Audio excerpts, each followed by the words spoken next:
evidence nightly.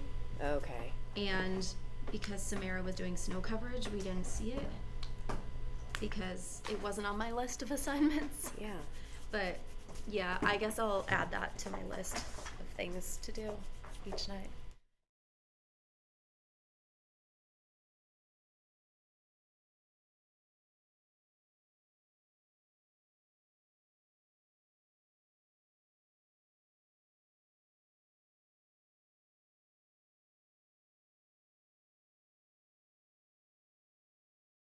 Vertical vid. Yeah, so let's do it in that order. That way it's easier for control room, but we want to get to that because I think it gives people a good kind of understanding of why Brendan would not take the stand.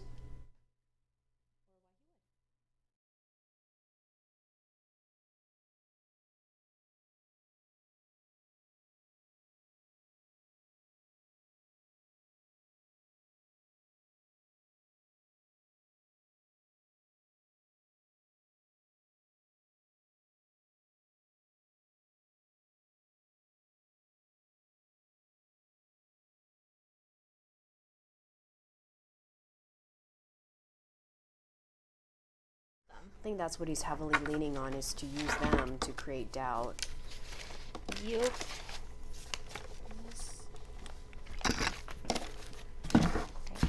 Well, good thing Frank's gonna join you. Yeah. Hold up here. These heels are gonna get old real quick.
Hi, mic check, mic check.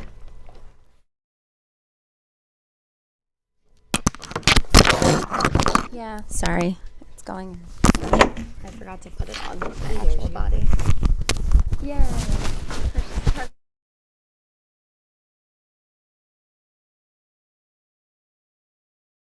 the hell? Yes. Yes. Yes.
Welcome in, everybody, to week 3 of the Brendan Banfield murder trial. I'm Annie Yu. And I'm Katie Lasso. You are joining us on our WUSA 9 Plus streaming and on YouTube, so we appreciate you sticking with us. And yeah, we are in week 3. This is day 9 of the trial, picking back up after a brief respite because of the snow that we had here in the DMV. Courts were closed Monday and Tuesday, so we are resuming today at 10 a.m. But until then, Katie and I will bring you up to speed on what this is all about and how we got to this point. A lot has happened, of course, now that we are in week 3. Katie, do you want to bring folks up to date? Yeah, sure. So Brendan Banfield is on trial for murder. He's accused of killing his wife, Christine Banfield, and another man named Joseph Ryan. He's facing several charges, including murder. He faces a possible life sentence here. So far, we've heard from a ton of different witnesses, including Juliana Peres Magalhães, the family's au pair, who he is accused of conspiring with to come up with this elaborate plan to kill his wife, pinning it ultimately on Joseph Ryan. With right. her. We also heard from a number of officers and detectives involved with the investigation, heavy on the forensics. In fact, when we last saw you all, which was last week, what day was that, Katie? That was Friday. Yeah, it's all a blur now. On Friday, when we left the courts, we had spent hours, I think it was like 6 hours of forensics, just really getting into the nook and cranny of the digital footprint of these devices. So we walked you through sort of the charges and how we got here. Court begins at 10 a.m. Let's also talk about just sort of the judge's approach to the attorneys, because that was sort of a breaking point as well. Yeah, so she had made it clear Thursday that she wanted things to wrap up Friday. Right. That obviously didn't happen. We saw it drag out all day long. Would love to play you a clip of where we hear the judge giving very stern instructions to both the prosecution and the defense about what she expects when court resumes And this today. is Judge Penny Ascarati. Okay, let's listen. So we'll start at 10 on whatever day we come back. A couple things. Please use this extra time to reboot a little bit and get more organized. The wheels were coming off there, and I don't want to waste the jury's time anymore, or witnesses' time, or for that matter, my time. Just remember that you are responsible for your record to keep it clean, not me, not Shannon, okay? So please be wary of your exhibits and your numbers and what you are. Moving forward, I expect, and this is what I expect from all attorneys moving forward, I want all exhibits pre-numbered and in electronic format separately in separate files with the exhibit number already titled on that file, okay? And make sure you have all your witnesses lined up and ready to go. Does that make sense to everybody? It does. Okay, I just need more organization. I really do, okay? Does that make sense? Everybody get it? All right, see you next week. Okay, so Judge Ascarati there with a very clear message. Yeah. She wants more organization. Yeah, right. And she wants it now. Right, not messing around there.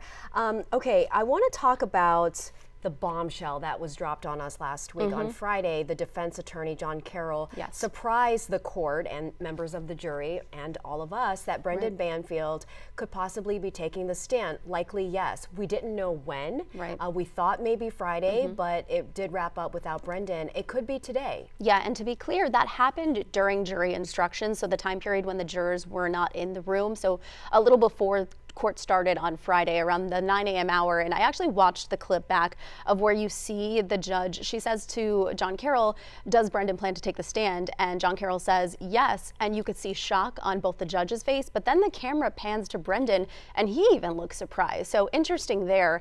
But yeah, the thought was that he might take the stand Friday. Obviously that didn't happen. I got to talk to Frank Salvedo, our criminal defense attorney, our legal expert, about it. Would love for you to take a listen to that. Yeah, let's listen to what he had to say. That he planned to call Brendan Banfield to the stand. We did not see that happen. What we did see was this slow, what almost felt like dragging process of getting through that witness who was testifying about some of the forensics here. Talk to me about why you think he took that process, especially if we thought Brendan was going to take the stand. Yeah, I think the defense here is making an evaluation about whether he is needed to take the stand. I think what we saw on the au pair's testimony is she was essentially eviscerated on her cross-examination. And I think some of that same body language that you may have seen on the scene, she also saw that. We also saw that when she was on the witness stand. Right. So the jury looking at that au pair's testimony might be thinking, you know what, I don't believe her. She got a great deal, and she did get a great deal. So she was knocked around pretty good, eviscerated, I would say. Yeah. So I think the defense at this point is making a determination. Do they need my client to testify? Do they need him to testify in order to reach that reasonable doubt, create reasonable doubt? I think they're going to take the weekend to make a determination on that. I know he indicated that he may take the stand, Mr. Banfield. I would be surprised if he takes the stand, because I think the defense has done a really good job at getting to creating reasonable doubt. They may not need him at all. We talked earlier, high risk, high reward though. Talk to me about the pros and cons of both for the defense and the prosecution to bring Brendan Banfield up there. Big risk, big reward. So if he takes the stand and the jury sees some bad body language or he makes any misstep, that's his life. The jury's going to be examining him with a fine-tooth comb. They are laser focused on him when he takes the stand. All of a sudden, the focus goes from the poor testimony of Ms. Magalhães to Mr. Banfield's testimony. The jury now forgets about her testimony and just focuses on him. So the cons are pretty high. If he makes any misstep or the prosecutor is able to cross-examine him effectively, his life is over. He's going to get life in prison. But high reward. If he's able to marshal some of that emotion, genuine emotion, if he's able to elicit his story and tell the jury face-to-face what happened, that's impactful. Now, if he doesn't testify, the court's going to instruct the jury, you can't consider that. If he does testify, the court's going to tell the jury, you can consider that. And you have to view him in the same way you would any other witness. If he comes through, he could be acquitted, but he has to really come through. He's got to hit a home run. He can't be standing on second base. If he's standing on second base, he's going to end up going to jail. But the defense has done a really nice job up to this point. The question is, do they call him or not? I would, in my experience, not call him. Mr. Banfield may demand on his own to take the stand over his defense attorney's position. Yeah, and we've seen him be in such close contact with his defense attorney. He's writing notes. He's in constant communication. You know, from a juror's perspective, if you're a defense attorney and you've been to so many of these trials similar to this, do the jurors expect him to get up there and testify? I think the jurors, remember, the court has given preliminary instructions, and the court will give final instructions. And they cannot consider his failure to testify in any way, shape, or form. This trial's been going on, what, 2 weeks now? It's going to stretch into a third week. In the jury room, if he doesn't testify, if any juror even mentions the fact that he didn't testify, that can be cause for a mistrial. So I think the jury's going to be really adamant, really strong to follow the judge's instructions to a T, to the letter. I don't think they're going to discuss it at all. They might be thinking about whether he's going to testify or not, but I don't think they're going to hold it against him if he doesn't. What is your gut telling you in terms of this? Do you think he'll get on the stand? Do you think he was planning to put him on the stand today, or was that kind of a... There's some strategy there, right? Because if he's told the prosecutor and the judge to some extent that he may call Mr. Banfield, they're going to take the weekend preparing a cross-examination. He may stand up on Monday or Tuesday or whenever court is back in session and say, you know what, we've decided we're not going to call Mr. Banfield. We're ready for closing statements. So now he's kind of chewed up the prosecutor's time all weekend, and all of a sudden, boom, the trial's ready for closing statement. It could be a strategy situation. It could be legitimate. All is fair in a trial like this. All the gloves are off, so we'll see what happens. All right, that was criminal defense attorney Frank Salvedo, and he'll be back with us later today. I think it's really interesting what Frank is saying, that basically it could go either way. It's a 50-50 situation. But what's clear is, you know, Frank, and I don't know how you all who have been watching this trial feels, the defense, John Carroll, has done a great job of poking holes in the prosecution's case already. And so Frank's take is, why put Brendan on the stand in case it could go the other way? I mean, he is facing life in prison. But the strategy in doing that is to create doubt in the prosecution's case. So, you know, if Brendan takes the case, I assume that the defense is taking sort of this heat of passion sort of stance, right?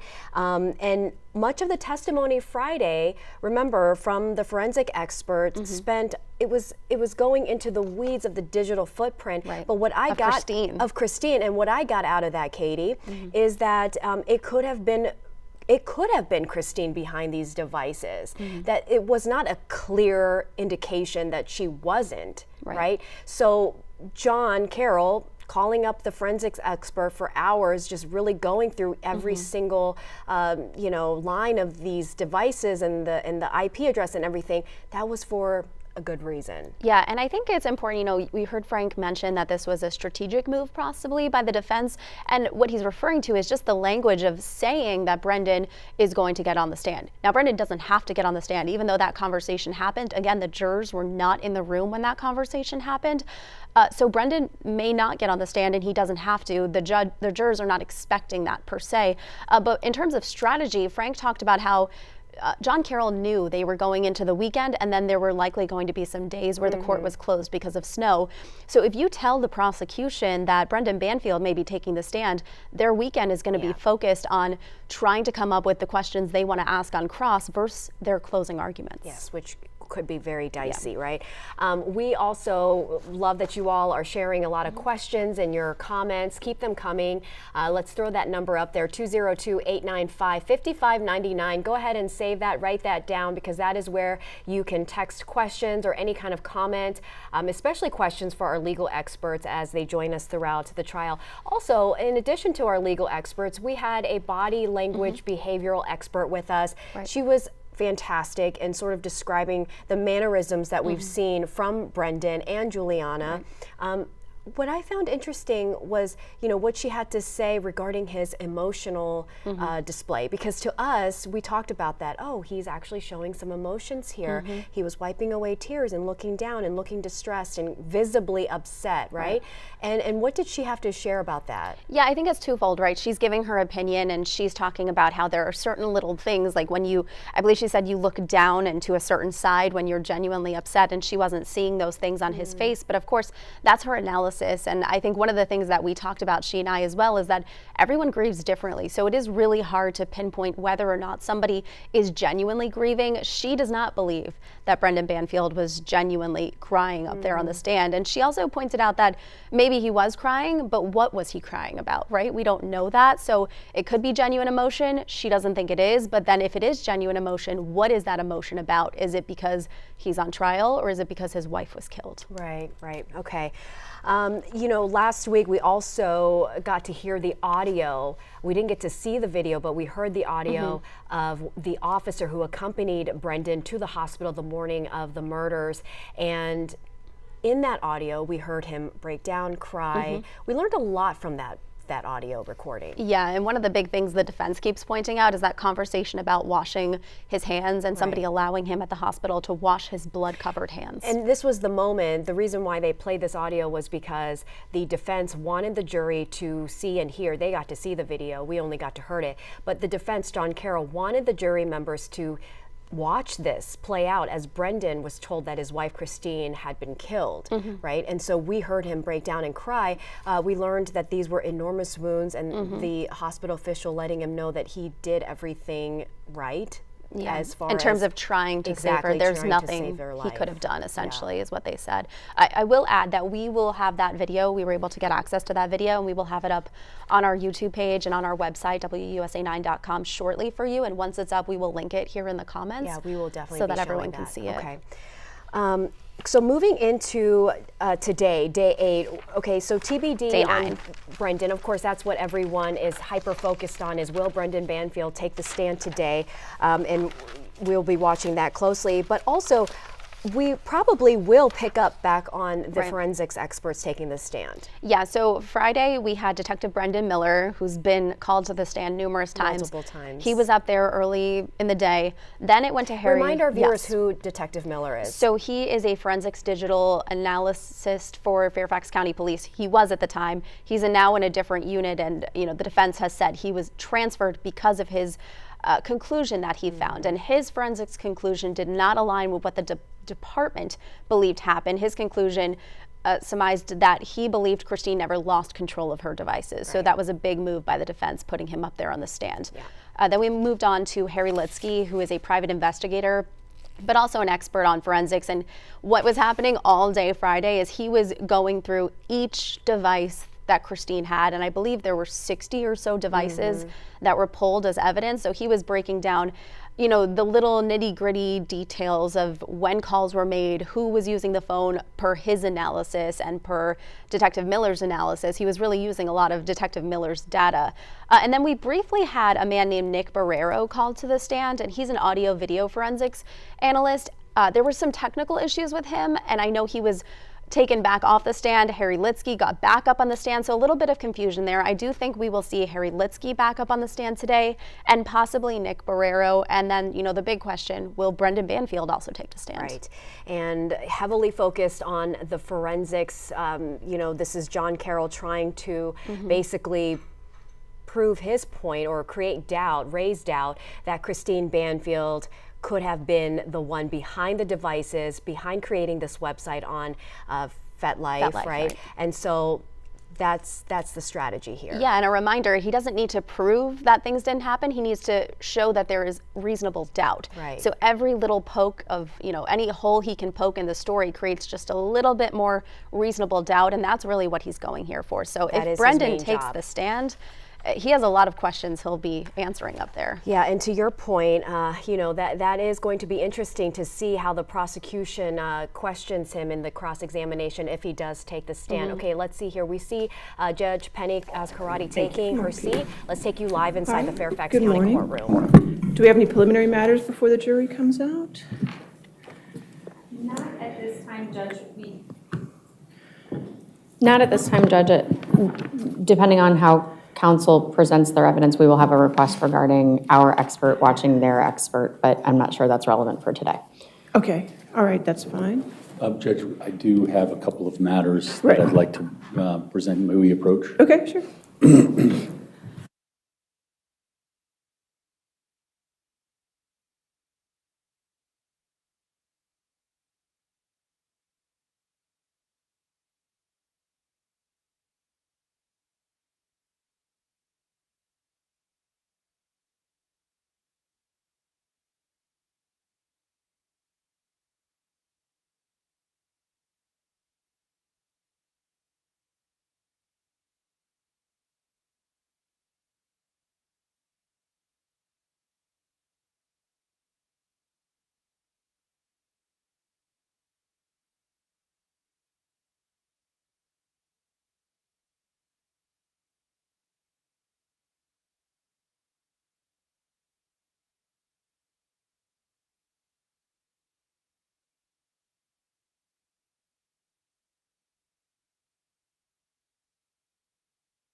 All right, we ready for the jury then? Yes, ma'am. Okay.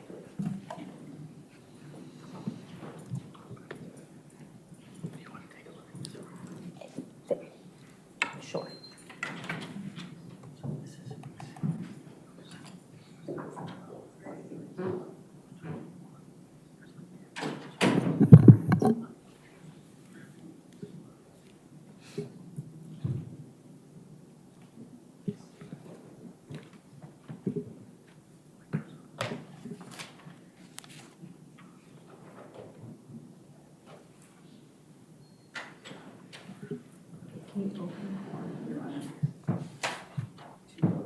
That's fine.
All right, good morning, ladies and gentlemen.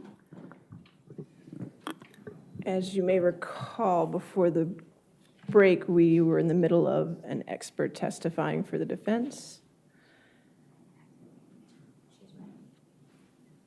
Can you take the stand, sir? Of course. Just a reminder, you're still under oath, okay? All right.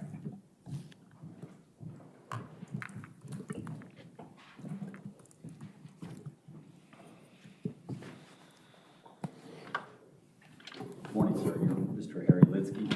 Good morning. Yes, You I have the am. microphone too, please. Good morning, sir. There we go. Mr. Lidsky, can you see the screen before you? I don't have anything. Yes, there it is. Yes.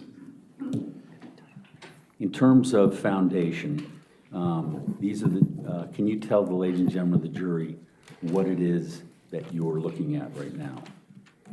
This is a T-Mobile responsive record, I believe, to a search warrant issued by the Fairfax County Police Department and the Commonwealth's Attorney's Office. This is cell tower location information for Mr. Banfield's phone. And sir, I'm going to slide down. Do you see the highlighted portion? I do. This is filtered in particular for the evening of January 9th, 2023. And there's one record in particular. These are in UTC time, so it's reflective of January 10th in the early morning, but it's January 9th for the conversion. Your Honor, move that in as Defense Exhibit 294. Any objection? If I can have the court's indulgence for just one moment. Sure.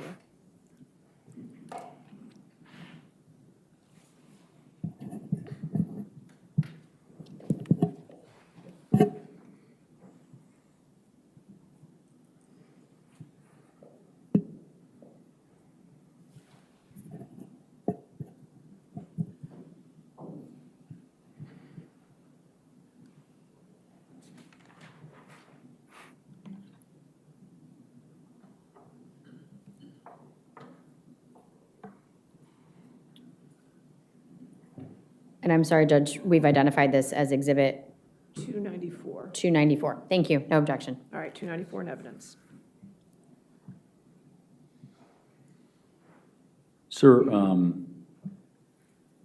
can you explain for the ladies and gentlemen of the jury column 4381 and what the significance of that is relating to your digital forensics analysis? Yes, I can. And I misspoke a moment ago. This is for Ms. Magalhães' mobile phone, not Mr. Banfield's.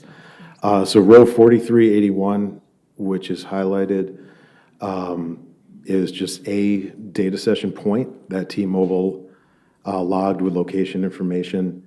The second column from the left, start time, is the beginning of the data session, and the column to its right, end time, is the ending.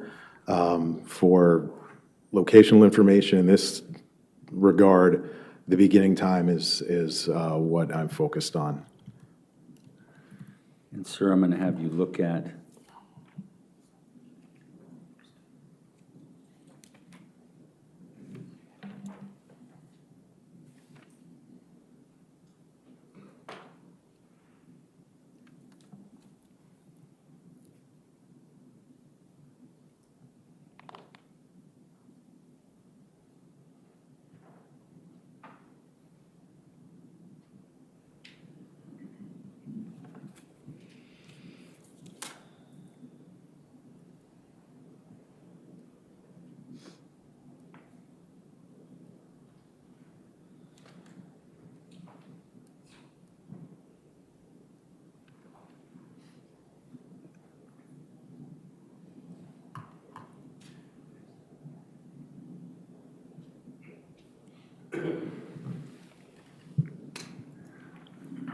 Sir, I'm going to have you identify what would be marked as Defendant's Exhibit 295.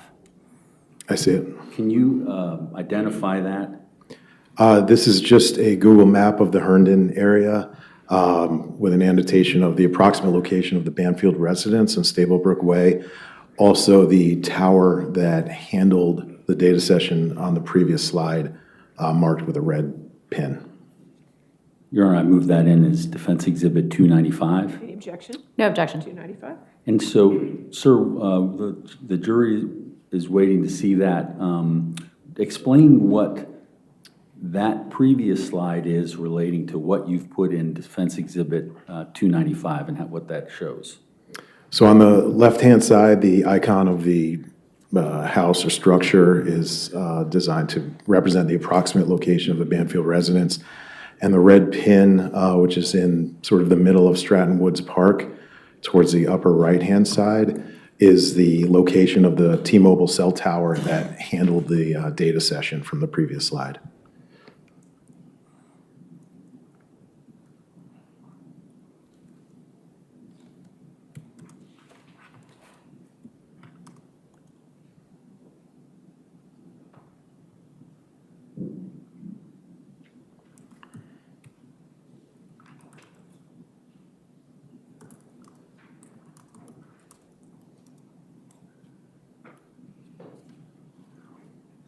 Your Honor, I'm moving on to what will be marked as Defense Exhibit 296.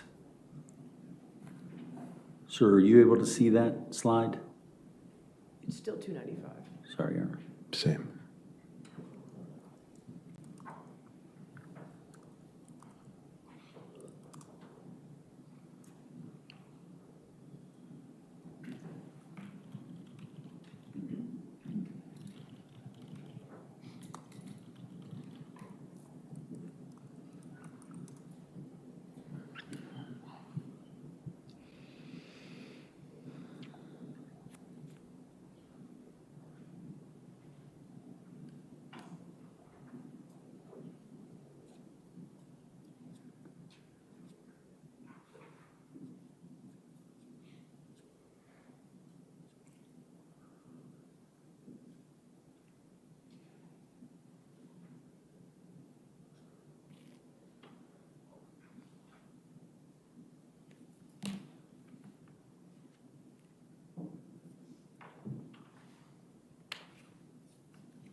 Sir, are you able to see the next slide? identified as Defense Exhibit 296? I am. Can you identify that slide? I can. This is a screenshot of the portable case digital forensic platform for Ms. Banfield's laptop for January 9th, 2023 from, I believe, noon through midnight. And what is the significance of this document? That there was no data, no usage of the laptop during that time period on January 9th. All right, move that in as Defense Exhibit 296. Any objection? Can you make it just the full screen? Because I can't have the other slides Yes, Your Honor. being shown to the jury.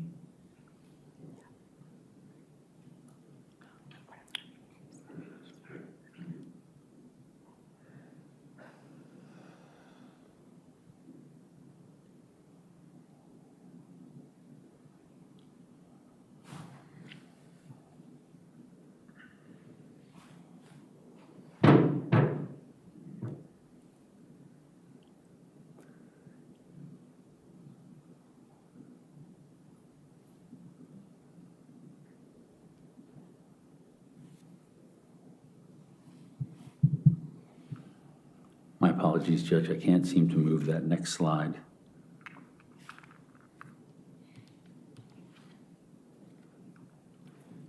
May I ask the expert for help with this?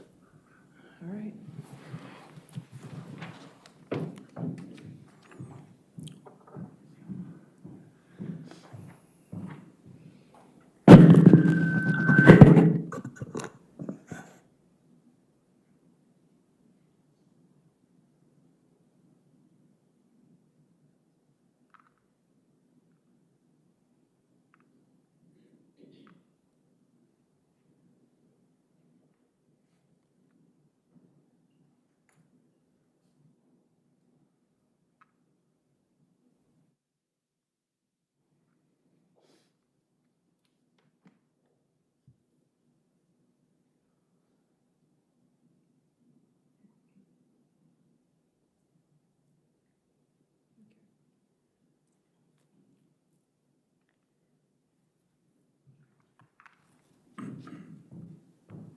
Can you go back one? We were on 296. Yeah, good. 296. There you go. There you go. Any objection to 296? No, ma'am. All right, 296 in evidence and can be published. Sir, if you can explain to the ladies and gentlemen of the jury. Could you move the microphone back, please? If you can explain to the ladies and gentlemen of the jury, what is this Exhibit 296 show with regard to your digital forensics analysis? So I analyzed the data usage from the laptop on this particular date, January 9th, particularly the evening, but again, filtered this to go back to, I think, approximately noon. And there was no data usage whatsoever on the laptop for this time period.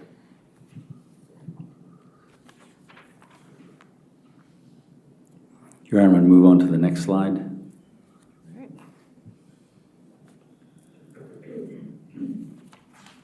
Defense identified as Defense Exhibit 297.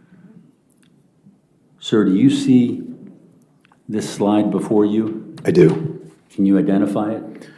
This is part of the Google production in response to a search warrant showing the activity from January 9th, 2023 in the evening, particularly the 11:10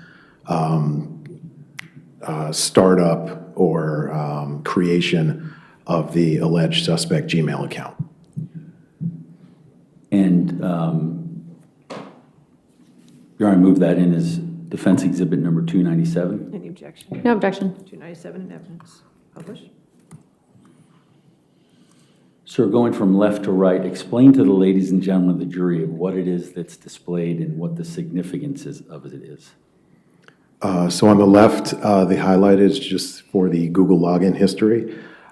In the center The third row down highlighted is a particular entry of note, the IP address, which is the home, the Banfield home IP address, a login. It's both the creation of the account and the first login happening contemporaneously. Again, January 9th, 2023 at approximately 11:10 p.m. And on the lower right, we can see a notation for the CBRN920@gmail account. And that's what this record's reflecting. And so what are your conclusions based upon your analysis of Defense Exhibit 297? So if you could jump back to 295.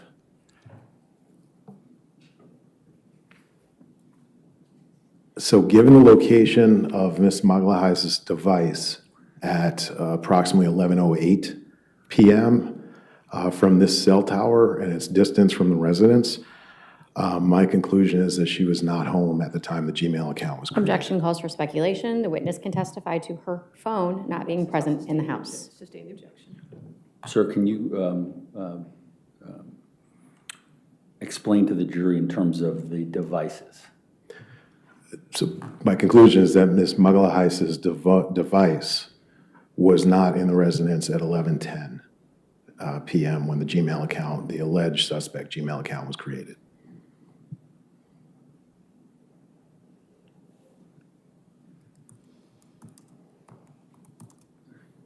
Your Honor, I'm going to move on to the next slide, Defendant Exhibit 298.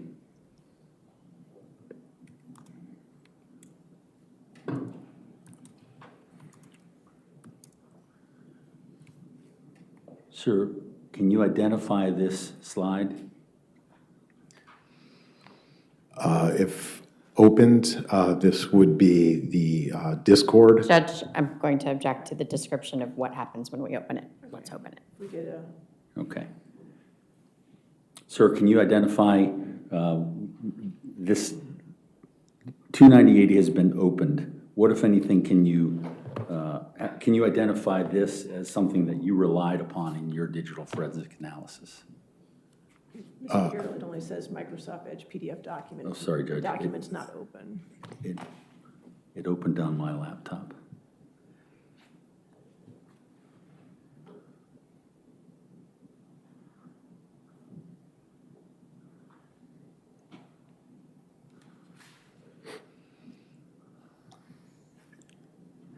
So this is what I received as the Discord responsive documents to a search warrant issued by the Fairfax County Police Department and the Commonwealth's Attorney's Office.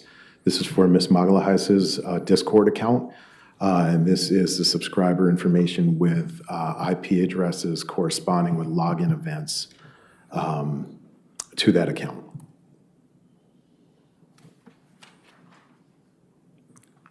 And sir, are there any particular login events that you're interested in terms of your analysis of this particular day? So again, these are UTC records. So if we scroll down to January 10th, 2023, we will see a relevant login for the period of time that we're discussing.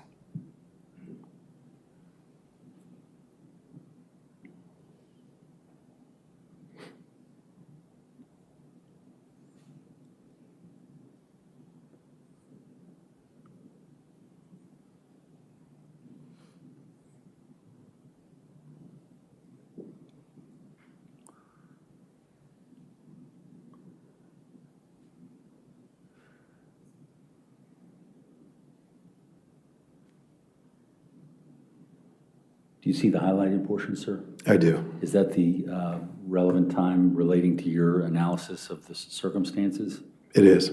Okay, and what, if anything, can you tell the ladies and gentlemen of the jury? Actually, Your Honor, I move that in as Defense Exhibit 298. Any objection? No, ma'am. 298 in evidence. Thank you. Identifying that highlighted portion, is that the relevant portion relating to your analysis of the January 9th analysis? It is. And explain to the ladies and gentlemen of the jury how this fits within your analysis and remind them what is January 9th in terms of its significance. So again, January 9th was the, January 9th at 11:10 PM was the date and time where the alleged suspect Gmail account was created at the Banfield residence. I used these records to supplement my other investigative work as a form of corroboration. So Ms. Magalhães' device was a few miles away from the Banfield location at 4:08.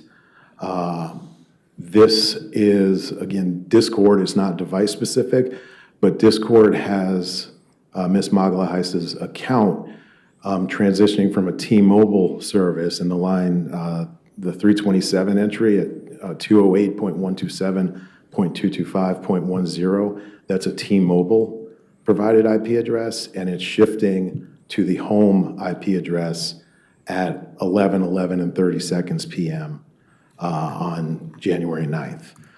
So that was used to try to ascertain a time where her device returned home. And does that, and what, if anything, can you conclude to a reasonable degree of scientific certainty as to January 9th? I think this is our best window into the time Ms. Magalhães' device arrived back home. And I think perhaps you said this, but when was the suspect Gmail account created? It was created at 11:10 PM, so 88 seconds prior to this event. Okay, and was there,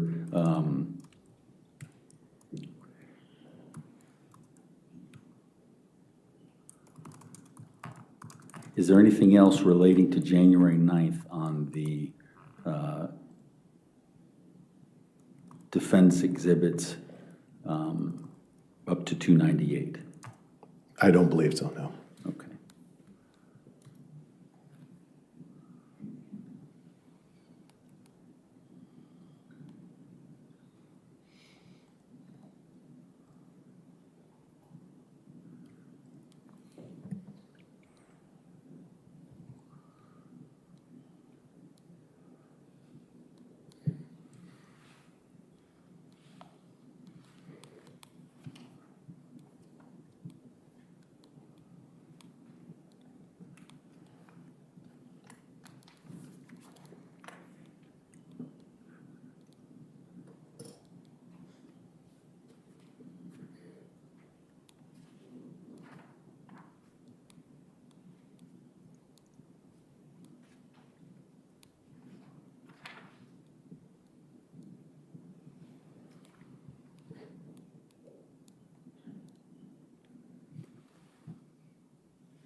Sir, I'm going to ask you to look at the slide before you. Can you see that?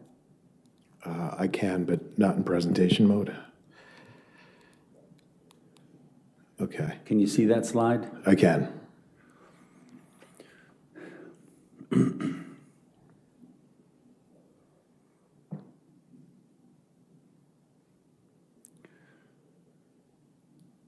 you see that slide? I can. And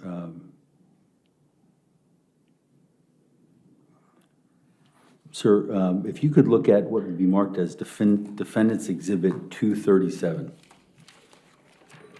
I see it. Can you identify that? I can. This is a Google responsive document to a search warrant, again, with the alleged suspect Gmail account reflecting a login on February 13th, 2023. Okay. Your Honor, I move that in as Defense Exhibit 237. Any objection? Just this slide, no objection. 237. Sir, if you could explain to the ladies and gentlemen of the jury what the significance of this slide going from left to right is relating to February 13th, 2023. Again, on the left, we have highlighted just this particular data set, which is the Google login history.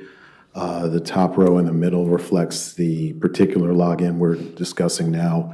The IP address is the Banfield residence. It's a login February 13th, 2023 at 7:33 and 12 seconds a.m. From a Windows computer. And again, this is to the alleged suspect Gmail account, not Ms. Banfield's sort of true name account. And what's the significance?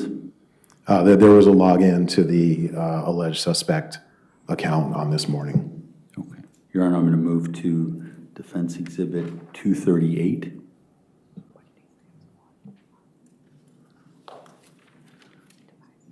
Sir, do you identify that exhibit? I do. This is a login a few minutes later at 7:45 a.m. to Ms. Banfield's actual email account, her sort of personal account, for lack of a better term. Your Honor, I move that in as Defense Exhibit 238. Any objection? No objection. 238? Can you please explain to the ladies and gentlemen of the jury the significance of this defense exhibit and what the three columns essentially mean? Sure. So unlike the prior exhibit, this is to Ms. Banfield's actual account, the C Banfield RN at Gmail account. So I highlighted this as significant because, again, we're seeing a movement in and out of the suspect, the alleged suspect account, and the real personal account belonging to Ms. Banfield. I have some, with regard to the catfishing theory, I see some consistency issues here. Your Honor, I'm going to move on to Defense Exhibit number 239. Sir, can you see that exhibit? I can. And can you identify it as an exhibit and what the foundation of that is? This is on the same morning of February 13th, 2023. It's a few minutes later, 7:48, approximately 7:48 and 41 seconds a.m. And this is a login now back to the alleged suspect Gmail account. And in looking at these last three slides, the time is important in terms of analysis, correct? It is. What's the significance to your analysis? Well, in a 15-minute window, we've gone from the alleged suspect account to the known attributable account with Ms. Banfield, and now back to the suspect account. Your Honor, I move this in as Defense Exhibit number 239. Any objection? No objection. 239? And I apologize, if you could explain to the ladies and gentlemen of the jury the significance of how 237, 238, and 239 connect. Judge, objection asked and answered. Sustained. Next question.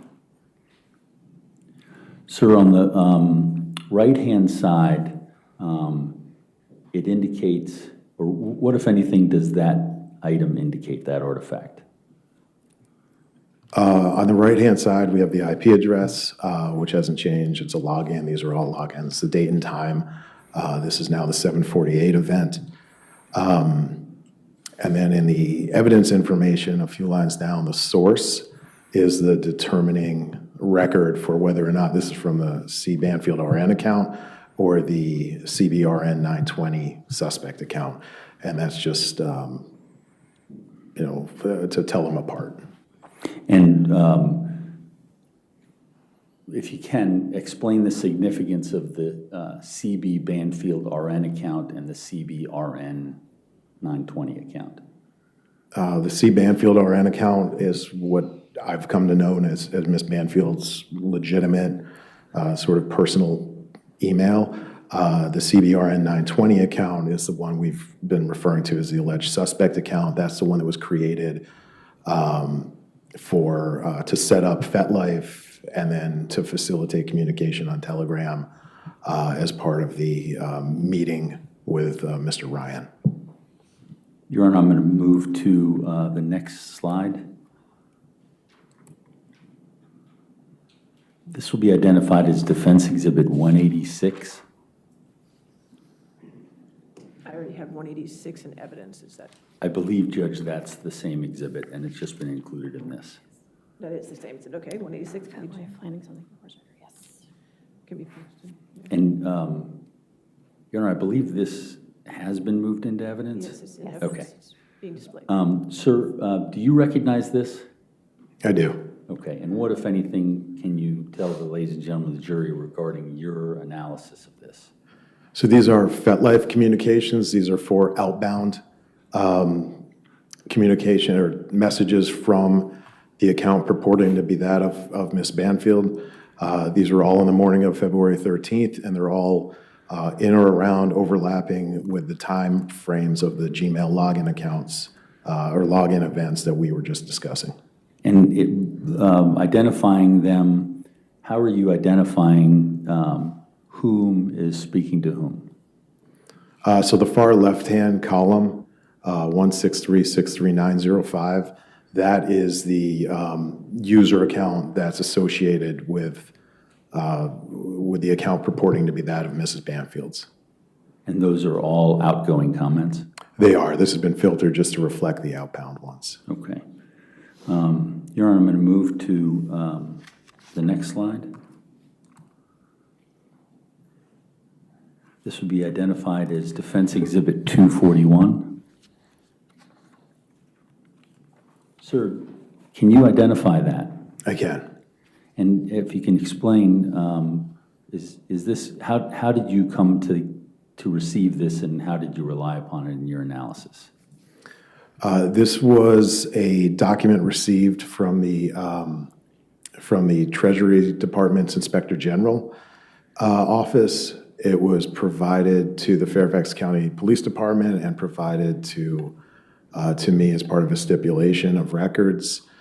This particular record is for the Easy Pass toll device that was assigned to Mr. Banfield. And is that identified in the third column?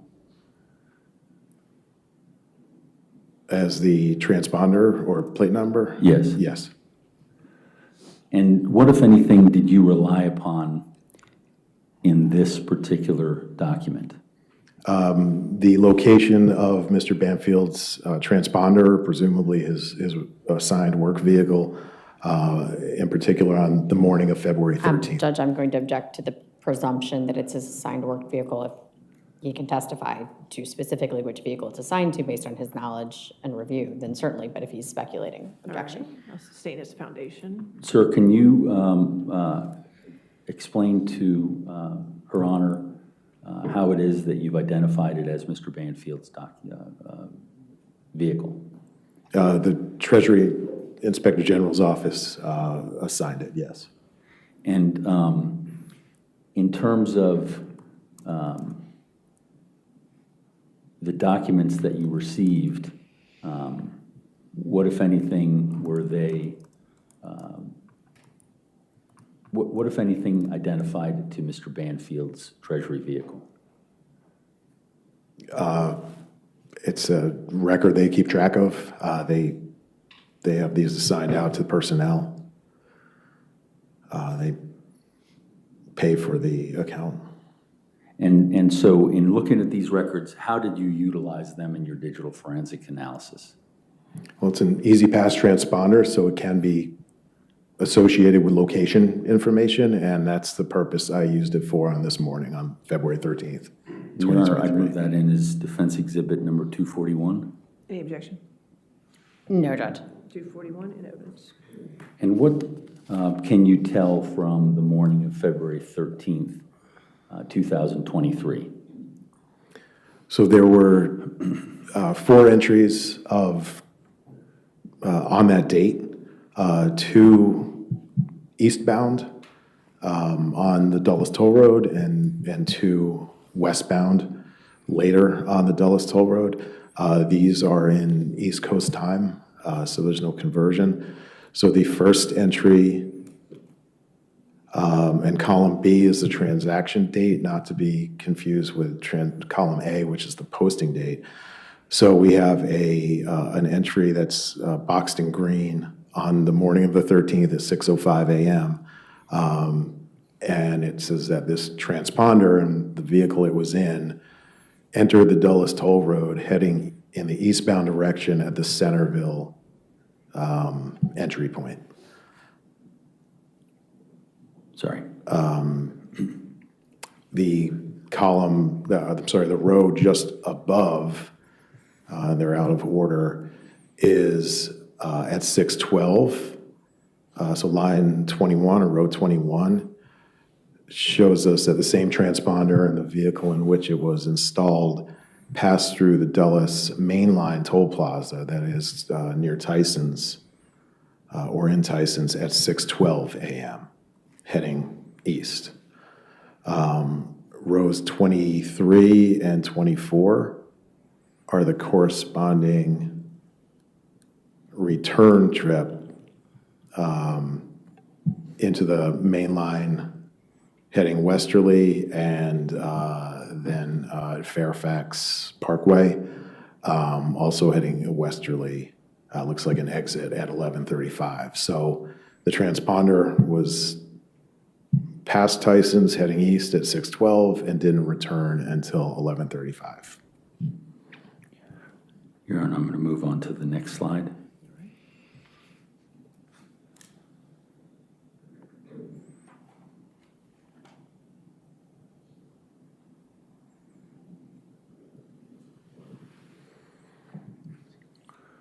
Sir, do you see the slide before you, Defense Exhibit 242? I do. And what did you see there? So these are T-Mobile provided location records for Mr. Banfield's mobile device. This particular section highlighted is for, again, the morning of February 13th, 2023, and these are in UTC time. And so what does that convert to? So the first entry begins at 6:17 a.m. There's a subsequent entry at 6:22 a.m., 6:29 a.m., and then it jumps forward to 10:35 a.m. And what, if anything, Your Honor, I move that in as Defense Exhibit 242? Any objection? Judge, I hate to do this, but if you can scroll to the top to show Sure. that it's identified as Mr. Banfield's phone. I certainly can. Please.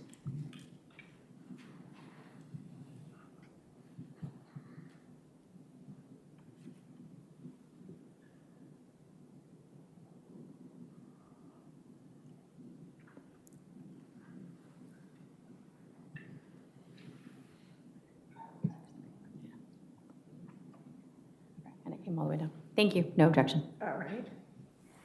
That 242 is in evidence.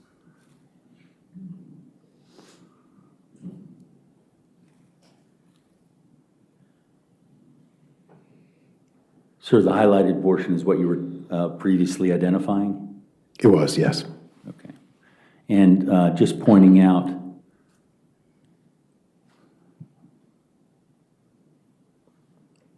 let's see if I can move it up just a little bit more. Pointing out the columns, column E, what is that? Column E is the date and time of the beginning of this particular session that T-Mobile logged, and the to the right towards column M is the location of the cell tower that handled this data transmission. And this was in UTC time? These are all in UTC time. So subtract 5 hours? Correct. Okay. And what, if anything, can you conclude to a reasonable degree of scientific certainty based upon these records? That Mr. Banfield's mobile device was not at or near the residence at the time of the Gmail logins or the FetLife messages we saw in previous slides. Your Honor, I'm going to move to the next slide.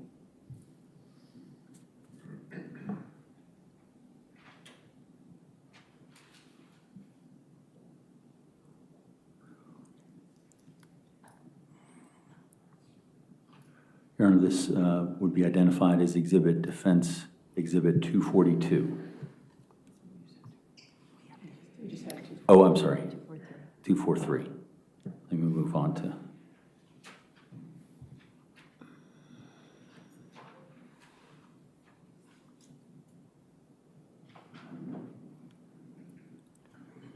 Defense Exhibit 243. Sir, do you see that? I do. Okay, and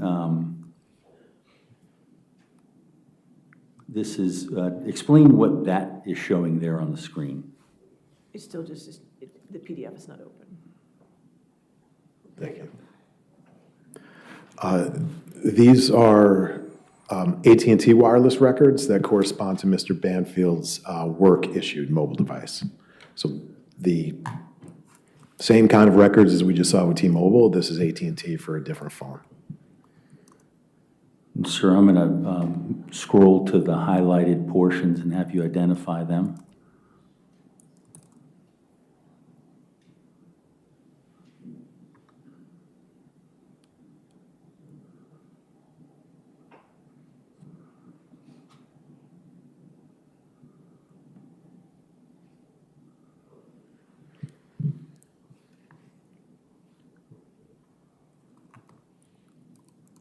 And these are the documents that you received from the Commonwealth in discovery? They are. I believe these were obtained also with a search warrant.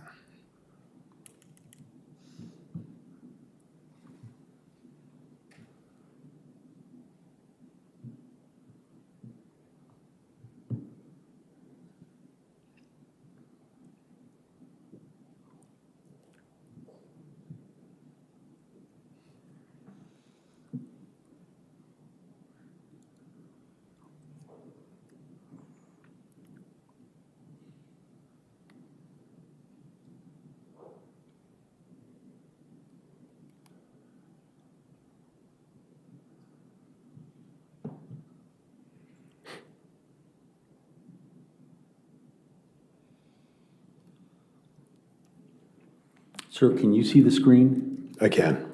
And are these documents that were utilized in your digital forensics analysis? They are. And what's the significance of this particular screen? And this is the AT&T wireless corresponding location information from Mr. Banfield's IRS phone. And this particular page is location information for February 13th, 2023 at 10:13 in the morning. Your Honor, I move that in as defense exhibit number 243. Any objection? No objection. 243 in evidence. Sir, I'm on page 1,602 of 1,757 records. What particular columns were of interest to you in your analysis? So on the left-hand side, obviously, we have the date and time and UTC. Far to the right, we have Latin long coordinates for the cell location, and that is what I was looking at for my analysis, the actual physical location. And sir, do you need me to scroll up? I don't. I'm fine with this. Okay. And this was part of your analysis as to the whereabouts of Mr. Banfield on February 13th? At least his devices, yes. Okay. And what, if anything, can you conclude based upon what you've presented? That Mr. Banfield's easy passing vehicle, his personal phone, and his work phone were in Maryland from a period about 6:49, 6:50 through after 10 a.m. on the morning of February 13th.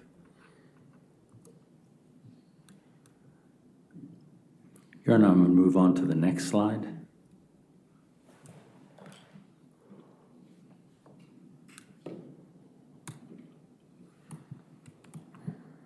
Sir, can you identify that slide? I can. It's just a Google map with the timing of the FetLife exchanges annotated. And sir, what is this exhibit intending to show? I was intending on annotating the location of the various devices and times that I analyzed just to show sort of a east to west progression of the devices that morning. Your Honor, I'd identify this as Defense Exhibit 244 and move it into evidence. Any objection? Judge, in its current format, it contains annotations that have not been created by the witness in court, so we would object.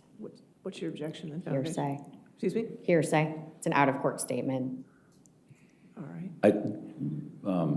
Your Honor, I believe that he's already testified to these FetLife exchanges, which are just the timing of it, and the intent is to show the travel, which we've taken away from the previous objectionable.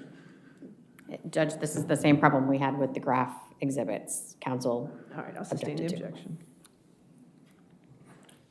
Sir,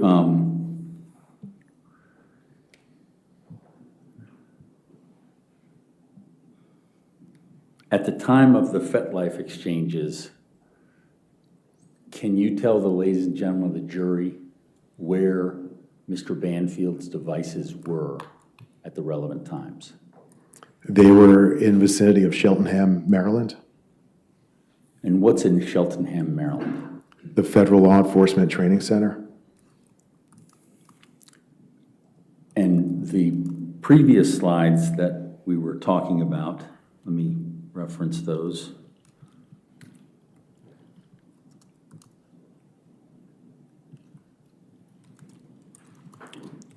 Defense Exhibit 186, what are those? These are the FetLife messages that were sent on the morning of February 13th, 2023. And sir, at the time that the FetLife, Defense Exhibit 239,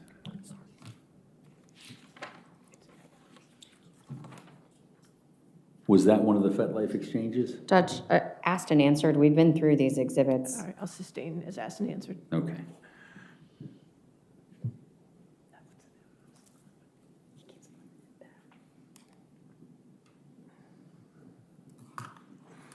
Sir, let's move on to January 23rd. Your Honor, I'm going to move to the next slide.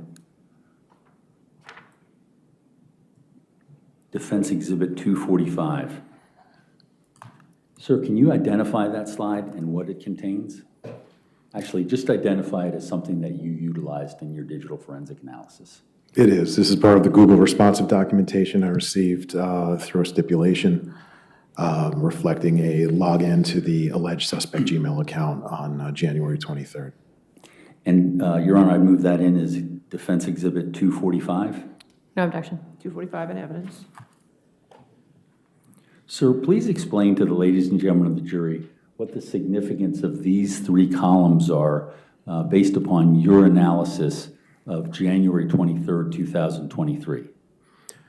Yeah, so on the left, just reflecting the login history, the highlighted row in the middle is the one we're discussing here, January 23rd, 2023 at approximately 11:22 p.m.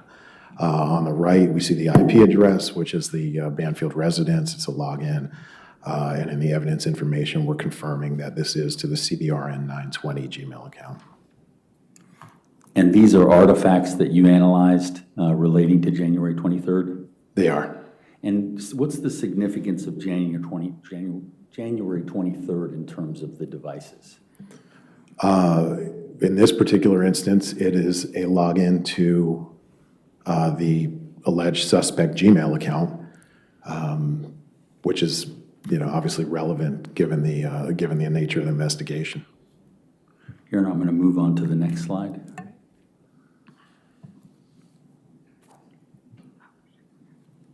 Sir, can you identify that? These are outbound FetLife messages from the account purporting to be that of Ms. Banfield, all from the similar time frame, January 23rd, 2023, around 11:30 p.m. Your Honor, I'd identify this as Defense Exhibit 191. It's already in evidence. Okay. And sir, what's the significance of these messages relating to the timing of the devices?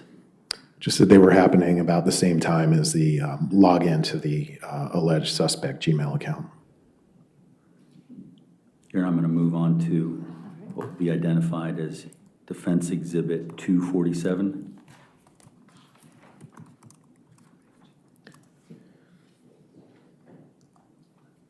Sir, can you identify Defense Exhibit 247? Again, you have to open the Excel spreadsheet. I'm sorry. You have to open the Excel spreadsheet. It just says Excel on here.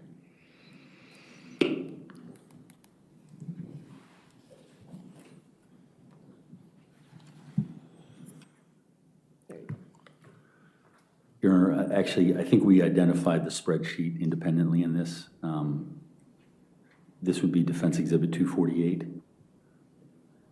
Right, this is the first time we've seen Okay, 248. okay. So we are skipping 247. Yeah, It does not 247 make was sense. the icon, that was The the. 246, Okay. 246 and 247. We're on 248. Let me just clarify, Your Honor. 246 was already, I'm sorry, that was 191. 191 is in evidence. 247 was just the icon, Judge, and I think that's, Okay, so 248 is where we're at. yes. Okay. Sir, can you identify this exhibit? I can. This is a screenshot of the full document, which is 247, which is a large spreadsheet provided by Google in response to a Commonwealth search warrant or law enforcement search warrant. This is Google's geofence location, that is geolocation information pursuant to Mr. Banfield's mobile device. And it's it runs from, I think, January 18th through February 20th. And it's 20 or 30,000 rows of data. Your Honor, I'm going to move that in as Defense Exhibit 248. Any objection? Judge, can I just voir dire? Okay. That might make it easier. Mr. Lidsky, I'm looking at what appears to be a screenshot of an inset, something you clicked on. If I look at the header at the very top of the screen, is that the root document from which you have pulled this screenshot? It is. Okay, and- so Google search warrant return 6923, specifically location for Brendan Banfield at gmail.com? Correct. Okay, thank you. Thank No you. objection. All right, 248 in evidence.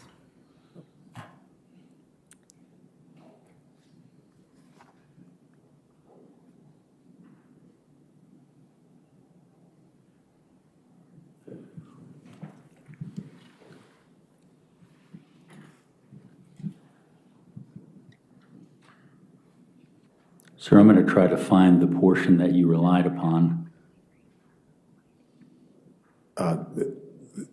This is just a screenshot, so it's not going to move. I think on the next slide, Okay. you may have that. What's the significance of the documents in Defense Exhibit 248?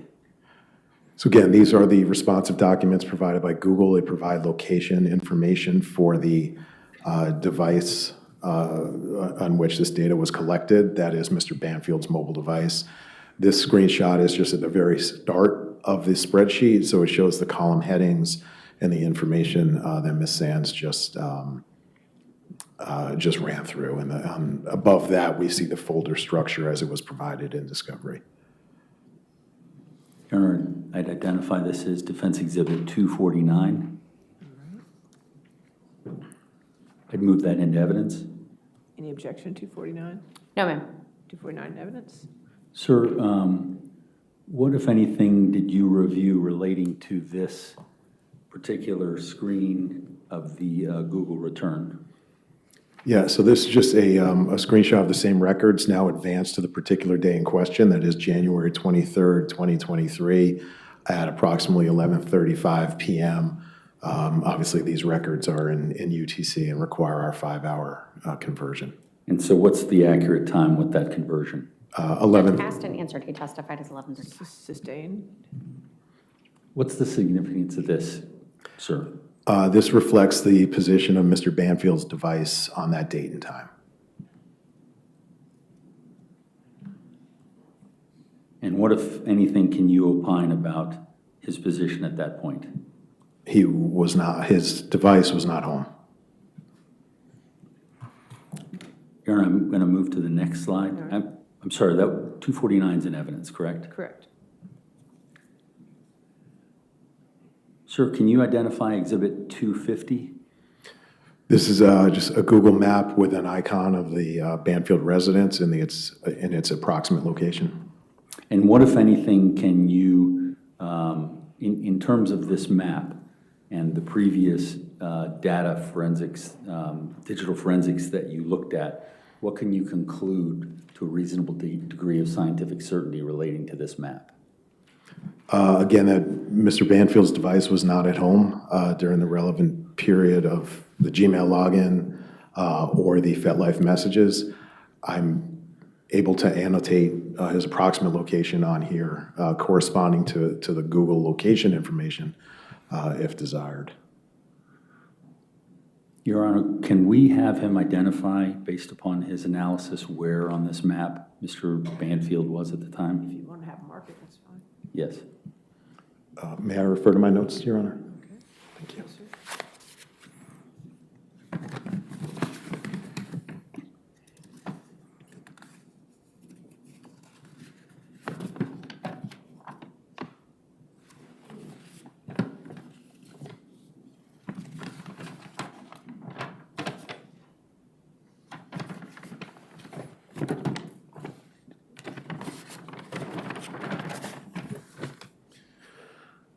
So there were two entries about here. I have these logged at 11:19 and 11:21 respectively.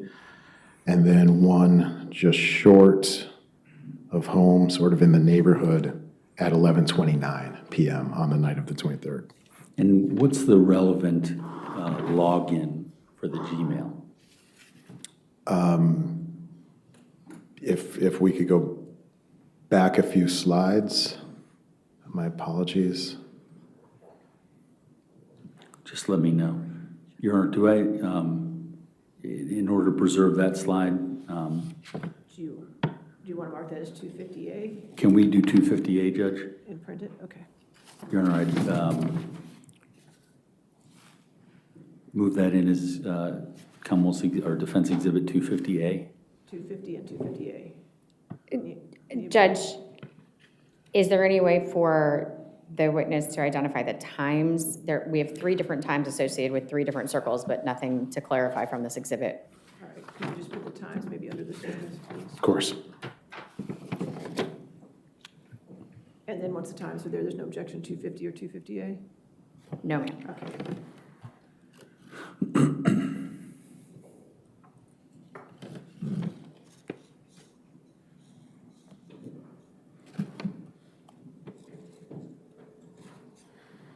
And those are all PM. Let's print that one. Okay.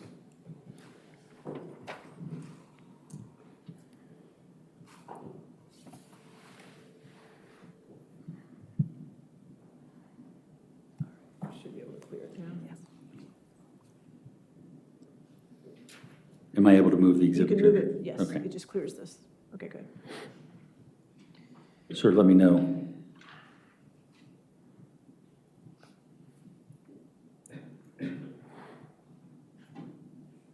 There's fine. So we could see, so the last annotation before Mr. Banfield's device arrived home was 11:29 p.m. We can see here that the login to the alleged suspect Gmail account was at 11:22 p.m. And if you advance one slide, please, we can look at the FetLife messages as well. So we can see here there was one at 11:28 p.m. and the second at 11:35 p.m.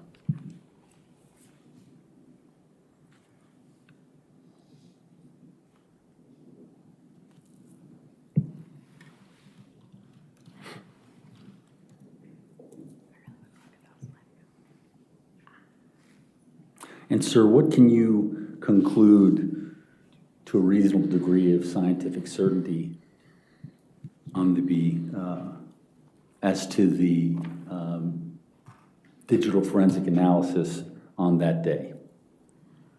That Mr. Banfield's mobile device was not at the house at the time the Gmail account was logged into, the alleged suspect Gmail account was logged into, and was not at the house at the time where at least one FetLife outbound message was sent.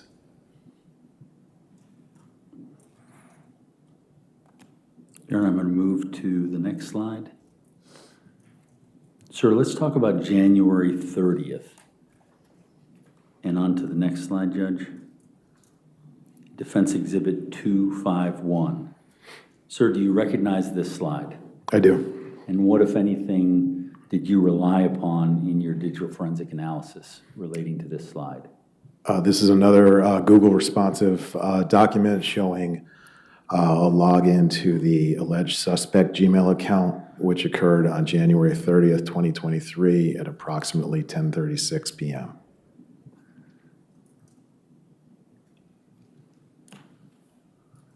Your Honor, I move that in as Defense Exhibit 251. Any objection? No objection. 251.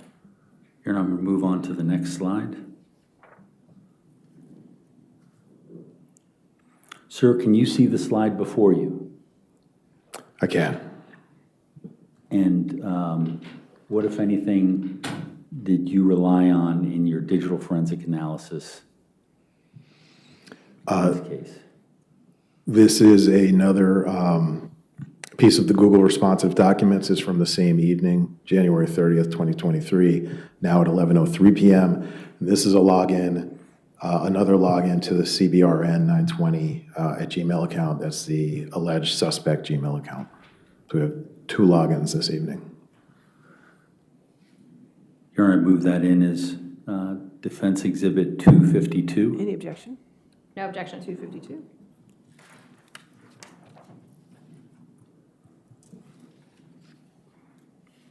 Your Honor, I move on to the next slide. All right. Sir, can you identify what has been marked and introduced as Defense Exhibit 194? It's already in evidence. Yes, thank you. So yeah, these are two outbound FetLife messages from the account purporting to be that of Ms. Banfield's from the same evening, January 30th, 2023 at 10:47 and 10:58 p.m. respectively. And what's the significance of those times related to the previous artifacts that you've analyzed and testified to the jury about? It's the same evening around the same time.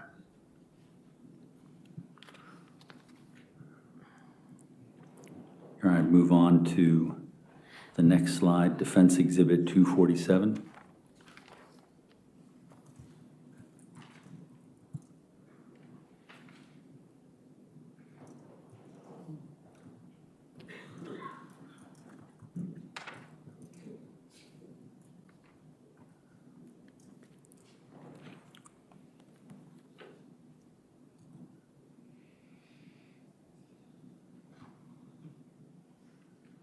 Your Honor, I'm going to move on to Defense Exhibit 248.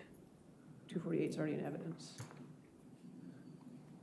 Sir, can you identify, I'm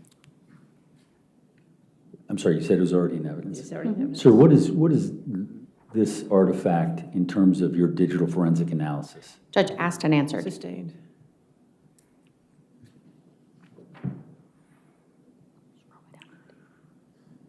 What, if anything, actually, if you've already testified to it, I'll move on to the next one. Your Honor, I'm going to move on to Defense Exhibit 255. Okay.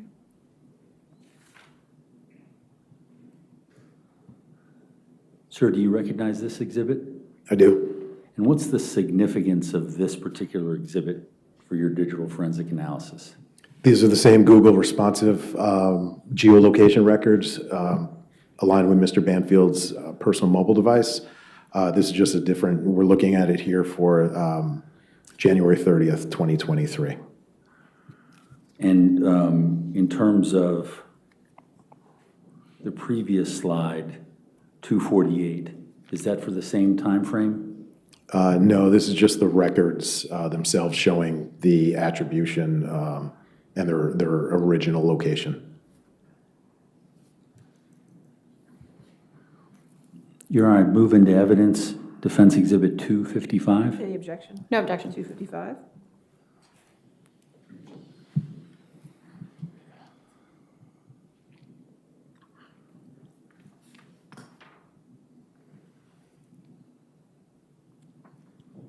Move to Defense Exhibit 250, Judge.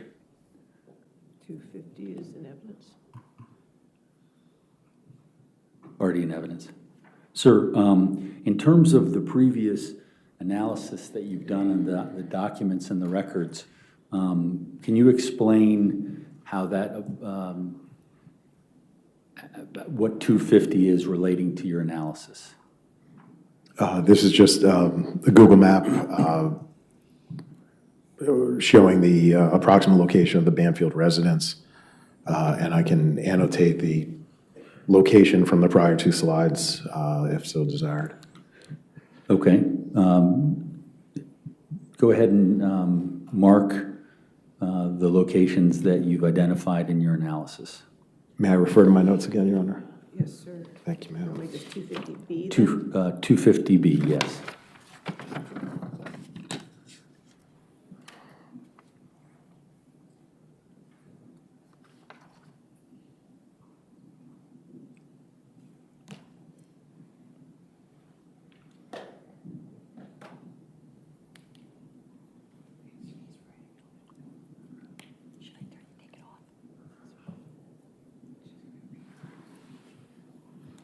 And sir, can you explain your annotations to the ladies and gentlemen of the jury?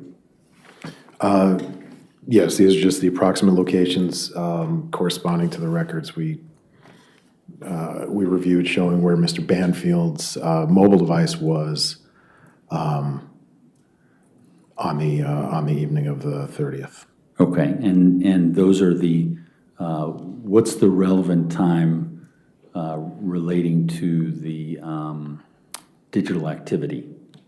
If we could go back a couple of slides. Before you do, Yeah, you want yeah. to print this as 250? Yes, please. Yes, please. And I see no objection, 250? No objection. Okay.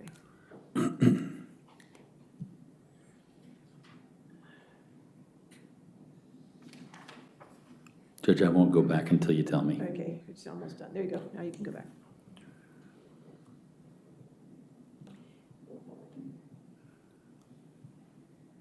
Let me know, sir.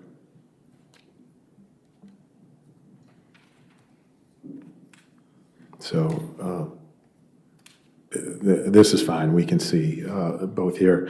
So again, we can see that we had a Google login to the suspect Gmail account at 10:36. We had a second one at 11:03. And if we go forward one, we have FetLife exchanges, outbound FetLife exchanges at 10:47 and 10:58. And then, as I just annotated, at 10:52, Mr. Banfield's device was in Reston, nearer to the Lifetime Fitness location than it was to the residence.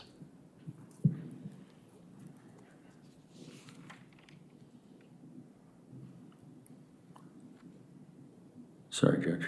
That's right.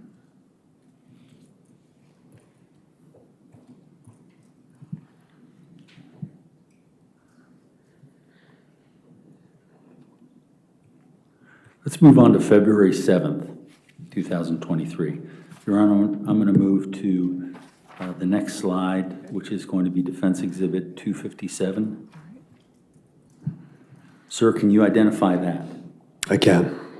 And what, if anything, does that, what, if anything, did you look at in your digital forensic analysis, and is it showing on this slide?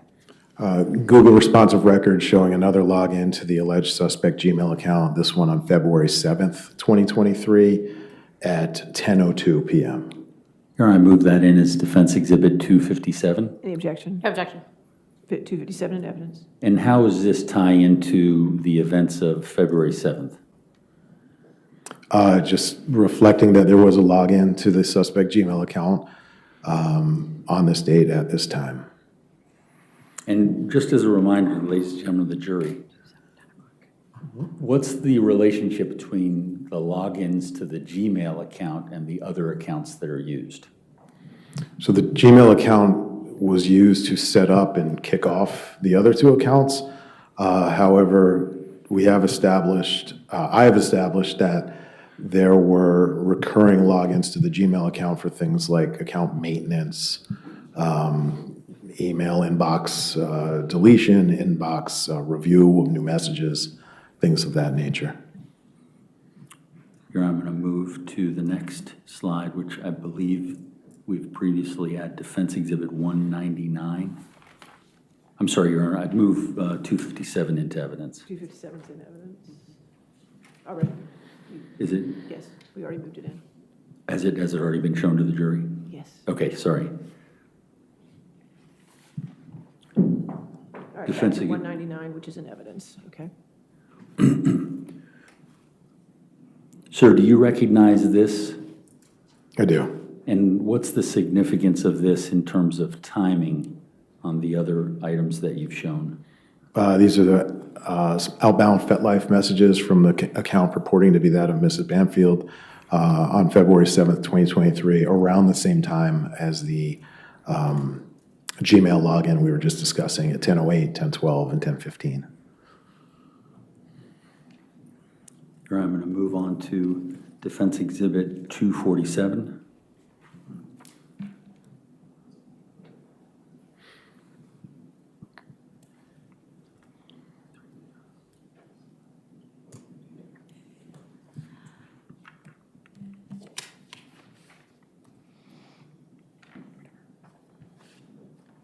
.248 is already in evidence. Yes.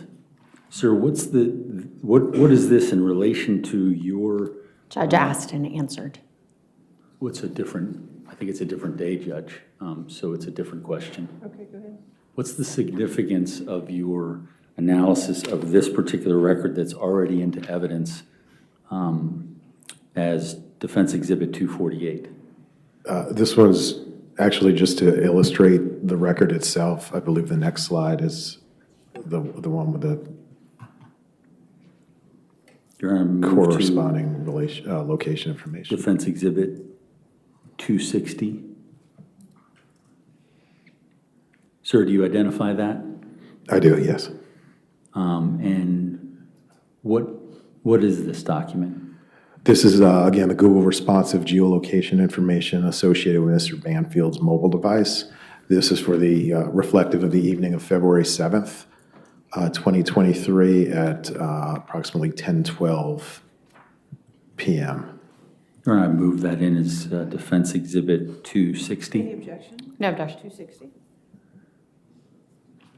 Sir, is that highlighted box support what you just testified to? It does. That's one of the corresponding points. What other points were you looking at in that document? The one immediately below it at 3:12 and 49 seconds Zulu, so that would be about 10:13 p.m. on the evening of the 9th. The one above it as well. All three rows, 16309, the highlighted one, and 16311 are actually identical geolocation points, Okay. stationary. Your Honor, I'm going to move on to what will be marked as Defense Exhibit 261. Sir, do you identify this exhibit? I do. This is a Google map,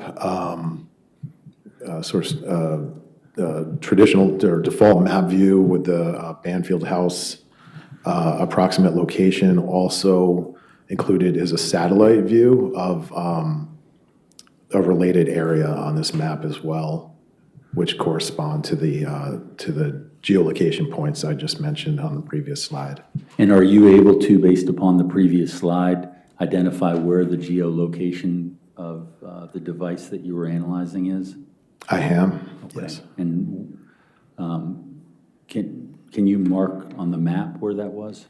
I can. May I refer to my notes again, Your Honor? Sorry, Your Honor. May we move this in as Defense Exhibit 261? Any objection? No objection. 261? So those three stationary points are right down here at the bottom of the map. They were from 10:10 to 10:13. And it turns out, as we can see from the image on the right, it's at a gas station, not terribly far from home. And that would explain, in my experience in training, the stationary nature of the three successive location points. And what's the significance of the login and any communications on FetLife and the timing? And Mr. Banfield's device was not at home during any of that activity. Your Honor, I would identify that as Defense Exhibit 261A. No objection. No objection. Okay, 261A, just give us a moment to print it.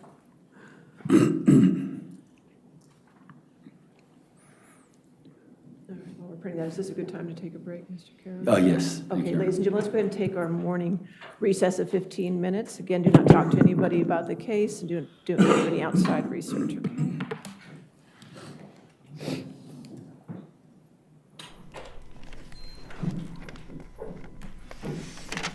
All right, you've been watching the Brendan Banfield murder trial here on WUSA 9+. We've been streaming it live for you. Obviously, Brendan Banfield is on trial for murder, accused of killing his wife, Christine Banfield, and another man named Joseph Ryan. A lot of the same information that we heard Friday. We left off with the judge, Annie, Friday, saying she wanted things to move. She wanted there to be organization, and I know a lot of people have been commenting on our YouTube page. They're not seeing it. Commenting about maybe the jurors are getting bored. So I'm curious to see what Matthew Torres is going to tell us about that when he joins us at around 1 o'clock. That will be interesting to hear. It's sort of, what he observed from the members of the jury. But we did leave off with the defense bringing back Harry Litsky to the stand, our forensics guy, the forensics analyst, who was really going through today the search warrant for the devices, the cell phone specifically of Juliana, right? And we're still in it right now, but what was your gathering from his findings? He's again trying to poke holes in the story that Juliana gave up there on the stand, and he's trying to poke holes in that timeline of who was where when the phones were being used, and he's connecting the dots between the Gmail account, the FetLife account, and the Telegram account that was being used for communication. And he said pretty consistently, if you had access to one, you were accessing all three. All three platforms, yeah. So I think he's really trying to, as you said, poke holes in the prosecution's case as far as what Juliana had testified. Another thing to keep in mind is who's in the courtroom. This is a very horrific thing that played out. You have family members in the courtroom. There's also a young child involved. It's just awful. I know you had a chance to speak with Joseph Ryan's mother. What did she have to share with you? Yeah, this has been incredibly hard for her. She's watching it virtually because she has some medical issues. She wasn't able to come up here to watch the trial play out in person, but she has been watching as much as she can. Obviously, there are parts of this that are extremely graphic and gruesome, really hard to watch. I do want to mention, I was talking to her yesterday and the day before. We were just talking about what's been going on in the courtroom, and she wanted me to mention that while she's not physically there in the courtroom, again, she is watching it, but also her sister, so Joseph Ryan's aunt, has been in the courtroom, she says pretty consistently since day one, to be there to show support for the Joseph Ryan family and try to bring awareness that he is a victim too. He is a victim too, an innocent person that was lured to the home. Okay, so we're probably going to be in this break for about another 10 minutes is my guess, and then they'll resume. There is another break for lunch. Typically around 1 o'clock is the timeline there. So after this break, we will have Frank Salvedo joining us once again. He is our legal analyst, and Frank was weighing in heavily on the forensics part of this, like why is he getting into the weeds of this? Because on Friday it was about 6 hours or so that we heard from forensics experts, and here we are again going into week 3 with another forensics analyst. But this is the defense's strategy. Yeah. It's crystal clear, right? Yeah, he said that this was their strategy. I am curious to see what he thinks of that strategy kind of continuing today. I would love to go back to Joseph Ryan a little bit too. You know, I think we're going to start to hear more about him and the involvement he had in all of this. As you know, Annie, I went down to Florida to speak with his mother right before the trial started, and I'd love if we could play some of our conversation for you. I remember when I got the call from the detective. He called me and he told me that my son had been killed. And I just know when he told me that I could hear my own voice screaming. And I remember that moment, and I remember where I was sitting, and I remember his words. But it was almost like I was outside of my body hearing that he had been killed.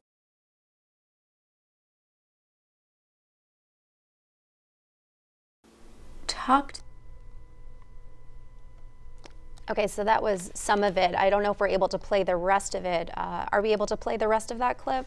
It looks like it cut off there. It does look like we I might remember be. when I got the call from the detective. He called me and he told me that my son had been killed. And I just know when he told me that I could hear my own voice screaming. And I remember that moment, and I remember where I was sitting, and I remember his words. But it was almost like I was outside of my body hearing that he had been killed.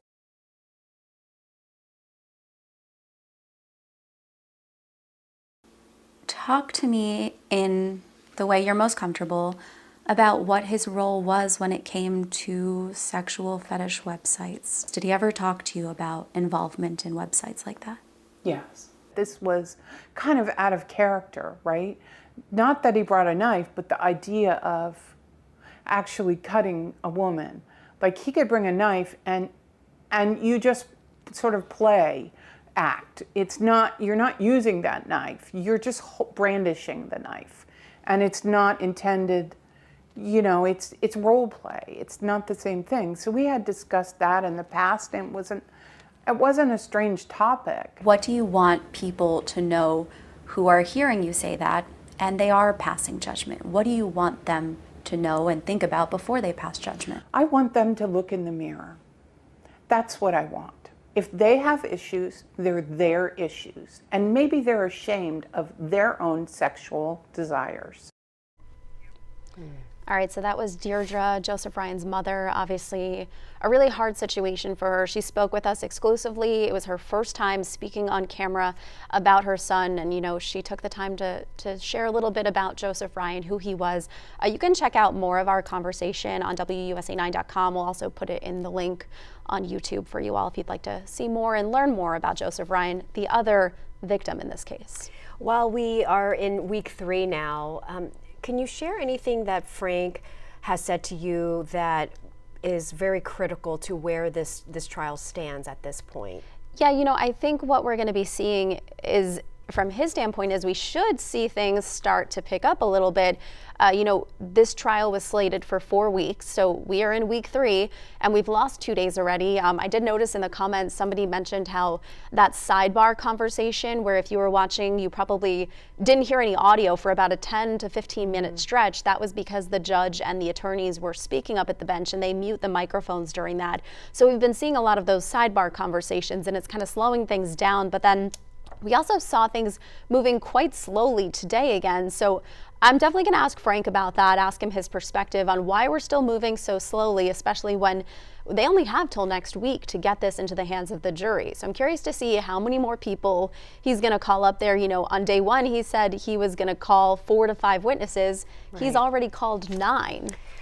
So let's show our viewers this number here, 202-895-5599. This is the number that you can continue to send questions in for our legal experts during this trial. We will be sure to get to as many as possible. Katie's going to be spending quite a bit of time with Frank today, so be sure to send in your questions. We see a lot of your comments here in the YouTube chat. And you know what's interesting, Katie, is there are a lot of comments regarding the defense and the defense attorney, John Carroll. What I find interesting is the sentiment from those watching versus what Frank Salvedo has shared about John Carroll. We shared a large portion of your interview with Frank earlier. I don't know if we have that clip, but basically Frank's sentiment is that the defense has done a pretty decent job of showing some missteps and some punching some holes in the prosecution's case. And that's his perspective, right? And you know, that's bring his up main priority at this point, right? And he's pointing out that he feels John Carroll has done a good job of poking holes just in to that story. raise a doubt. Right. I will ask him today if he thinks this is a good strategy. I did get to talk to him at length on Friday as well.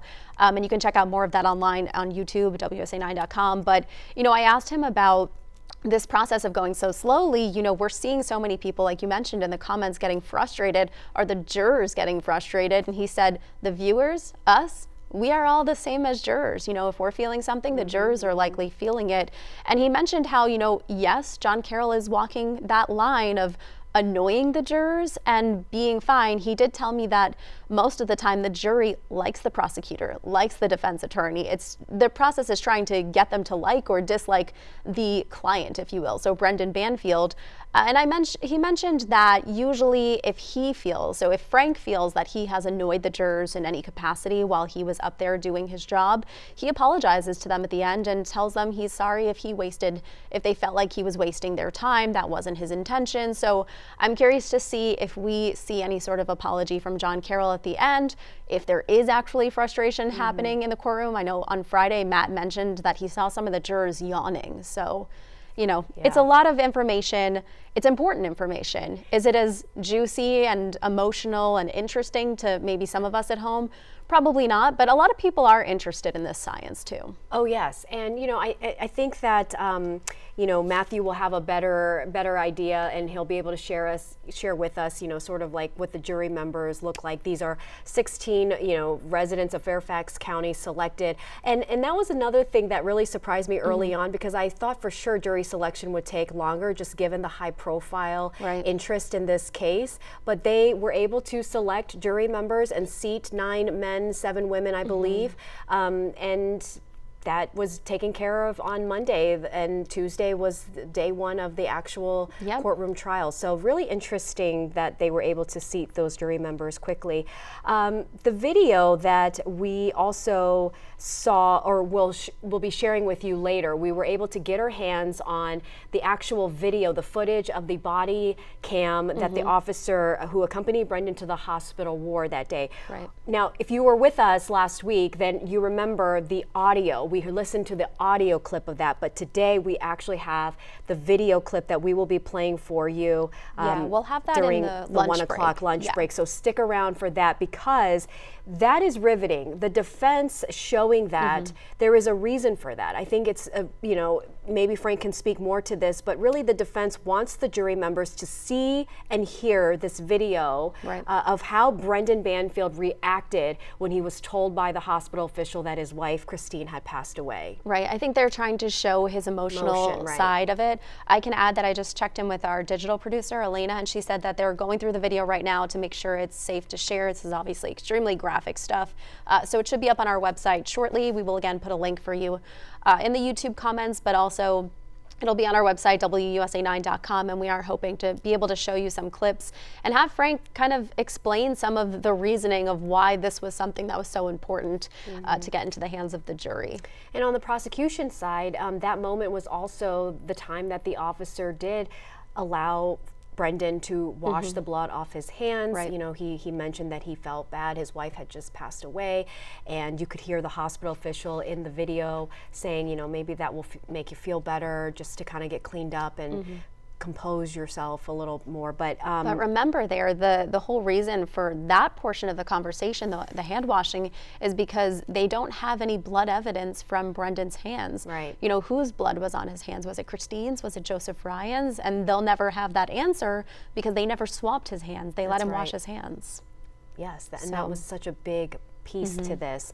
But yes, much of the testimony Friday from forensics experts, for me, it was about, you know, that Christine Banfield could have been behind those devices just that we're now poking talking questions about. into it. Exactly. Yeah. And I think some of what we heard today, I think one of the things that really stuck out to me was when, you know, he presented his evidence that Juliana's phone was at a nearby park where at the time, that's supposedly when the Gmail account was being made. So that kind of not showing a clear connection of where her phone was and was it in the home. You know, she said she was part of the process of making that Gmail account, but now her phone is somewhere else.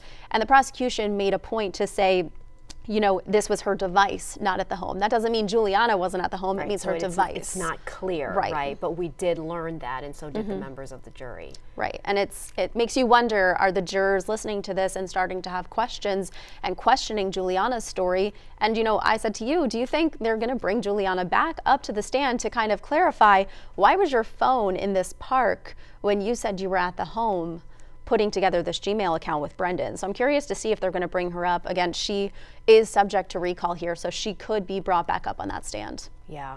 I'm just kind of going through some of these comments. I mean, we really do appreciate you all being so engaged with us on YouTube. Be sure to send us those questions too to that number 202-895-5599. That way, Katie, you will get those questions to Frank during the 1 o'clock break. Yes. Okay. And we'll bring all of those answers for you. He's been offering us some really solid perspective on this, I think, and just offering us a different kind of look, you know, than what you and I would be able to talk about. He knows the legalities to it, but then, you know, he also pointed out things like Brendan Banfield and the question of whether or not he would take the stand. You know, Frank doesn't think he's ever going to take the stand. John Carroll did say he was going to take the stand, but he did not say it in front of the jurors, and I think that's important to mention. So the jurors don't. He would. Right, and so the jurors don't necessarily have this expectation of whether or not Brendan will or will not take the stand. But Frank said, you know, it would be a big risk for Brendan Banfield to get up there on the stand. Yeah. And maybe you can replay that portion of the interview with Frank later on too, because I thought that was really riveting. And you know, you're right. Frank has really raised some important things along this trial. I remember I asked him about, you know, of course, none of us have a crystal ball, but you know, for Frank, was there a moment during this trial in the last now 2 solid weeks that sort of stood out to you, Frank? And he mentioned the gun range. He mentioned, I thought that was an odd piece, you know, who would take their nanny to the gun range? Right. And we heard from the manager at the gun range, right? Yeah. And you know, people keep saying, why does it matter that they were having an affair? I've seen that comment multiple times. Why is the affair such an important part of this? And for Brendan, you know, they said that it speaks to his motive. It does look like court is getting back in session. So let's take you back in the courtroom. Cool, perfect. Then I can ask her to just lead it. Because at this point, work must go on.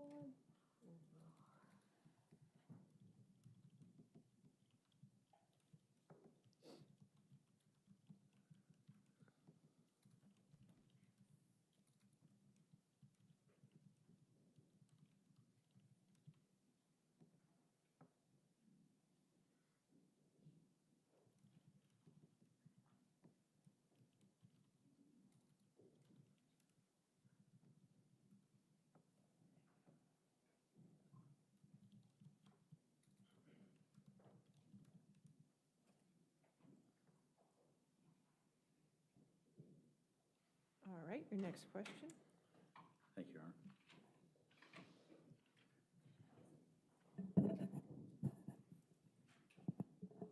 So let's move on to February 17th, 2023. I'm going to ask you to identify Defendant Exhibit 262. Can you identify that? I can. And is this something that you relied upon in your digital forensic analysis? It is. This is the Google responsive records showing the account login. This one in particular is on February 17th, 2023 at approximately 11:20 p.m. And this is to the alleged suspect Gmail account. Your Honor, I move that in as Defense Exhibit 262. No objection. 262 in evidence. And sir, what's the significance of this slide and the artifacts that it contains? It's a login to the alleged suspect Gmail account from the Banfield residence. Your Honor, I'm going to move on to slide number, Defense Exhibit 263. Sir, do you identify this exhibit? I do. And how is it that you identify this exhibit? This is another part of the Google responsive records. This is another login, a second login to the same alleged suspect account just 4 minutes later, 11:23 p.m. 3 minutes Your Honor, later. move that in as Defense Exhibit 263. Any objection? No objection. 263. And what's the significance of that in relation to the previous Exhibit 262? It's just on the same evening, around the same time. Here, I'm going to move on to Defense Exhibit 181. I believe that's been introduced into evidence. 181 is in evidence, yes. Sir, in the context of 262 and 263, have you seen this exhibit before? I have. Okay, what's the significance in relation to those other logins? These are two outbound FetLife messages on the same date at about the same time. And is there any identifying characteristics to these messages? These are both outbound from the account purporting to be that of Mrs. Banfield. Your Honor, I'm going to move the slide All right. to Defense Exhibit 247.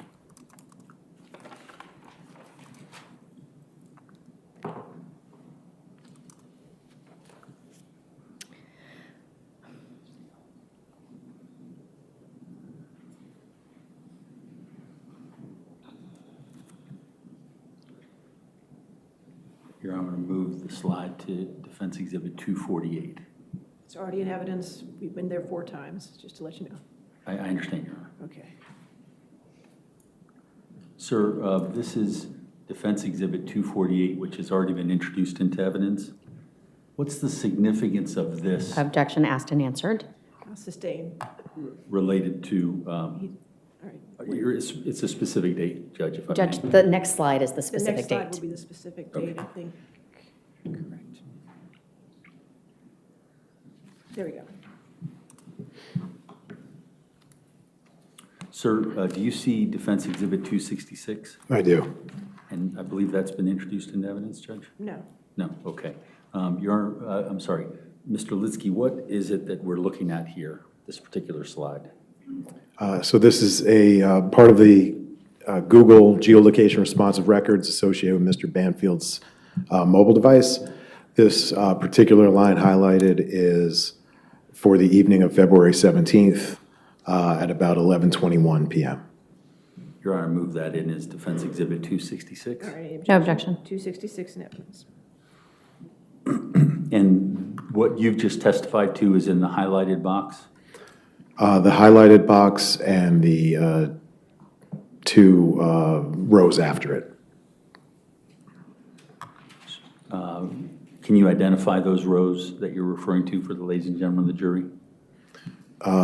Particularly, I've crossed it out, that row, which is 11:29 p.m., that row, 2 rows above it. If you look at column E, particularly on row 24887, or 24886 rather, you can see the number 4,684. That's a really large radius.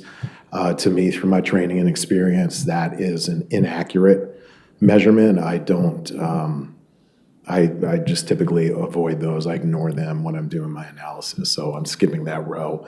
The row after it is informative, and the row before, two before the highlighted box is also informative for this analysis.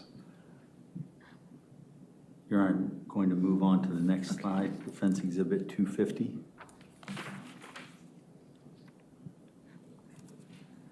And sir, what's the significance of this exhibit as to your analysis? Objection asked and answered, it's in evidence. Well, 250 is in evidence, so if you just want to ask him. Yes. As your analysis that you've previously given to the ladies and gentlemen of the jury, how does it apply to this particular slide? Sure. I can annotate the location of Mr. Banfield's mobile device as provided by Google as an approximation, relative to when the device arrived home. And so, Your Honor, may he annotate with the times as well? All right, if you want to make it 250C. 250C, yes.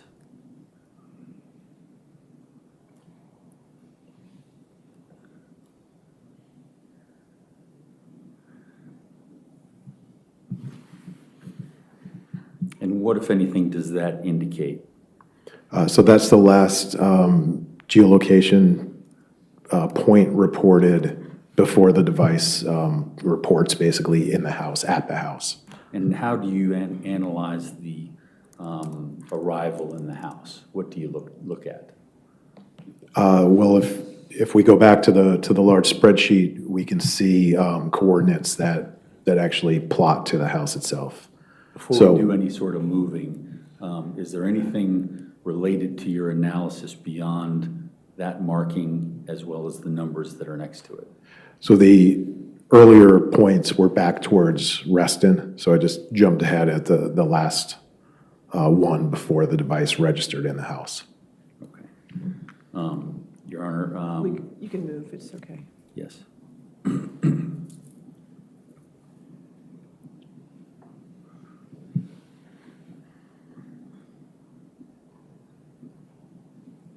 Is that the information you were referring to, sir? Yes. If I can annotate on this if helpful. But so this whole swath here, 38.9404 and minus 77.4056, those are essentially in the house. So if we look above that, any numbers that differ for those, just as a shortcut, some easy analysis, reflect locations outside of the house, away from the house. So it's fairly easy to look at a spreadsheet like this and just go down the column, and where we see the switch over from a different number, bless you, to those to the numbers I just referenced, that's sort of a breaking point of when the device arrived home. Your Honor, I'd identify that with the markings as Defense Exhibit 266A. All right.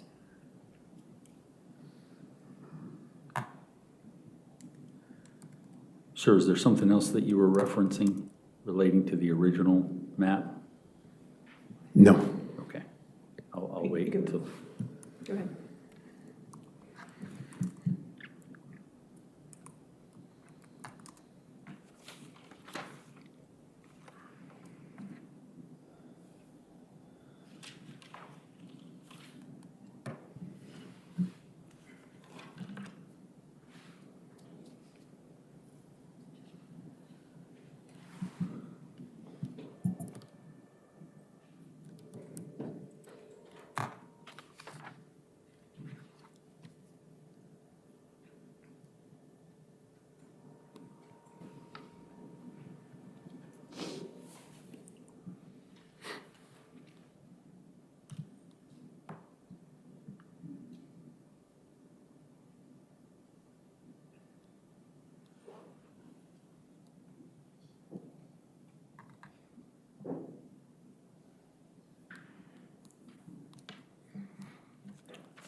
Sir, I'm going to ask you what has previously been marked Defense Exhibit 127.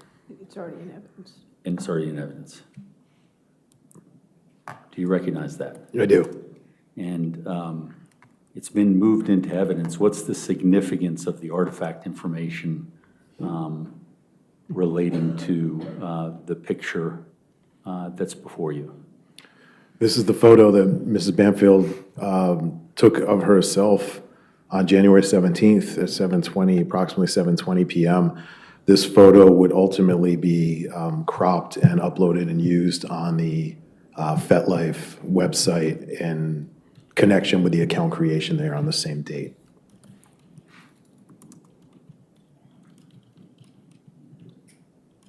Your Honor, I'm going to move on to Defense Exhibit 128. It's already in evidence.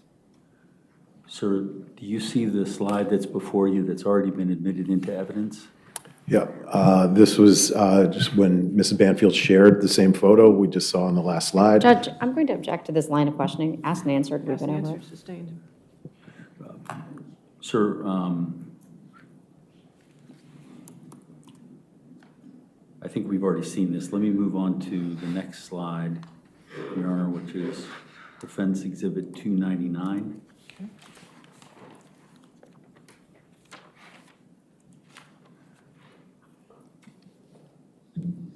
Sir, can you identify this exhibit?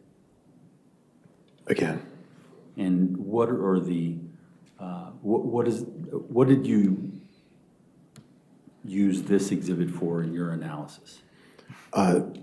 this is part of the digital forensic analysis from Mrs. Banfield's laptop. This just shows essentially the start of the session. It's a Windows logon event at approximately 9:59 p.m. on January 17th. Your Honor, I move that in as Defense Exhibit 299. Any objection? No objection. 299? And what's the significance of this with the previous exhibits that were put into evidence? Well, this is Mrs. Banfield's laptop.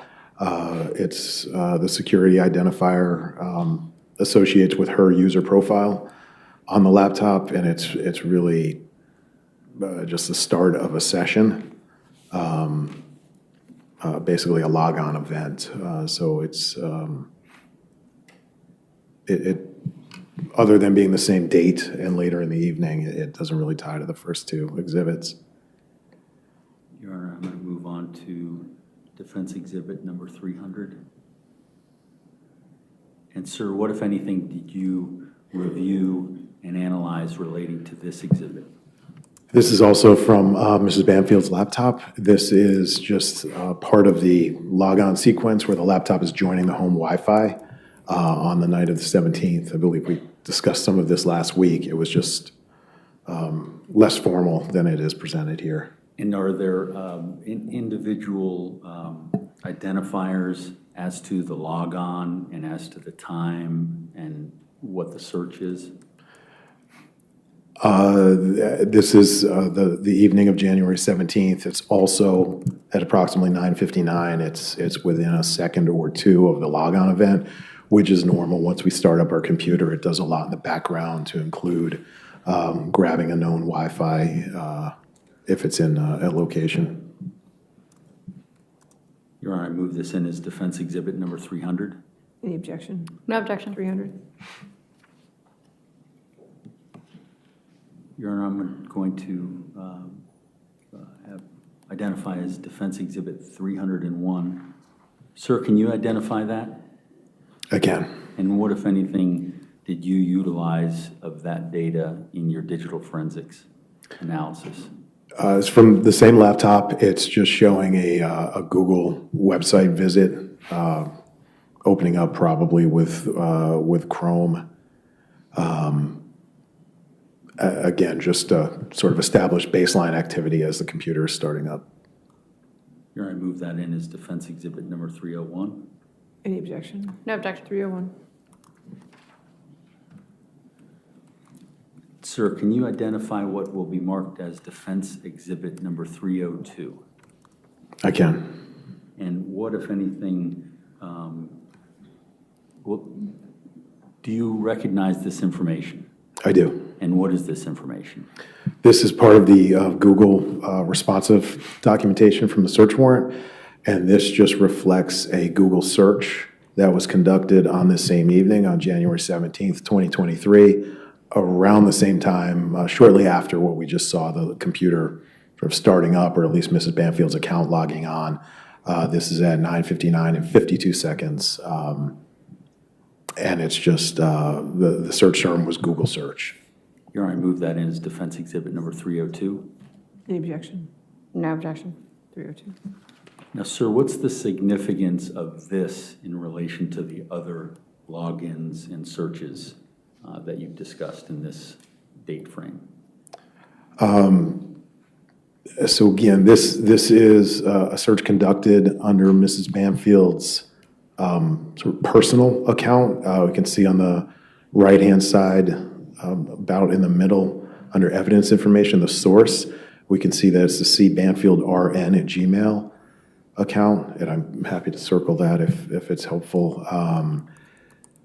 So it's Can you just describe where it is on the screen? Yeah, it's on the far right-hand column under the details, a little bit above, I guess, the midway point under evidence information source. And that's where we look to determine which account was registering the activity with Google servers on this date at this time. Okay. Your Honor, I'm going to move on to defense exhibit number 303. And sir, what, if anything, is this in relation to your digital forensic analysis of this date of January 17th, 2023? So this is a navigation to the Facebook website using Google Chrome on Mrs. Banfield's laptop. And this occurred at 10:01 p.m. on the 17th. Your Honor, move that in as defense exhibit number 303. Any objection? No objection. 303.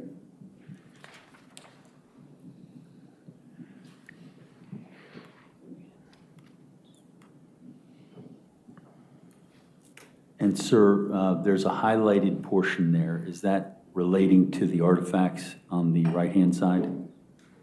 Yeah, so whatever's in the middle highlighted will reflect, the details in the right-hand column will reflect that particular entry or that particular artifact. Your Honor, I'm going to move to defense exhibit 304. Sir, do you recognize that? I do. And there's a highlighted portion down there. What does that relate to? This is navigation within Facebook on the Facebook server, on the Facebook website, where the user of the laptop navigated to a media attachment within their respective Facebook account. Your Honor, I move that in as defense exhibit 304. Any objection? No objection. 304. Now, sir, the highlighted area correlates with the details and the artifacts in what way? Basically, for every, in the middle, we have rows and columns, not unlike a spreadsheet. And so for what we have on the far right is the same information in the same order, just presented vertically. So we have URL, date visited, title, and we can see the corresponding rows on the far right. So we have title, typed count, transition link, visit source, artifact type, and then it cuts off in the middle. But what you see continuing on the right vertically actually extends if or to scroll over within the digital forensic software, it become too large to present in this view. Your Honor, I'm going to move to the next slide, exhibit 305. Oops.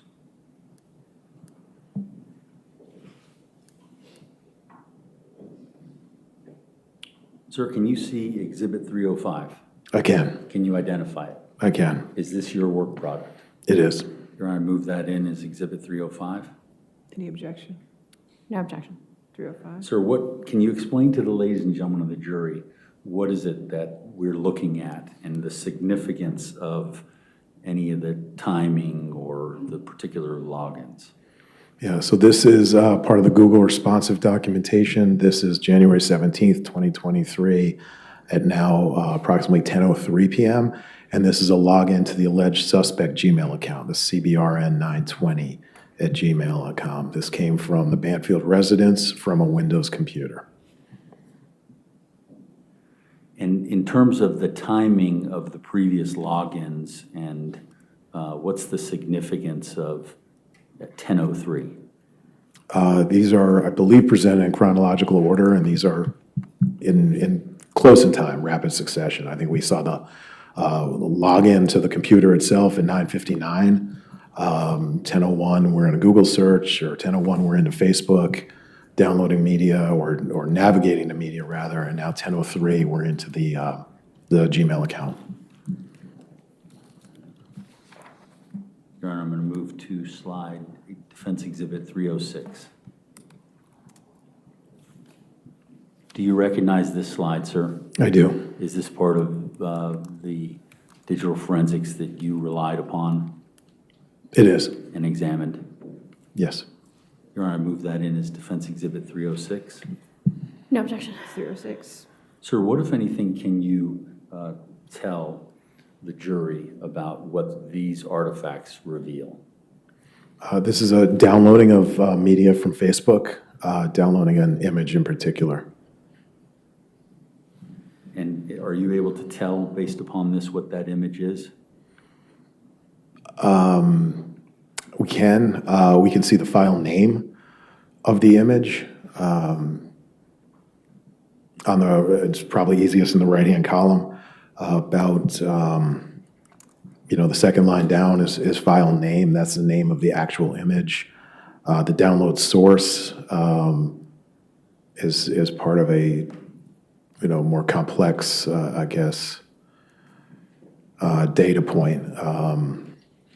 But this corresponds with the media that was on the on Facebook website viewed just a minute or two earlier. Okay. Your Honor, I'm going to move to Defense Exhibit number 307. And sir, do you identify this? Can you identify this slide? I can. Okay. And is this something that you worked with in your digital forensics analysis? It is. Okay. Your Honor, I move that in as Defense Exhibit number 307. No objection. 307? And sir, if you could tell the ladies and gentlemen of the jury exactly what it is we're looking at here. So these are part of the Google responsive documents. This is the attachment to an email sent from the alleged suspect Gmail account to the alleged suspect Gmail account. It's the same file attachment to this email that was downloaded to the laptop on the previous exhibit. And so emailing from the same email to the same email, what's the significance of that? It's a way to send yourself data, send yourself, in this case, a picture. And what, if anything, can you conclude regarding the artifacts in this slide? It's the same picture that was downloaded from Mrs. Banfield's Facebook account a minute or so earlier. Here, I'm going to move to Defense Exhibit number 308.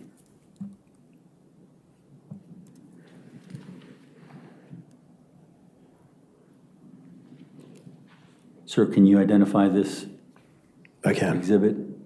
And what, if anything, did you rely upon in your digital forensics analysis in this case? So this is analysis from Mrs. Banfield's mobile device, her phone, and it's just communication occurring at about 10:04 p.m. Here, I move that in as Defense Exhibit 308. Any objection? No objection. 308? And sir, how does this other than the timing of it, fit into the previous slides that you've analyzed? I mean, the timing to me is most noteworthy. It shows that somebody is awake and using this device at the same time the other device is being used to exchange information that is centric to this investigation. Here, I'm going to move to defense exhibit number 309. Sir, can you identify this slide? I can. And what, if anything, does this show as part of your digital forensic examination? This is about 40 minutes later in the evening at approximately 10:46 p.m. And this is back on the laptop and the initiation of the Photos app within Windows. And the timing of that, is that significant relating to your investigation? It is related to the FetLife account creation, yes. And is that what January 17th is in terms of the connection to this case? It is, yes. Here I move this defense exhibit number 309 into evidence. Any objection? No objection. 309?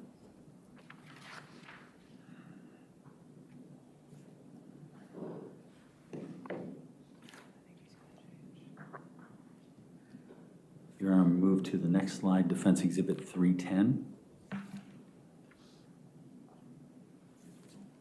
Sir, do you recognize this? I do. And explain, or can you just identify how it was used in your analysis?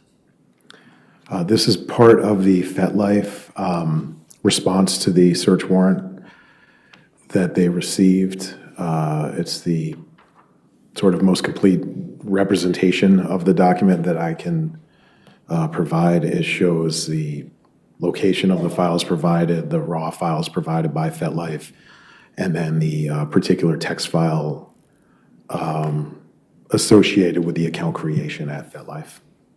Your Honor, move that in as defense exhibit number 310. Any objection? No objection. 310? And sir, in looking at this slide, which you've identified, is the, can you just guide the ladies and gentlemen of the jury as to the area where the, you've described each of these things, where it is in the file, what the location information is, and what was received from FetLife? Sure. The text box to the right of the screen, or the right middle of the screen, is what FetLife actually provides. It's the raw data. It's a little choppy and tough to read. The columns or the associated data that they've collected and are reporting here is at the top.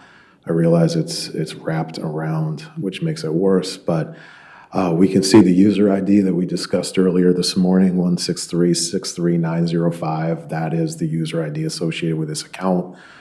We can see sign up is the nature of this action.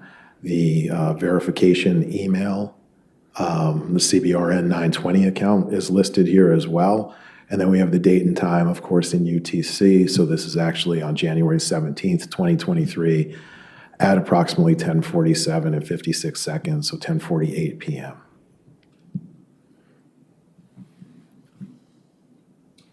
Here I'm going to move to defense exhibit 311. And sir, do you identify this? I do. And along with your analysis of this FetLife image, can you, is this something that you relied upon in your digital forensic analysis? It is. Your Honor, move that in as defense exhibit number 311. Any objection? No objection. 311?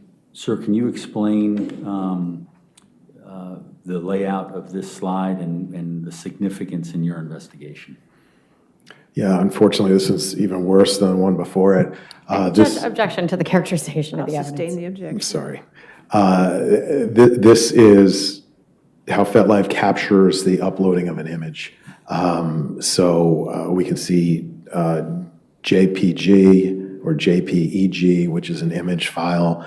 We see the date and the time. Aside from that, we see a lot of sizing and elements of the photo itself, the digital image itself, but there's not a lot here to link back to what we're talking about, other than FetLife is acknowledging that an image was uploaded as part of this account.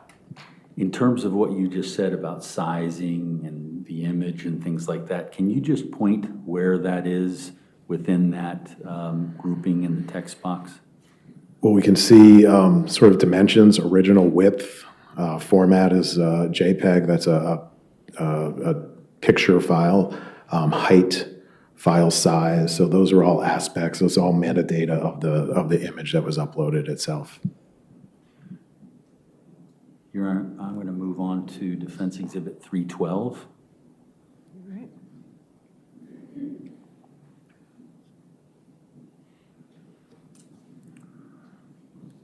Sir, do you recognize this? I do. And is this something that you relied upon in your digital forensics analysis? It is. Your Honor, move this in as Defense Exhibit 312. Any objection? No objection. 312. Sir, can you explain to the ladies and gentlemen of the jury of what this artifact and what this slide indicates relating to your digital forensic analysis?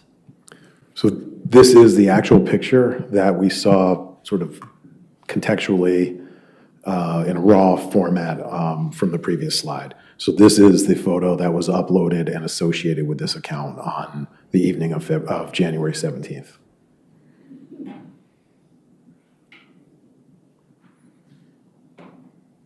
Your Honor, I'm going to move to Defense Exhibit 3, looks like 14. 314, you said? Yes, it's number 314. All right. Sir, do you identify this, can you identify this exhibit? I can. And does this relate to your analysis in digital forensics in this case? It does. Your Honor, I move this in as Defense Exhibit 314. Any objection? No objection. 314. Sir, can you explain to the ladies and gentlemen of the jury while they have that before them, what it is that you're looking at and what you're relying on in arriving at conclusions with regard to January 17th, 2023? Yeah, this was just, again, this is from Mrs. Banfield's mobile device. This is for context. This is to see at this important time as far as the accounts in play in this investigation are in focus, what was going on with the other devices. And this is just a look into what was happening on Mrs. Banfield's cellular phone at the time that other activity was happening on her laptop. And the highlighted area does that have a relation to the artifact and the details on the right side of this? It does, and for timing perspective, this is 10:43 p.m. or approximately 10:43, 10:44 p.m. It appears to be benign, other than it might be informative as to what, we have a user on this device, somebody who's clearly awake. It seems to be benign in the topic, that is, the site that was visited, which appears to be shopping. Judge, I'm sorry. At this point, I would like to object as asked and answered. I mean, my notes reflect that we went over this Yes, I'll several days ago. I'll sustain the Thank you. objection. Asked and answered. Your Honor, I'm going to move on to Defense Exhibit 315. Sir, can you identify that? I can. And is this something that you utilized in your digital forensics analysis in this case? It is. Your Honor, I move that in as Defense Exhibit 316. No objection to the exhibit. Objection is to any questions. We talked about the frozen tickets already. I understand. So 316 is in evidence. And sir, in terms of the details in the artifacts, what's significant regarding that? It's just a continuation, it's just extended use of the device. And the highlighted areas that reflect directly with the details and the evidence information? It is, it does. Sir, based upon the evidence and the analysis that you performed on the digital forensics relating to January 17th, 2023, can you opine as to a reasonable degree of scientific certainty what was going on with the devices that you're talking about in these slides? The laptop was absolutely used for important events or activity related to this investigation. It was part of the Judge, I'm kickoff. going to object to the characterization as important. Sustained. It was used to kick off the FetLife account, which is central to our discussion over these past couple of weeks. The phone is informative as to use, the time of day, and the activity. The activity that's into a true account of Ms. Banfield's, that is the Facebook account, and the suspect account, that is the Gmail account, and the FetLife account, are contemporaneous. They're going back and forth within seconds, if not minutes. To me, that's part of my analysis where I don't see a break. I don't see a loss of control of devices.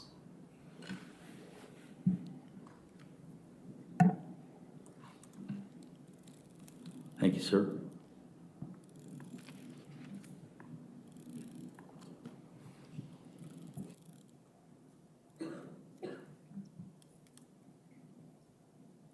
Let's move on to February 23rd.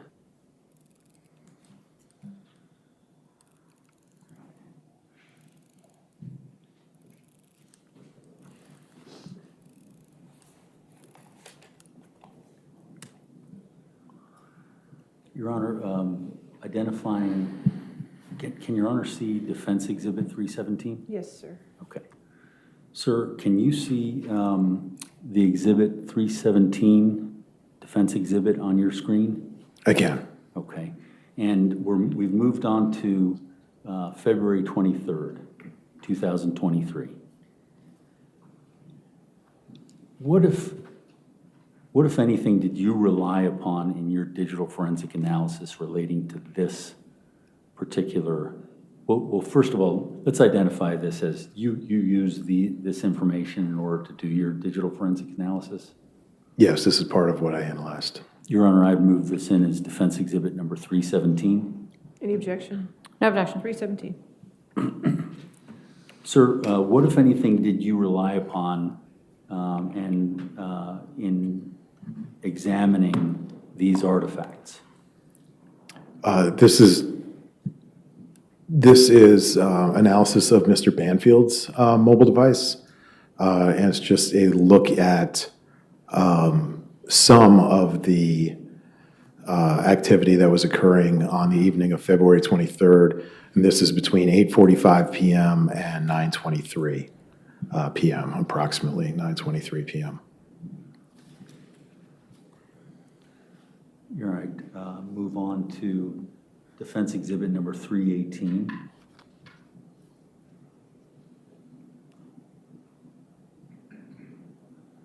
Sir, can you see that slide? I can. And was this something that you analyzed as part of your digital forensic analysis? It is. Your Honor, may I move Defendant Exhibit 318 into evidence? Any objection? No objection. 318. Sir, can you explain to the ladies and gentlemen of the jury how you utilize this information contained in this slide in your digital forensic analysis? Yeah, this is a similar snapshot, only into the phone of Ms. Magalhães. About the same window in time. This is beginning at approximately 9:24 p.m., down at the bottom through approximately 9:43 p.m. The highlighted entry we can see on the artifact type is a biome user activity.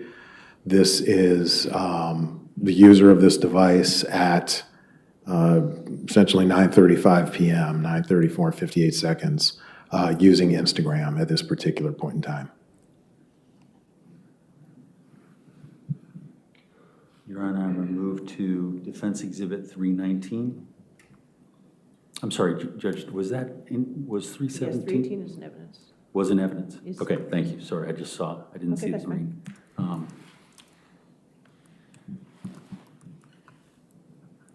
Sir, can you identify this as Defense Exhibit 319? I can. Is this something that you utilized in your digital forensic analysis? It is. Your Honor, I move this in as Defense Exhibit 319. Any objection? No objection.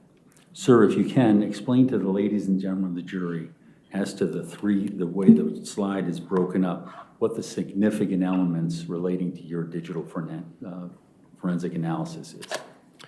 This is part of the same sort of multi-device analysis across around this time period. So this is Ms. Banfield's mobile device. At the top, there's activity at about 8:51 p.m. and at the bottom there's 9:25. I think, not to telegraph the next slide, but I think it continues. But same thing, we're just looking at what each respective device was doing at this time. And the highlighted portion relates directly to the artifact information that's on the right-hand side? It does, and I think I only highlighted that one to show where the screen cuts off to set up the next slide. It doesn't hold significance otherwise, to my knowledge. Your Honor, I move to Defense Exhibit 320. Sir, can you identify that? I can, yeah. Is that something that you utilized in your digital forensic analysis? Yes.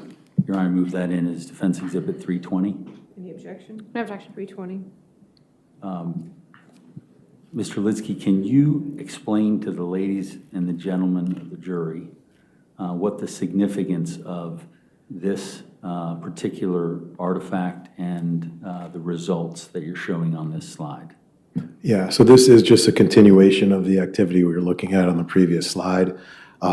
This particular data set not only shows this time on this date, but this is focused on communication. The highlighted artifact, which I think is the same one from the previous slide, I've found is something related possibly to Mrs. Banfield's work. But again, this is really just showing the sort of a bit of what I'd call a nonstop or continuous activity and the time frame reflected. That is here from about 9:25 p.m. through about 9:40 or 9:41 p.m. And if you can just describe, you indicated that you found something that could possibly be linked to Ms. Banfield's work. What were you talking about? Well, the particular artifact that's highlighted, you can see over on the right, is an exchange with a contact name that has a Nova PICU in it. I'm familiar with that as where she was working. Now, February 23rd is significant in terms of your analysis. How? February 23rd was obviously the night before the incident. On the morning of the 24th, there was telegram activity, substantial telegram activity on the night of the 23rd. There was FetLife activity on the night of the 23rd. There were multiple login events on the night of the 23rd. I'm sure I'm missing something, but those come to mind. We'll carry on. Your Honor, I'm going to move on to Defense Exhibit 321.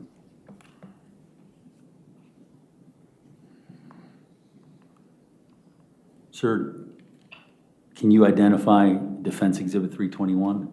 I can. And is that something that you utilized in your digital forensic analysis? It is. Your Honor, I move that in as Defense Exhibit 321. Any objection? No objection. 321. Sir, if you can explain to the ladies and gentlemen of the jury, obviously there's a highlighted portion, but how does that interact with the artifacts and the evidence information that's on the right-hand side? Yeah, so, my analysis on this particular date at this particular time, my analysis showed that all relevant devices were at home. So we have what I believe is 3 adults in the house. We have 4 devices that are in focus here, 3 mobile phones and a laptop. This is the laptop, and we're looking at about the same period of time here. This first artifact is at approximately 9:34 p.m., and the last one that's visible on this slide is 10:22 p.m. And who's the owner of the laptop? This is Ms. Banfield's laptop. Okay. I'll move on to Defense Exhibit 322. Sir, can you identify that? I can. Is that something that you utilized in your digital forensic analysis in this case? It is. Your Honor, I move that in as Defense Exhibit 322. Any objection? No objection. 322. Sir, if you can explain to the ladies and gentlemen of the jury exactly what it is we're looking at and the relationship between the highlighted portion and the artifact and evidence information on the right-hand side. Of course. So this is part of the Google responsive records. As part of this investigation, Google logged this particular search, this Google search, from, and this is associated with Ms. Banfield's true name account, the cbanfieldrn@gmail account. We could see on the source information over on the right-hand column about midway down. And this is a search for kid-friendly resorts in the Dominican Republic. This was on February 23rd, 2023, at approximately 9:34 and 15 seconds. If you care to back up one slide, we'll see this corresponds to what we saw on the laptop. Should be within a second or two. Okay, let me see if I can do that. Judge, I'll stipulate that they're the same time. All right. They're stipulated. So this is corroboration that the activity on the laptop is what actually happened on Google servers. Your Honor, I'm going to move on to Defendant's Exhibit 323. Sir, can you identify this slide? I can. And is this something that you relied upon in your digital forensic analysis? It is. Your Honor, I move this in as Defense Exhibit 323. Any objection? No objection. 323. Now, sir, there's a highlighted portion which, does that correspond with the artifact and evidence information on the right? It is. This was another Google search initiated by the user of this device on this evening. And what, if anything else, is significant in terms of your analysis? Well, the timing, of course, the evening of the 23rd at 9:34 p.m. The theme, we're searching, a different search string, but for resorts in the Dominican Republic. Here, I'm going to move on to Defense Exhibit 324. All right. Sir, can you see Defense Exhibit 324? I can. And is this something you relied upon in your digital forensic analysis? It is. Here, I move that in as Defense Exhibit 324. Any objection? No objection. 324. Sir, there's a highlighted portion. Does that correspond with the artifact information, evidence information on the right-hand side? It does. These are the Google responsive records, similar to what we saw in 322, just confirming that the user of this device, Ms. Banfield's laptop, conducted this search. And what's the significance of the information that's provided there? The search term was 21, or the visited website was 21 best family resorts in the Dominican Republic for 2023. It was a search that was conducted at 9:34 and 33 seconds p.m. Here, I'm going to move on to Defense Exhibit 325.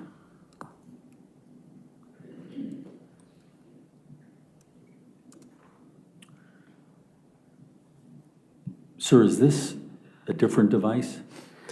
This is. And sir, is this something that you relied upon in your digital forensic analysis in this case? It is. Your Honor, move in Defense Exhibit number 325. Any objection? No objection. 325.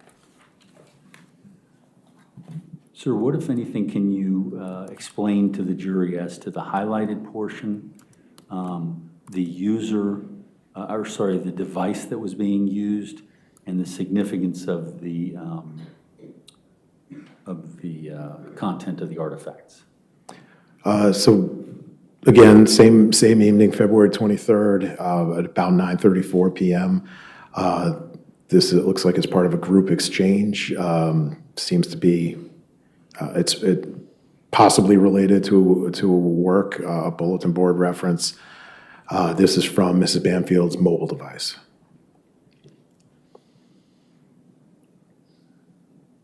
Your Honor, I'm going to move on to defense exhibit number 326. Sir, can you identify this exhibit? I can. And is this something that you rely upon in your digital forensics analysis? It is.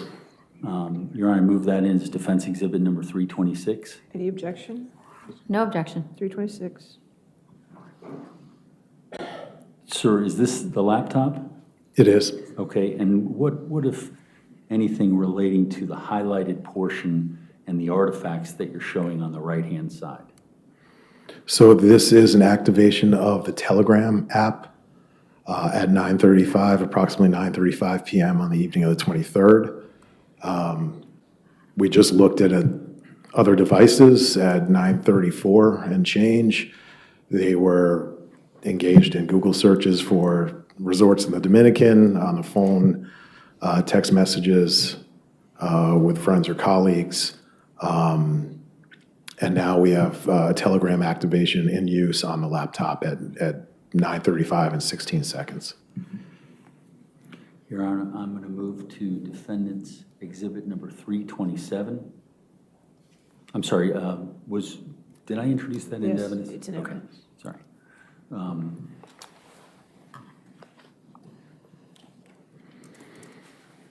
Sir, do you recognize this? I do. Is that a digital artifact that you relied upon in your digital forensic analysis? It is. It's just a close-up, more detail of the Telegram information from the previous slide. Your Honor, I move this in as defense exhibit number 327. Any objection? No objection. 327. Sir, if you can, what is it that's significant to you as a digital forensic examiner as to the artifact information and the information on this slide? Well, Telegram use is of obvious import to me. That was a central component to the investigation or my review and analysis. The timing also contemporaneous to the other activity we observed across devices from associated with the three users in this investigation. This particular activation only ran for about 2 minutes. We see a start and end time. So Telegram was active from 9:35 and 16 seconds to 9:37 and 5 seconds. So just under 2 minutes. And this was on the laptop? This is from the laptop, yes. Okay. Your Honor, I'm going to move to what will be marked as defense exhibit 328. All right. Sir, do you recognize this? I do. And where does this originate from? This is from the Telegram exchange that I believe was extracted by Detective Miller from Mr. Ryan's phone. And what, if anything, Your Honor, I move this in as defense exhibit number 328. Any objection? No objection. 328. And sir, this is well, what, if anything, is significant about this towards your analysis as to the digital forensics analysis in this case? So with the blue text exchange or the blue message exchange on the left-hand side dated February 24th, 2023 at 2:35 and 47 seconds a.m. That's what corresponds the timing. If we back our 5 hours out, that is 9:35 from the previous evening. So this particular exchange corresponds with the Telegram activation we saw on the laptop. The message immediately after as well. Are you able to identify the parties here? The green account, which is a message from the previous day, is associated with Mr. Ryan's device. The blue are messages associated with the account purporting to be that of Mrs. Banfield. And is there significance, what's the device that appears with both parties? There's not a device attribution available to us on this particular slide, but there's a correlation between Telegram. We have Telegram active on the laptop, and we have these messages at the same time. Your Honor, I'm going to move the slide to what will be Defense Exhibit 213, which I think has already been introduced. 213 is in evidence. And sir, you reviewed this, I guess, conversation on FetLife? I did. Was that part of your analysis? On Telegram. I'm sorry, on Telegram. Yes. What, if anything, can you explain to the ladies and gentlemen of the jury of these artifacts? This is the next page from the previous slide, so it's just a continuation. We see, if we recall, that Telegram was active from 9:35 to 9:37. The 4 blue box messages from the previous slide and the 2 here, or the 2 from the previous slide and 2 here, line up with that timing. Your Honor, I'm going to move on to what will be marked as Defense Exhibit 330.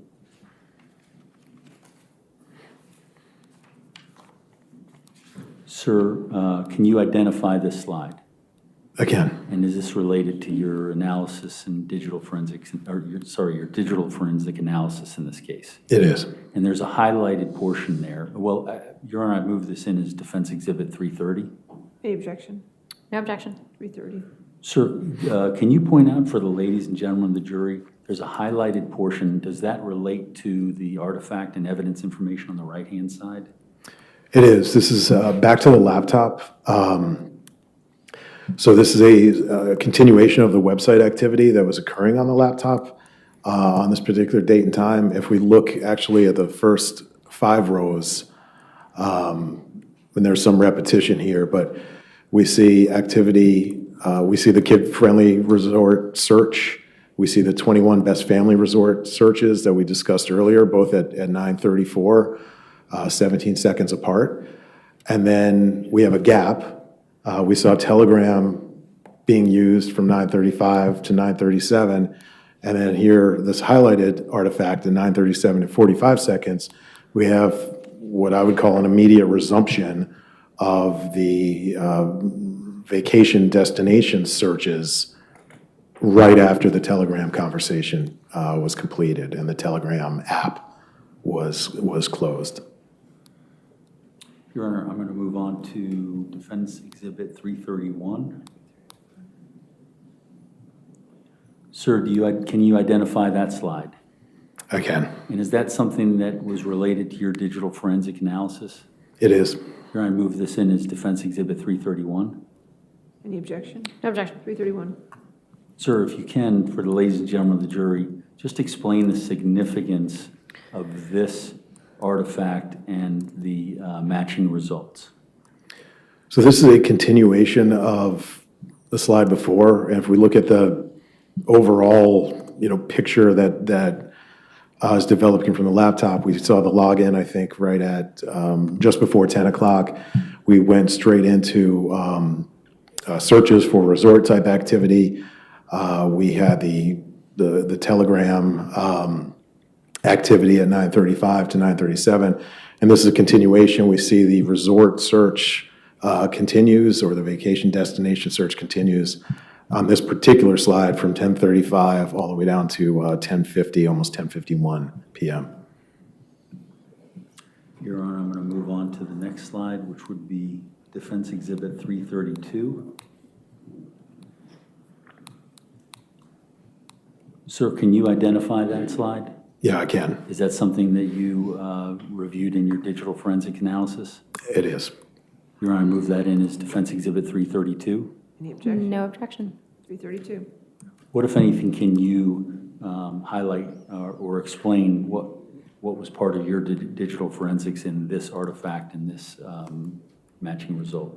Yeah, and this is just the final activity that was truncated from the previous slide. So this extends through 10:55 p.m. The last website visit or web history on the laptop was for the Royalton Bavaro Resort and Casino, I believe located in the Dominican Republic. Your Honor, I move on to defense exhibit number 333. Sir, can you identify this exhibit? I can. And is this something that you utilized in your digital forensic analysis in this case? It is. Your Honor, move in defense exhibit number 333. Any objection? No objection. 333. What, if anything, can you tell the ladies and gentlemen of the jury as to the artifacts and how it relates to the previous artifacts that you've discussed? So this is a analysis from Mrs. Banfield's mobile device, her cellular phone. This is a message to Mr. Banfield's device at 11:01, approximately 11:02 p.m. If we look, we can see the highlighted row. If we look above that, we see the last activity on the device, at least with regard to communication, that occurred at 9:51 p.m. So there's a gap, at least in communication, on the mobile phone until about 11. The message that was sent through Facebook messaging was a link to Royalton Resorts Punta Cana website. So we saw that was the last artifact observed on the laptop. So I see connectivity. I see searches. We saw almost 90 minutes of searches, mostly for resorts in the Dominican Republic on the laptop. And now the first thing we see within minutes of the end of the activity on the laptop is a message related to those, I'd say related to those searches on the phone. Your Honor, I'm going to move to defense exhibit 334.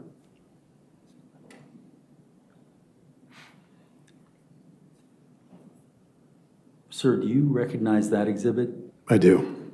And what, if anything, was related to your investigation in this slide? This is one of the crime scene photos provided, taken by the Fairfax County Police Department, I believe Detective Leach's unit or he himself. This is from the kitchen area of a wall calendar. And Your Honor, I move this in as defense exhibit number 334. Any objection? No objection. 334. Sir, what, if anything, is significant in terms of the picture that you have before you as defense exhibit 334? Well, the next slide, so this is the sort of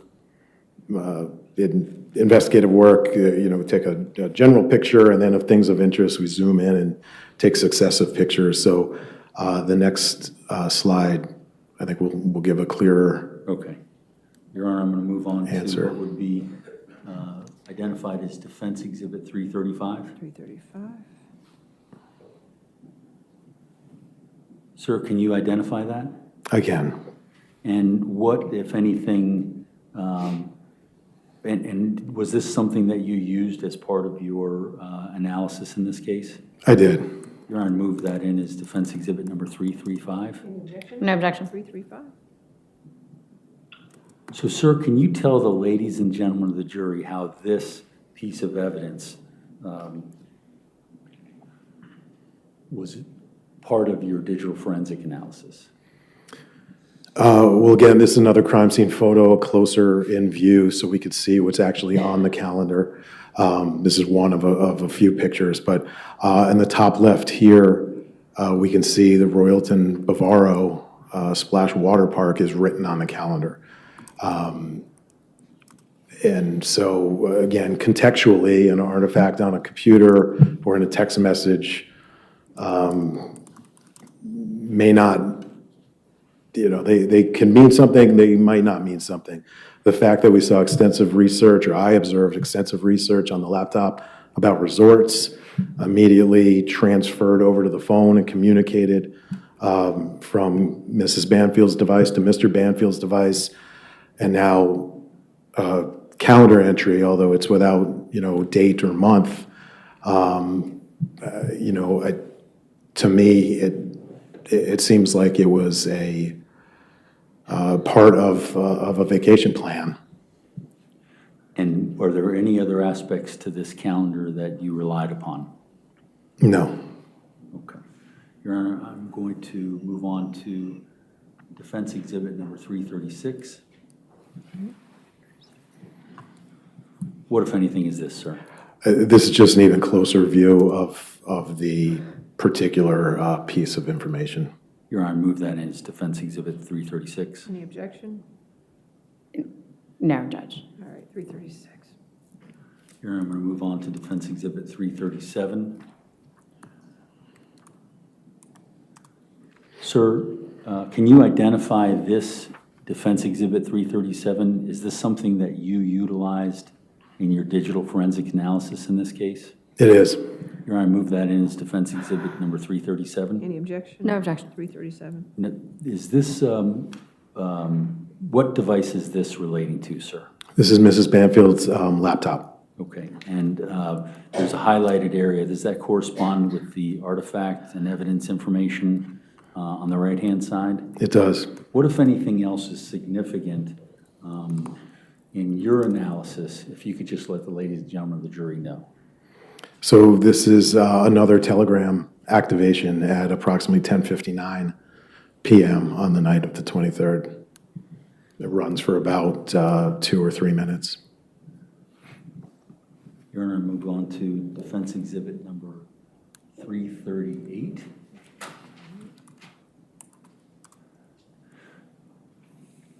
Sir, can you identify this exhibit? I can. It's the same artifact from the previous slide, just a close-up with, in case the detail is more. Your Honor, I move this in as defense exhibit number 338. Any objection? No objection. 338. And sir, same information regarding timing.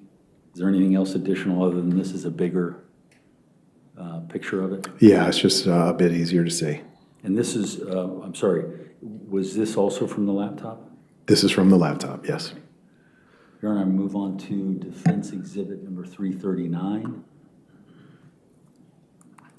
Sir, do you recognize that? I do. And what, if anything, did you rely on in this, or did you rely on this in your digital forensic analysis? I did. Your Honor, I move that in as defense exhibit number 339. Any objection? No objection. 339. And what, if any, significance does this particular artifact have in relation to the testimony regarding February 23rd that you've given up to this point? It's a secondary use of the Telegram app, kickoff of the Telegram application on the laptop. This one ran substantially longer. This kicked off at 11:06 p.m., approximately 11:06 p.m., and ran for a full 44, 45 minutes through to 11:49, almost 11:50 p.m. Your Honor, we move on to defense exhibit number 340.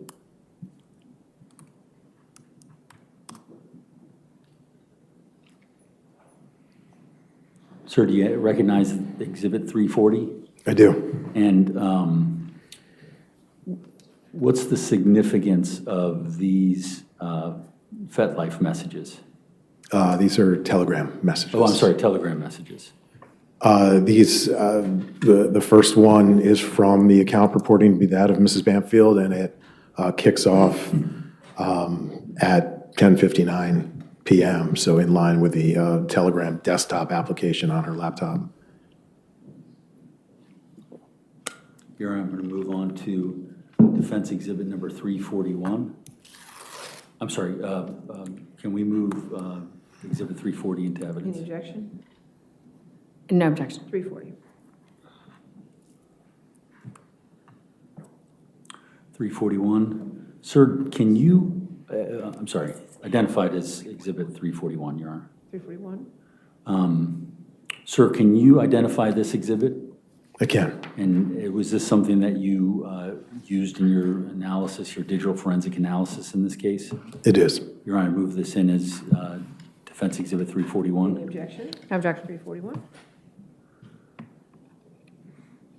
Sir, what's the significant in terms of the timeline that you're following regarding your digital forensic analysis for February 23rd, 2023?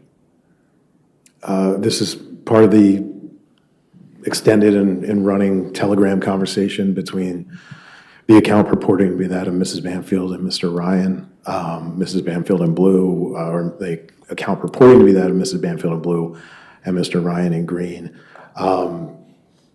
This is in line with the telegram activation beginning at approximately 10:59 p.m. on the laptop, running all the way through 11:49.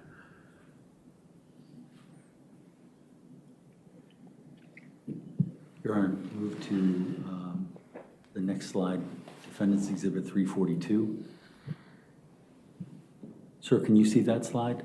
I can. And was this a slide that you relied upon in your digital forensic analysis in this case? It is. Your Honor, I'm going to move this in as Defense Exhibit number 342. Any objection? No objection. 342. Sir, what, if anything, can you explain to the ladies and gentlemen of the jury as to this particular artifact on the night of February 23rd, 2023?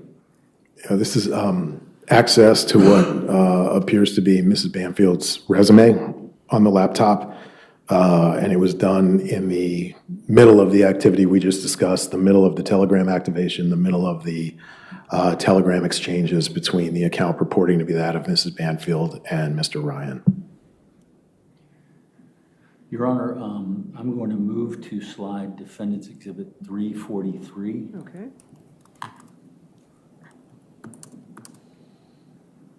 And I'm sorry, Judge, did I introduce the last one into Yes. evidence? Okay, 342 thank you. evidence. Sir, can you see the Exhibit 343 on your screen? I can. Okay, and this is an artifact that you relied upon in your digital forensics analysis? It is. And Your Honor, I move that in as Defense Exhibit 343. Any objection? No objection. 343. Can you explain to the ladies and gentlemen of the jury how this artifact fits into your testimony up to this point? This is a login, as reported by Google, to the alleged suspect Gmail account, the CBRN 920 Gmail account, occurring from a Windows computer within the Banfield residence on the evening of February 23rd, 2023 at approximately 11:09 p.m. Your Honor, I'm going to move to the next slide, which is Defendant's Exhibit 344. Sir, can you identify Defendant's Exhibit 344? I can. And the highlighted portion, does that correspond with the artifact information? It does. Your Honor, I move that in as Defense Exhibit 344. Okay, 344 on evidence. What, if anything, can you explain as to your digital forensic analysis and how this was utilized in your digital forensic analysis? So this is from analysis of Ms. Magalhães' mobile device. And so not just the artifact that's highlighted, but the few or couple after it as well. This just shows what was going on her device at the time of the Google login we just looked at, which I believe was just shy of 11:09 p.m. So her device was engaged, it looks like, in message exchanges on Facebook. We also see a launch of the Facebook Messenger app. We see the phone going from portrait to landscape, orientation, and all of the other artifacts sort of surrounding this. These are in chronological order. This is a good time to break. I was trying to get through it, but I don't think I will, so it's probably a good time. All right, that's fine. All right, ladies and gentlemen, let's go and take our lunch break at this point. Again, don't do any outside research and don't discuss the case with anybody, okay? Thank you.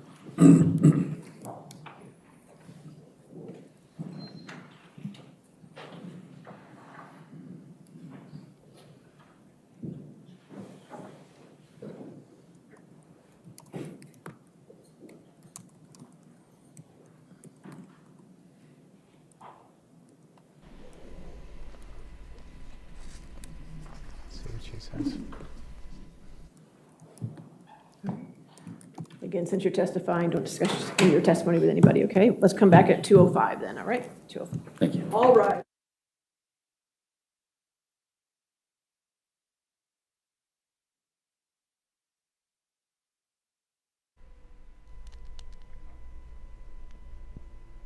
All right, you have been watching the Brendan Banfield murder trial here on WUSA 9+. We appreciate you staying with us. Not too much has happened in the last few hours. We have heard from the same gentleman, Harry Litsky.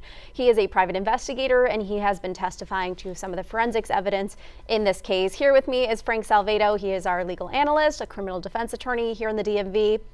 Do want to let you know that we are going to be taking your questions. I know some of you have already been putting them in the YouTube chat, but you can also text us. If we could put that number up on the screen, the number is 202-895-5599, and we'll be taking your questions momentarily. Frank, a lot of not too much happening, but you know, we have learned a little bit more about some of the devices that Harry Litsky has been analyzing. Most of this is from Detective Brendan Miller's findings. Now he's the forensics analyst who was with the Fairfax County Police Department at the time. He's still with the department, but he was transferred out of the unit. And his findings, he says, found that Christine never lost control of her devices. Again, important to note that they are talking about devices and can't necessarily say that means the person had the device at the time, right? These are just the devices that they're referring to. Frank, this has been going on all day. We've been hearing from Harry Litsky. We heard from him pretty much all day on Friday. You know, I know when we talked Friday, the conversation was, oh, defense attorney John Carroll is trying to hold things out till the weekend, especially knowing that we were going to have possibly a snow day or two. We ended up getting 2. Why is he still going so slowly, do you think? Well, I think he's definitely more organized. You saw the judge kind of chastise him at the end of the day Friday and say, you need to be a little bit more organized. He is definitely more organized. The testimony is a little bit tedious, understandably. However, you have to understand the dichotomy here. Really, the forensic analysis provided by the Commonwealth thus far has largely been Juliana, who has talked about that they stealthily got control of Christine's work laptop and were able to do this in a very secretive manner. The key issue in the case, really, at this point, is who placed that ad. So this testimony, although tedious, if you really step back and look at it, I know it's tedious, I know it can be boring, and everybody wants to see whether Mr. Banfield is going to testify or not. But if you do a comparison between the Commonwealth's expert witness so far, which I would say is Juliana, compared to the defense's, it seems like the defense is scoring some, albeit boring, they're scoring some points on who had control of this laptop and therefore who placed the FedLife ad. Yeah, and Frank, you know, you mentioned who had the control, right? And there was a portion where Mr. Litsky said that his findings showed that Juliana's phone was in a park, so not at the home at the same time as when the Gmail account being used to make the FetLife account was created. And the prosecution made a point to say, you're talking about her device though, that doesn't mean Juliana was in that park. She could have been at home, the device could have been there, etc. Do you think that we're going to see Juliana get brought back up to the stand to kind of answer some of those questions? I would be surprised if she takes the stand again. I think they scored a lot of points against her, and I think putting her up there again would probably be more detrimental for the prosecution. I would expect her not to testify again. But that is an interesting detail, right, as we move on.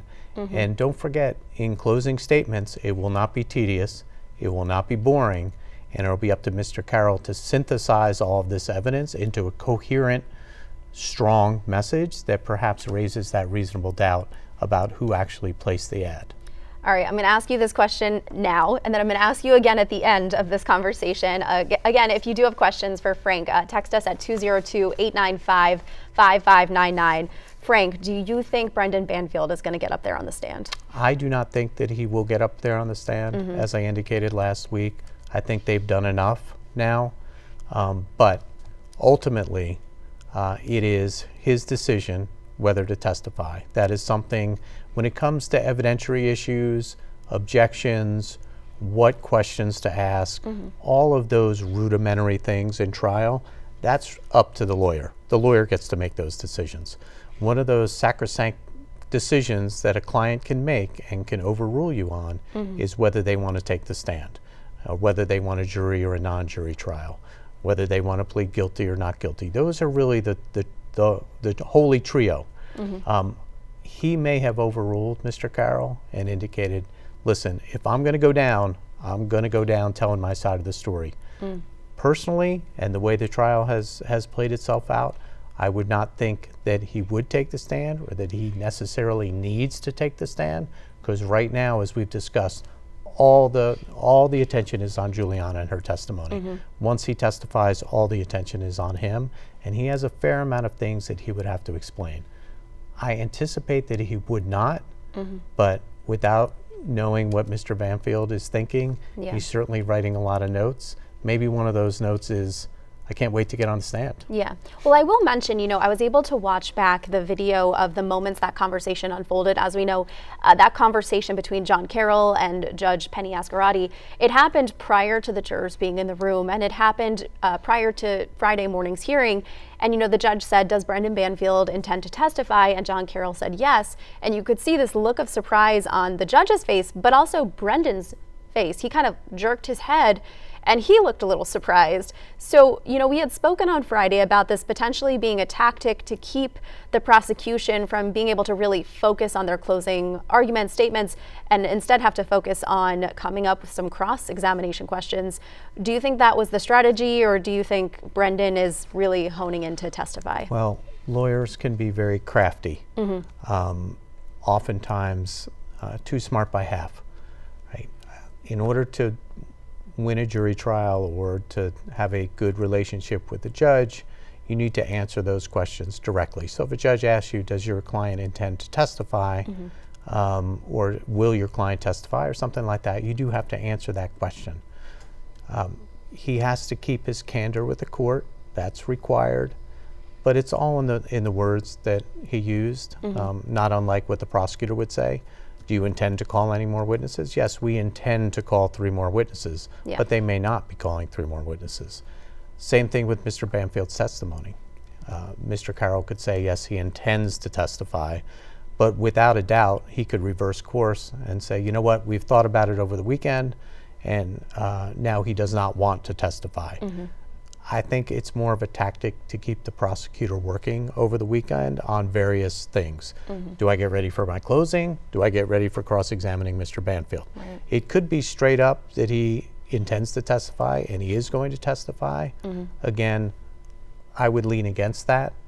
But when the court asks you a question, you do have to answer honestly, but I think he couched the language a little bit so he could go either way on it. All right. So Frank, last week we heard the audio and we saw Brendan Banfield on the courtroom as he was watching the body camera footage and listening to the body camera footage of the moments he found out his wife had passed away, that she died from her injuries. I do believe we are able to play you some of that video. We mentioned earlier that we had some clips for you. So if we can, I'd like to play you some of the body camera footage that we just got in of those moments when Brendan was finding out his wife had died.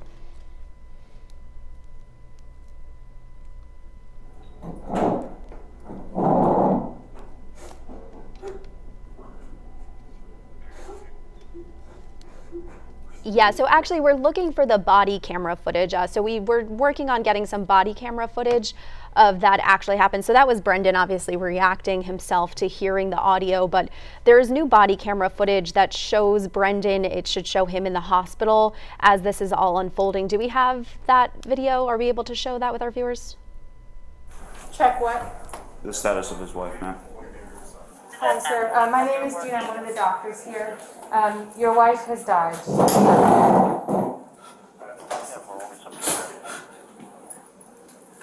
So sorry.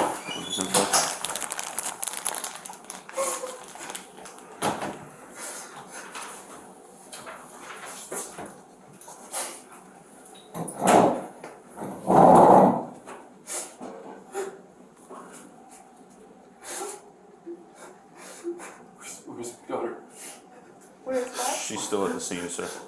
She's with the other officers.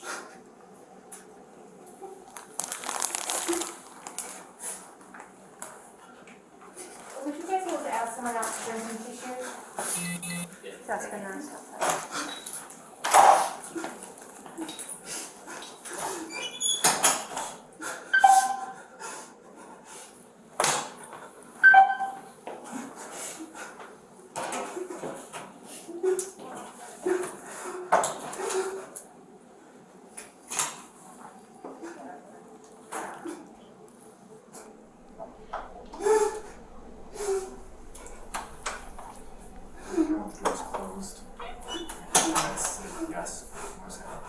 Okay.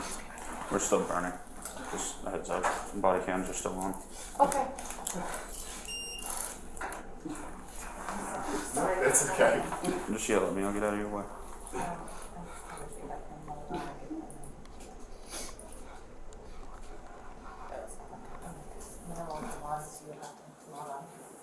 What's that one? They said he wants to be evaluated, so okay, no problem.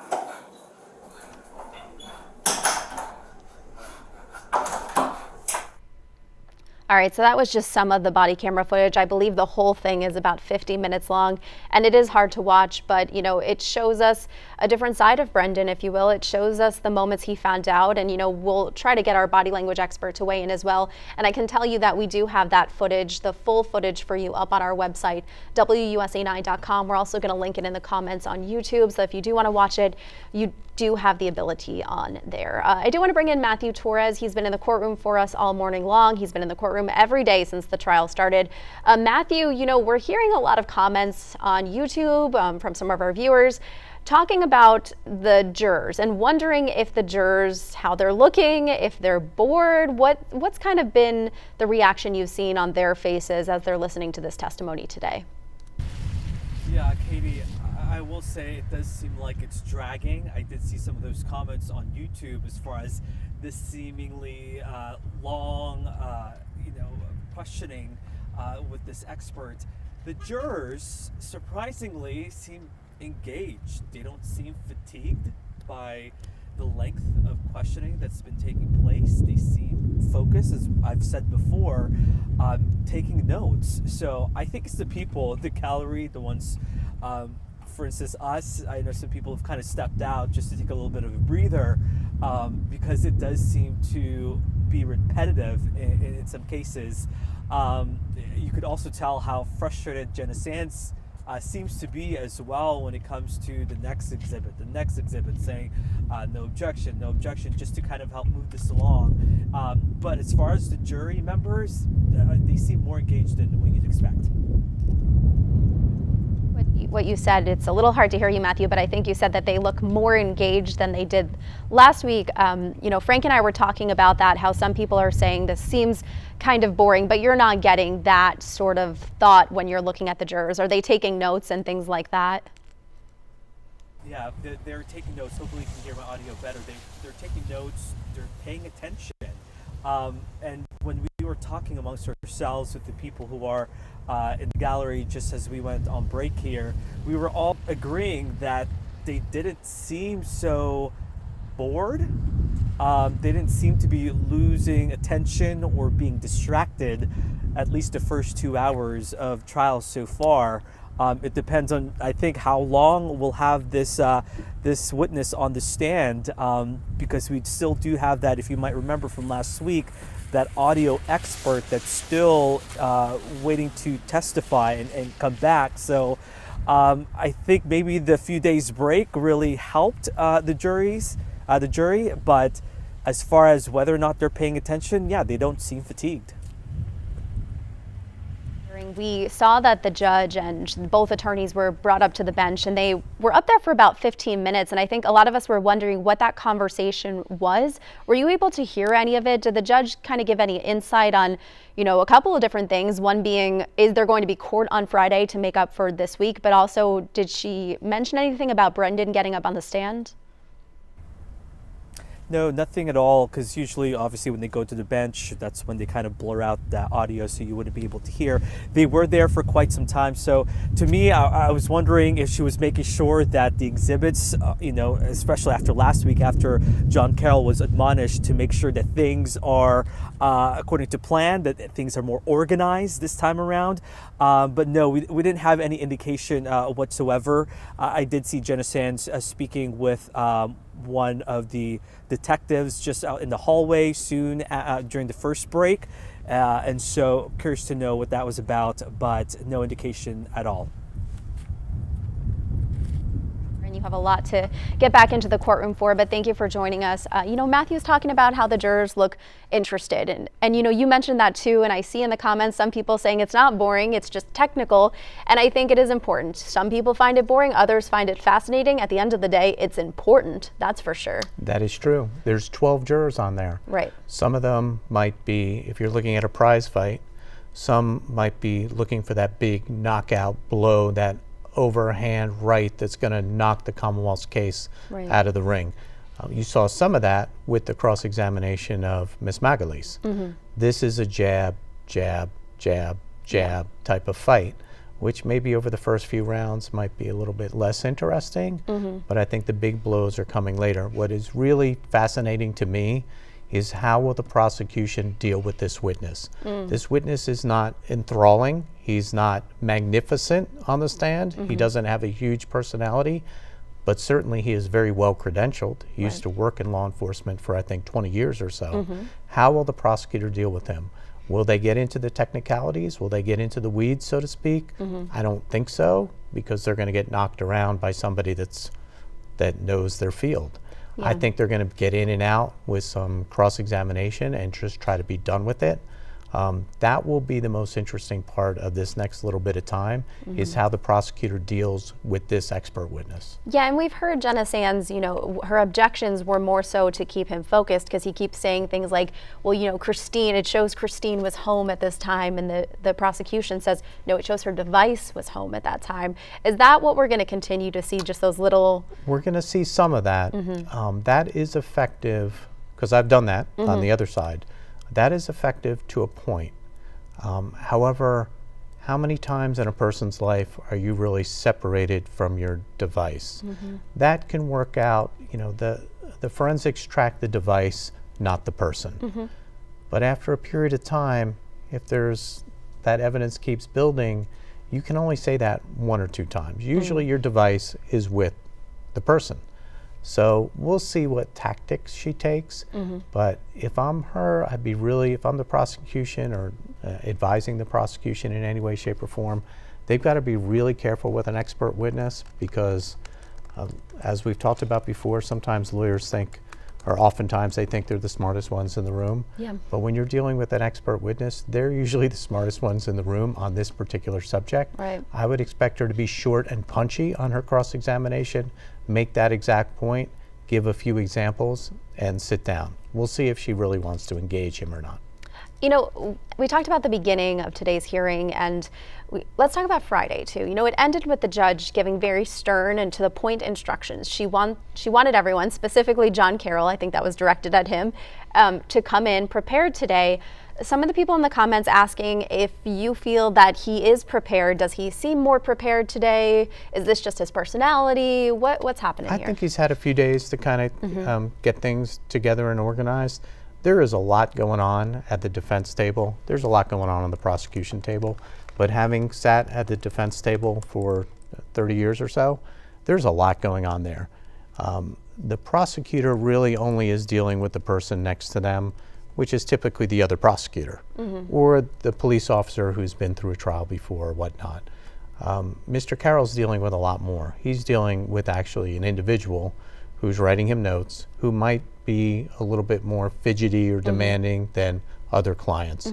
So he's dealing with that whole dynamic. He's also dealing with an expert witness who's come in and maybe he had to set up his hotel accommodations. He's dealing with all of that. Then he's trying to stay organized through 300, 400 exhibits. And he's got a judge whose patience is wearing thin. As it gets to the end of the week, like all of us, we get a little tired, we get a little annoyed. more easily annoyed.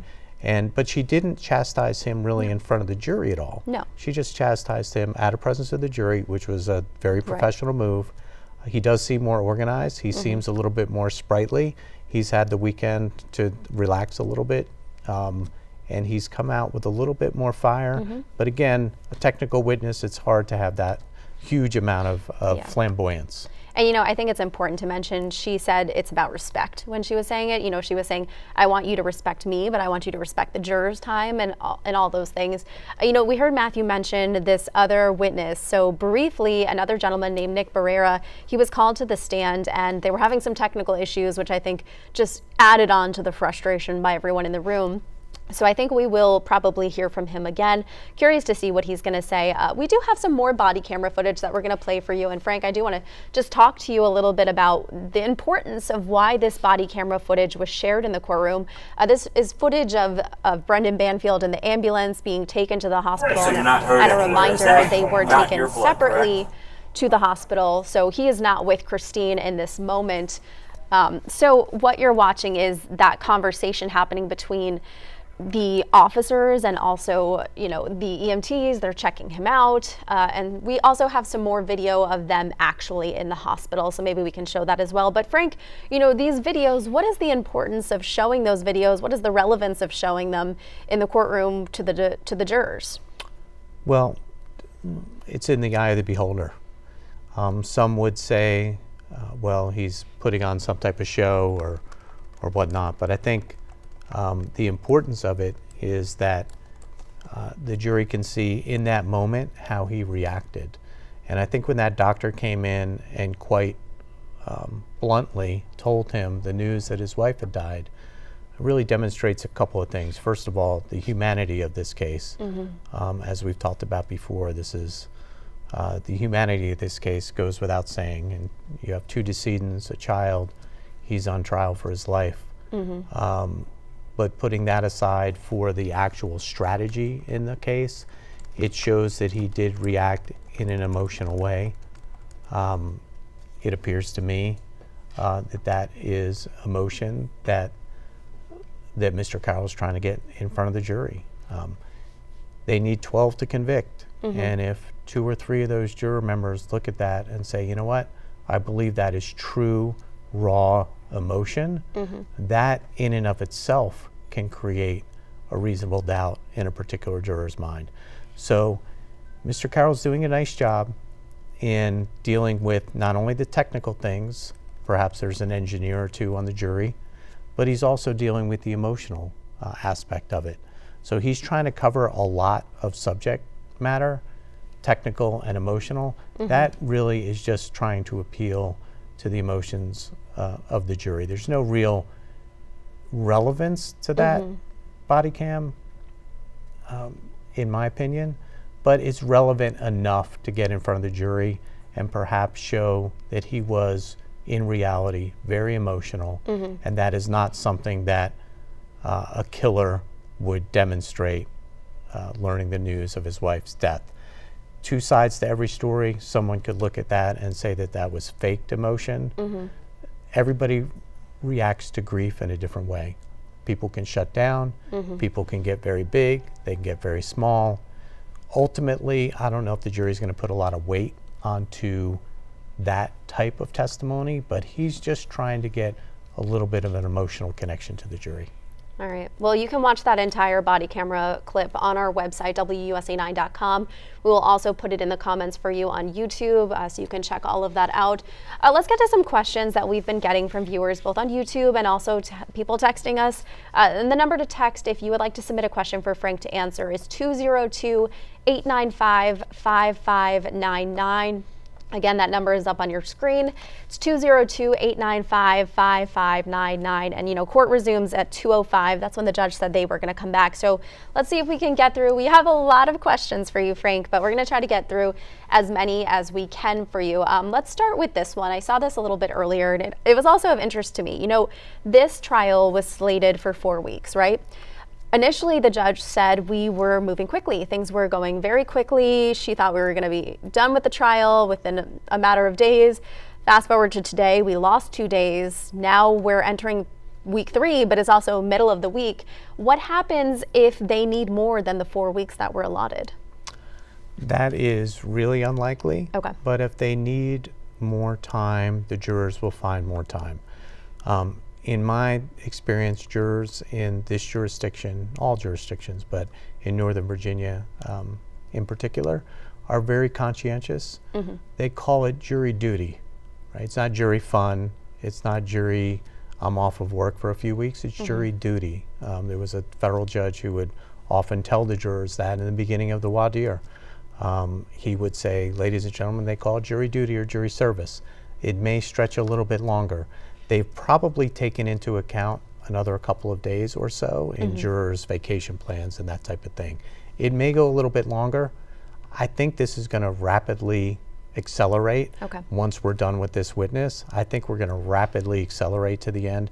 It wouldn't shock me if they're doing closing statements on Friday of this week in a couple days. Okay, and so I know we have at least one more witness. Possibly if Brendan takes the stand, that could go on, I imagine, quite a bit.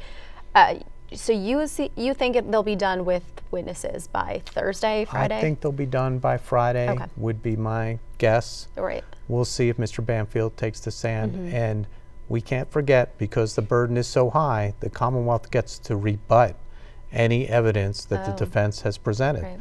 So the Commonwealth has gone first. The defense has worked their way through some witnesses. Maybe Mr. Banfield testifies, maybe he doesn't. But now the prosecutor will get a chance to do a rebuttal.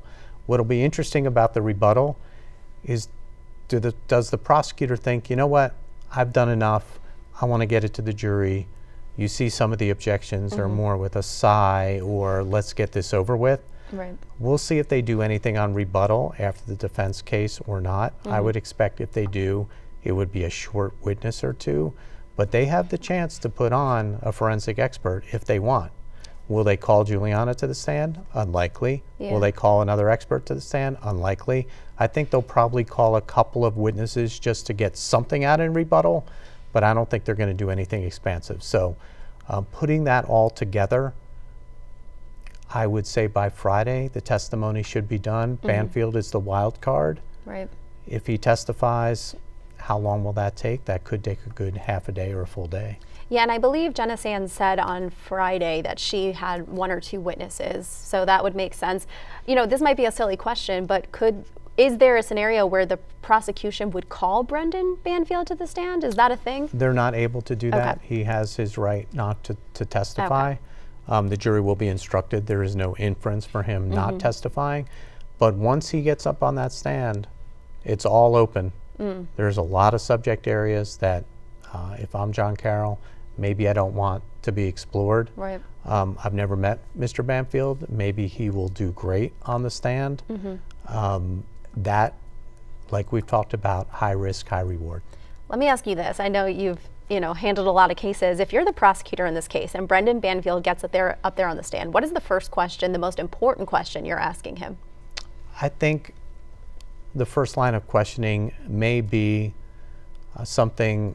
You always want to start off your cross-examination with something is going to be successful, right? Primacy, recency. You want to start off with something powerful and that's going to be successful. You don't want a slow build up.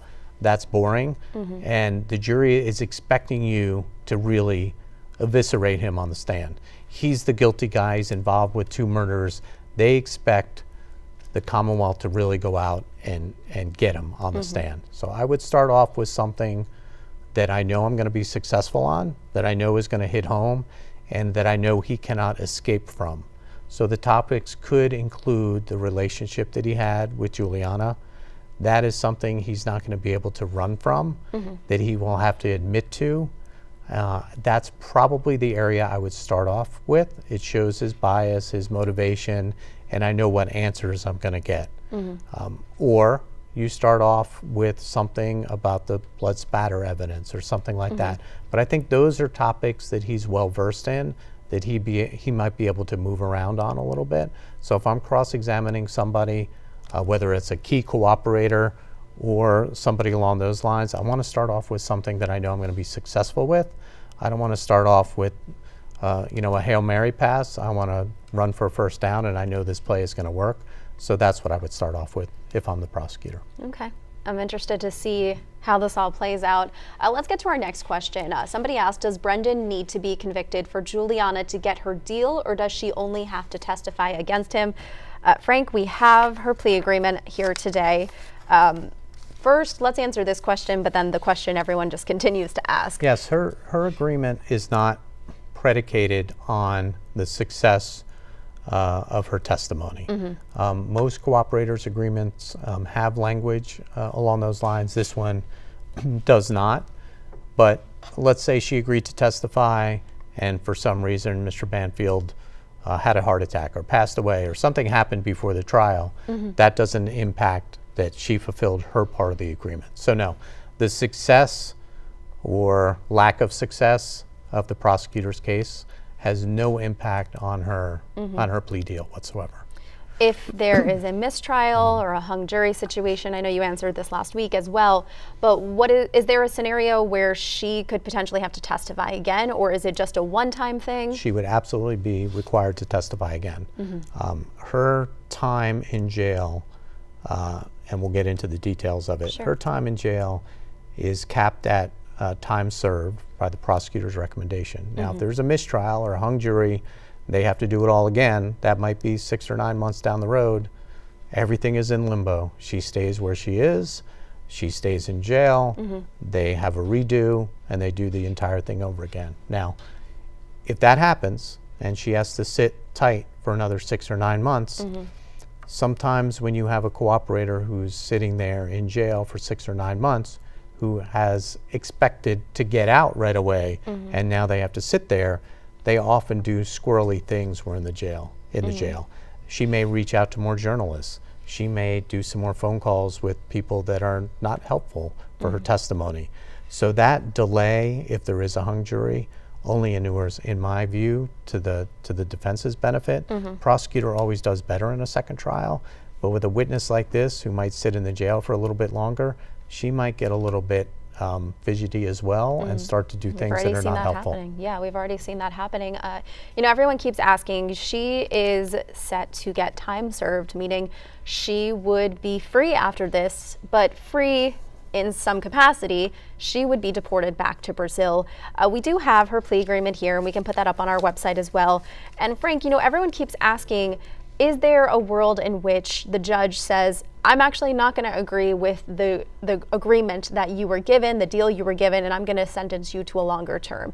Is that possible for that to happen based on what you're reading here? It is possible.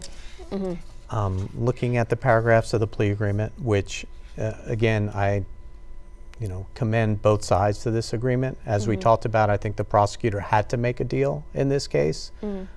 They had to reach terms with her because they needed her testimony. There probably would not be a trial against him, or a successful one, without her testimony. So they had to make a deal. No matter how favorable the terms seemed to be, they had to make a deal. And certainly her attorneys have done a nice job in negotiating the best terms. But according to the terms of the agreement, the Commonwealth will recommend a certain sentence, that it be capped at time served, provided that she continue to cooperate. But that is a recommendation. That is not binding. And certainly the court, by the terms of this agreement, may accept or reject the agreement. So the court is not bound by this agreement. It is very rare for a judge under an agreement like this to go against the terms. Very rare, because if you think about it, then there would be no motivation for both sides to make an agreement, whether it's in a civil case, a criminal case, a murder case, a drunk driving case, a drug case. If the parties didn't have faith that the judge was going to follow the agreement, then there would be less agreements. If every time you reach an agreement with the prosecutor, you go up in front of the judge and the judge says, you know what, I'm not going to do that, then you would never reach an agreement with the prosecutor. The system would get bogged down. We would do trial after trial after trial, and there would be no deals whatsoever. I would expect the judge to follow the terms of the recommendation, but it is only a recommendation. Well, let me ask you this. Is it Judge Ascarati who would be handling this plea agreement and making the decision as well, or would it be a different judge? Is that clear to you? It looks like Does it say on here? Looks like it's Judge Ascarati's case and her signature. Okay. Although I couldn't say that for sure. So, but I would expect, yes, it would be her that Is would it handle usually case. the same judge? Usually. Okay, interesting. All right, thank you for some context there. And I know we keep asking that question, but a lot of people want to know what happens with Juliana. A couple of different questions, worded a little differently by different people, but the word ineffective counsel keeps coming up in the comments. People keep asking if what is happening on our screens is considered ineffective counsel. Is that ineffective counsel to you? No, there's zero chance of that. Ineffective counsel has to be representation that falls so far beyond the norms of criminal defense, and it has to prejudice the client. There have been cases where lawyers have fallen asleep at the defense table and have not been found ineffective assistance of counsel because there was no prejudice. I know it's not moving in the same way as you might see, but the jurors are engaged. Matthew indicated the jurors are engaged. They're taking notes. They're not saying, oh, wow, this is terrible. He's doing a really nice job. Sometimes you have certain ingredients that you have to deal with. Right. And this is one of the ingredients that he has to deal with. He has to just work his way through this testimony. It's not easy, it's not wonderful, it's not amazing, but in no way it's ineffective. I think he's really done a nice job. This is a difficult case for the defense. Right. And he's done a nice job. If half your viewers are talking about Juliana, that's all he needs. Yeah, and let's elaborate on that a little bit, because people are not thrilled. Some people are not thrilled when you're saying that the defense has done a nice job. You're not speaking to that per se, what we just saw. You're speaking to the overall poking holes, right? Can you clarify what you mean by he's doing a nice job? Sure. He's doing a nice job because he's dealt a very difficult case, right? Would he get up there and blow away the government's case and Juliana say, yes, I made it all up, I'm lying? Like, that's a pretty high bar. Right. He's also dealing with a terabytes worth of evidence. And the facts are difficult. It's a double murder case. The gentleman had a relationship with his babysitter. There's some really bad facts in there. So I want to say he's doing a nice job. Sometimes you're doing a nice job with what you've been given. If you've been given hamburger, you're not making filet mignon, right? If you're giving filet mignon, then you better make filet mignon. He's been given a very difficult set of facts. He's working his way through those. We'll see what the end result is, but in terms of doing a nice job, it might not be exciting, it might not be wonderful, it might not be the way other lawyers would do it. I think his opening was probably shorter than what I would do, but at the same time, the only thing that matters is those 12 people in the box. It doesn't matter what anybody else is doing. If the judge yells at him, it doesn't matter. If his client writes too many notes, it doesn't matter. It only matters what those 12 people are thinking about the job he's doing. That's the only thing that matters to him. And we talked on Friday about how he's walking this line of annoying the jurors. Maybe not so much today. It sounded like they're back on page. I'm sure they were all looking forward to the weekend, not thrilled to be there on a Friday as court is only supposed to go until Thursday. But do you think, talk to me again about Friday when we were talking about how he was walking the line of being annoying to the jurors. And you mentioned to me that that's okay. You just apologize at the end. Can you talk about that a little? Sure. I mean, I think in your closing, my philosophy always is when I leave the house, everybody that I encounter, and I try to go through life this way, everybody I encounter is a potential juror who's looking at my behavior. Am I a jerk in the cafeteria line? Am I gracious to jurors that are going through the same security as I am? Those types of things really matter. He's only concerned with what those 12 people are going to think at the end of this. Right. So at the end, usually I will say to the jurors in closing, if I have done anything to offend you, if I didn't talk enough, if I talked too much, if the expert witness that I chose was just too boring, if I asked too many questions, or I kept you here on a Friday, or I wasn't organized on my exhibits, I own that. Yeah. But don't take that ownership and use it against my client, who's an innocent man. Use it against me. and really disregard that because it's really about him versus me. So you can apologize to the jurors as long as you're heartfelt and honest. We don't know if the prosecutor has annoyed the jurors in any way. Have they been difficult in the cafeteria even, or seeing them somewhere? You just don't know what's going on kind of behind the scenes. So I think he will say something in his closing about, hey, thank you for your patience. It's jury service. If I did anything to offend you, that's on me. Yeah, and also keep in mind the snow, I'm sure, wasn't a delight for them this morning either. You know, when we talk about how they may have to extend or may not have to extend, would we know if alternate jurors have been subbed in? Is there an announcement made? Somebody asked if any of the alternates have been called. Is that something we would know? The alternates usually sit there in the trial. The jurors usually figure out who the alternates are. They're usually the last ones selected.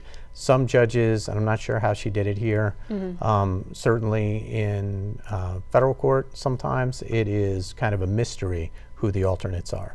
Because you don't want 3 or 4 alternates. Let's say they have 16 people watching this in the jury box. You don't want 4 people sitting there and saying, well, I'm just an alternate. I'm never going to get involved in the case. So the way that works is if they start deliberation, they will excuse the alternates, the 4. They'll have 12 back in the jury room. If one of the juror members becomes sick, has a family emergency or something like that, that juror can be removed and replaced with an alternate. Okay, the alternate cannot be part of the deliberations, but the alternate is going to be instructed at the end, don't do any independent research. You're still a potential juror in this case, and I've had cases where an alternate does have to be called in.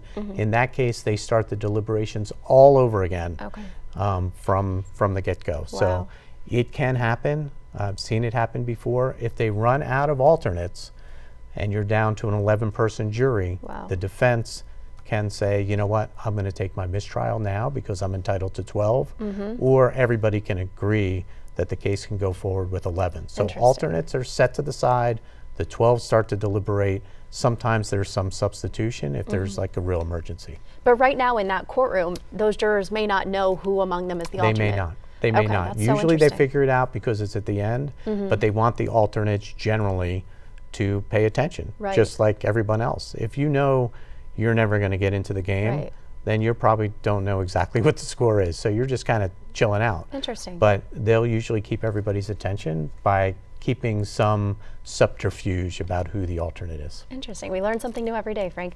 Let me ask you this. Does the prosecution and the defense, do they know who the alternates are? They do. Okay. Yes. So yeah, that was my next. Yeah. So, and that's part of the strategy, right? Because you may have an alternate who's hates you, who's sighing, who cannot stand this testimony from this expert witness. But what you're thinking as the defense attorney or the prosecutor is, well, I don't really care because they're the 4th alternate. Is really unlikely they're ever going to get to opine and reach a decision in my case. So maybe it's less important that they're over there sighing. My focus is on the 12 people that I know that are going to start deliberations. So maybe there's some engineers or some more technical people. Maybe the 1 or 2 people that are hating me right now because I'm being too boring or not doing a good enough job in their view.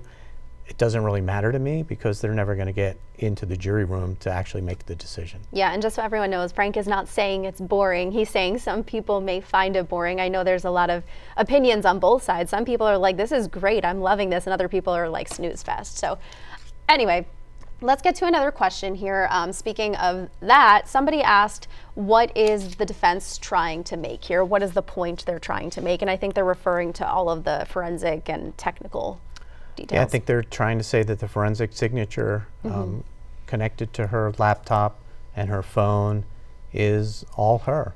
You saw that there were some searches about family vacation, and then Christine actually texted the results of that research to her husband, and then they put it, or she put it on the calendar, somebody put it on the calendar.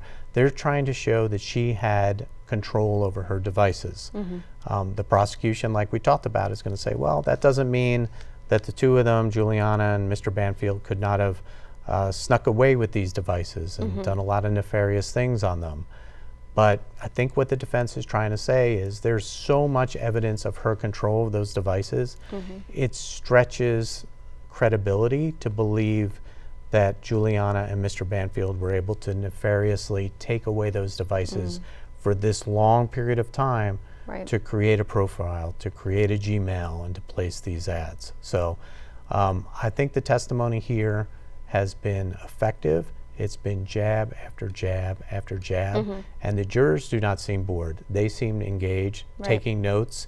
I mean, your best witness to all that is the reporter in the courtroom. Yeah, Matthew. You know, somebody asked, Brendan seems to look nervous, and they want to know, what do you think? Do you think he looks nervous? I know you think he looks fidgety. We've talked about that. He does look nervous. That's probably a good thing for him. I don't think anybody charged with this, if I'm on the jury or if I'm advising Mr. Banfield, I would want him to look nervous and concerned. An innocent person could certainly look nervous and concerned. You wouldn't want him kicking back, putting his feet up and being nonchalant. Then he would look aloof, disengaged. So I think he does look nervous, but anybody charged in this type of case, guilty or not, is going to be terrified. Also, who knows if he is just intimidated by the room? Maybe he's not a people person. We don't know a lot about him. Somebody else asked, again, talking about Juliana, I think that's important too. You know, the defense seems to be trying to poke holes in Juliana's story. They're very focused on Juliana, and a lot of our viewers are very focused on Juliana. Talk to me again about why that is so relevant, that focus on her. Well, the forensics only come to life for the prosecution if they believe Juliana. Because clearly from this testimony, it looks like Miss Banfield had primary or almost sole control of her devices. The only one that really contradicts that in a way is Juliana. Again, the focus on Juliana is really golden for the defense, which I think plays into whether or not Mr. Banfield will testify. This testimony, this forensic testimony, can be viewed in two ways. One of which is what the defense is doing. The second of which is that, well, Juliana was crafty enough to be able to steal these devices and place these ads and have these types of conversations with people on FetLife. Again, it puts the focus on Juliana, and I think that's only beneficial for the defense. All right, we'll have to keep watching. Somebody asked, why didn't prosecutors focus on asking the au pair what they were doing during that first 911 call until they called back? Why didn't the prosecution ask her what was going on in those 15 minutes? That's an interesting question, and I think a very insightful question. Juliana may not have given an answer that they thought was helpful to them, and the defense may have stayed away from that and said, you know what, she may have told in her proffer and her interviews something that was kind of a 50-50.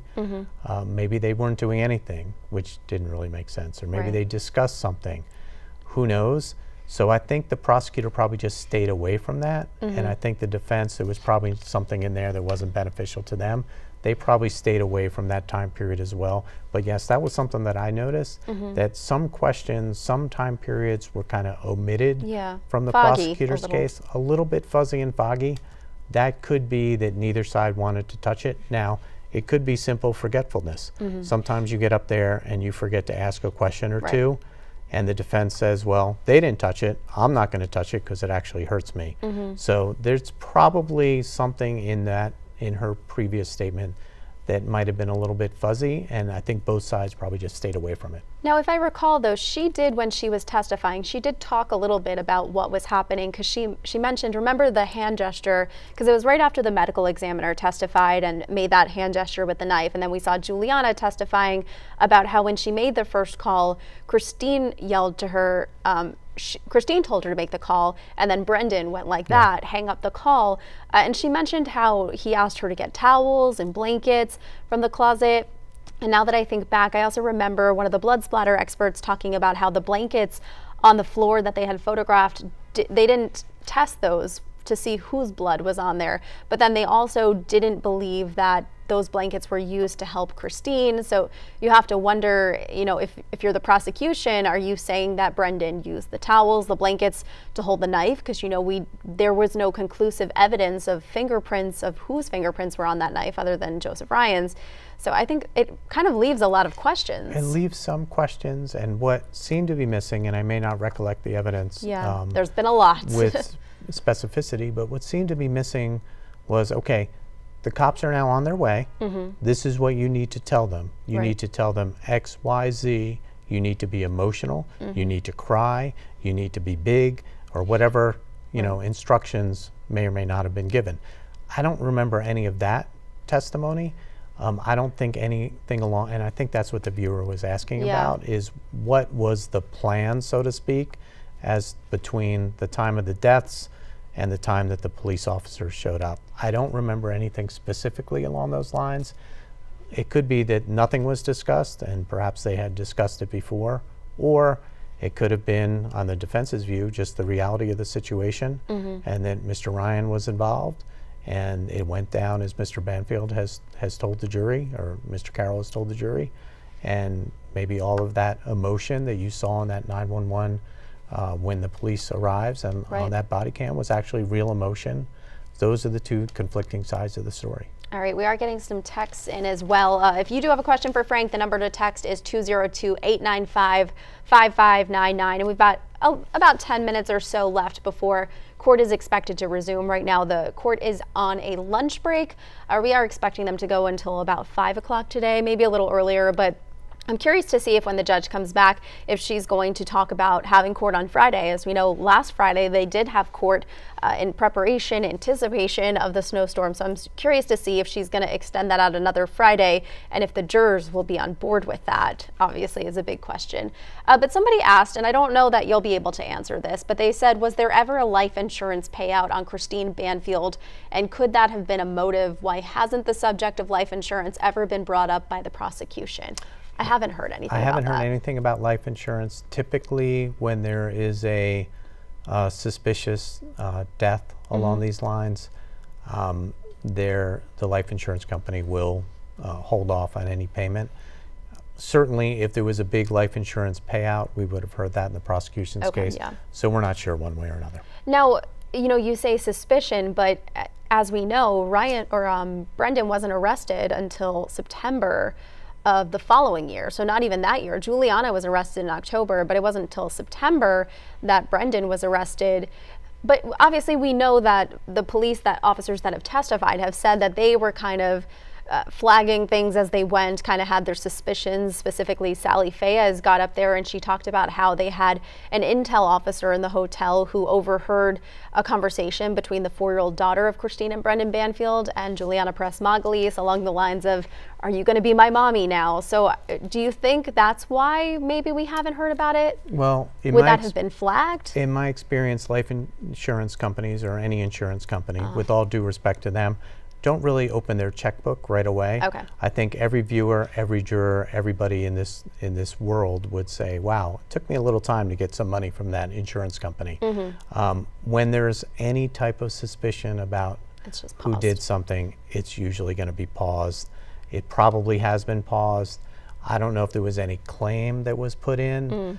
Maybe there was some pretrial litigation on this where the judge said, you know what, I'm not going to let in any evidence of a claim being put in or whether there was life insurance.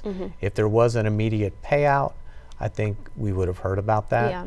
So it could just be that everything was paused. I think that's probably the likely scenario. All right, thank you for that context. Okay, one more question from a viewer that texted in. They said viewers this morning got glimpses of Christine in a pose and part of a conversation saying how anxious they are to have sex with each other. So the person is asking, do the jurors also see what's being shown on the screen? The jurors see the way the evidence is being presented is it's presented to the witness first. The witness has to identify it. Then they have to move it into evidence. The judge has to agree, and then it gets shown to the jury. So yes, anything that has been moved into evidence, the judge has agreed, and it's in evidence, you'll see Judge Ascarati say, okay, it's in, or objection, okay, it's in.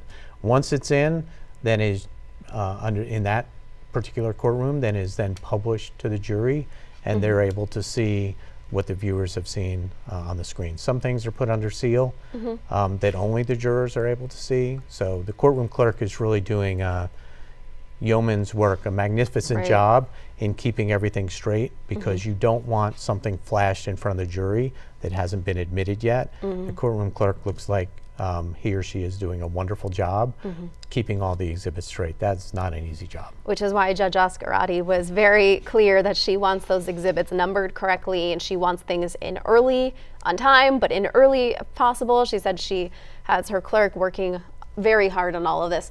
Somebody asked, or they more so just stated, that the prosecutor seems annoyed and trying to hurry the defense.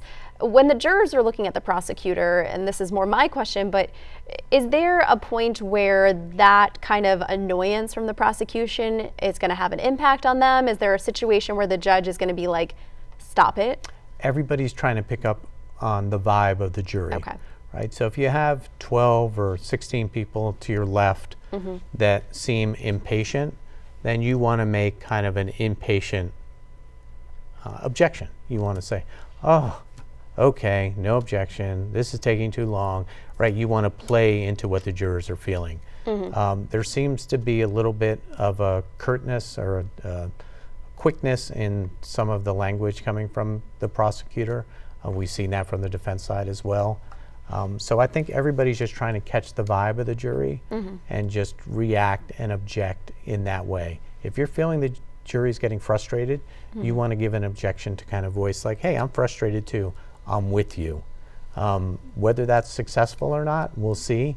What's going to be even more important, as we talked about, is what will these two prosecutors do when they cross-examine this expert? Because all of a sudden, it comes from very technical, and now you're on the spot where you have to confront a witness who really has a great deal of expertise. Yeah, and you know, I think we saw her when Detective Brendan Miller was brought up to the stand. She got up there and she was very quick, and she had her key points that she wanted to be like, but you can't prove this, but you can't show that. She was just very quick and to the point.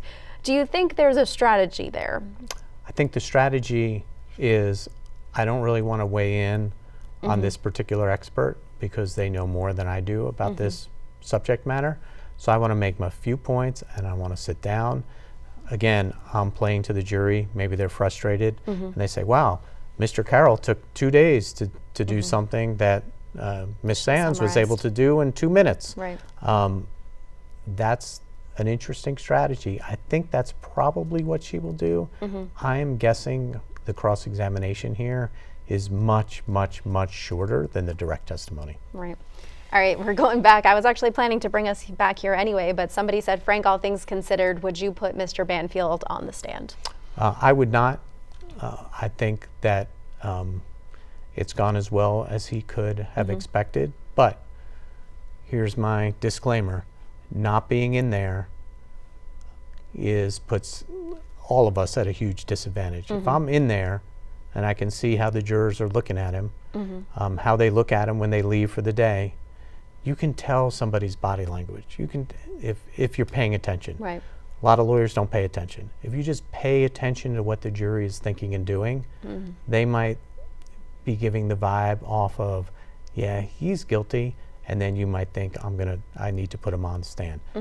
At this point, I wouldn't, but if I'm in that courtroom and I see kind of the vibe of the jury, how they're looking at him, how they're looking at me, maybe I think, you know what, I'm going to put him on the stand. But his decision alone. So it doesn't really matter what I think or what Mr. Carroll thinks or the strong advice we might give him. If he wants to testify, he's going to testify. Now, this is just purely speculation I'm asking you to weigh in on, but is it possible that the reason he's kind of slowly going through this witness is to slow down the process of Brendan potentially taking the stand and maybe have more time to convince him not to? It could be. He could say at the end of this witness, and perhaps the prosecution doesn't do a bang-up job on this witness, he could say, Mr. Banfield, look at how well it's gone. You've gotten everything that you could ever imagine. You can't explain A, B, and C, or you're going to have a hard time, or you're going to be argumentative. Maybe he's giving him some time to sit and think and follow the advice of his attorney. People have testified over my objection before. Generally speaking, people have gone along with kind of the advice I've given. So we just don't know the personality of Mr. Banfield and what that relationship is like. But yes, there could be an element of delay in order to now go back to him and say, listen, you don't need to testify. We've talked about this. Maybe over the weekend they were vacillating back and forth on the issue, and now Mr. Carroll wants to say, see, I told you we did a great job. The prosecutor didn't hurt this witness on cross-examination. Don't testify. Yeah, and I know you haven't spoken to John Carroll about, his plans or even this case really, but, if Brendan were to say, I want to take the stand, and he does take the stand, is there a situation where you can tell him no, or it's his right? It's his right. Okay. It is absolutely his right. Now, the structure of the questioning can be a little bit different. I would expect, though, if you see how Mr. Carroll is, other than organization on the electronic exhibits, but you see how prepared he is with 300 and some exhibits. Right. A lot of trials, there's no defense exhibits at all because it's the government's burden of proof. But you see how prepared he is. If he does testify, Mr. Carroll's going to have a list of subjects to deal with, Right. exhibits to go through. It's going to be a very detailed examination. He's not just going to throw him up there and say, tell me what happened. Did you do it or did you not do it? Right. It's going to be detailed. He's prepared him one way or another, probably over the weekend. But if he doesn't testify, I think Mr. Carroll will then say, okay, Judge, I'm ready for a closing statement, and try to catch the prosecutor a little bit off guard. You mentioned that you've had some of your clients object or testify against your objection. How did that work out for them? One of my first jury trials ever was in Alexandria Circuit Court, where it was a robbery. There was an officer posing as an undercover officer, as a drug dealer, and my client got into it with who he thought was a drug dealer, but it was actually a police officer, and he wanted to testify over my objection. He testified, and it actually went really well for him. Interesting. He ended up getting convicted, but a much lesser sentence than his co-defendant, who was also involved. I think he got 5 or 6 years. The co-defendant ended up getting 20 or 25 years. So it has happened rarely that someone says, you know what, I'm going to take the stand and I know what I'm doing. These are not 100 to 0% calls. This might be a 55-45 call, and sometimes it works out okay. The vast majority of the time, though, having been through, hopefully, more jury trials than my client has been, it works out exactly the way you would expect. If we've prepared and he wants to take the stand, that usually goes very well. If I tell him or her shouldn't take the stand and they don't, that usually ends up better than if they overrule me. All right, Frank, I know you've given us a lot of insight today. I think there are still some more questions, so I'll try to get to those, but I do believe court will be starting up shortly. So just a reminder, if you do have questions for Frank, even if he doesn't answer them today, he'll be back with us tomorrow or later this week. You can just text 202-895-5599, and we will keep a list of those questions and try to get them to Frank so he can answer them for you here on WUSA 9+. I do see these notes here where people are commenting about how we keep seeing Brendan taking notes aggressively, and somebody pointed out that they think he's taking all those notes because he wants to get up on that stand. In your opinion, is there a correlation between all the note taking and getting up on the stand? No. Just for his personality, maybe. It has been a rare occasion where a client has written me a really good note that I then use in my examination. Usually, hopefully, I'm a step ahead in terms of knowing the rules and whatnot. I think that's just his personality. He's writing everything down. I think it's a reflection of his personality versus his intent to take the stand or not. But we'll see. He's definitely involved in his defense, which the jury can see one of two ways.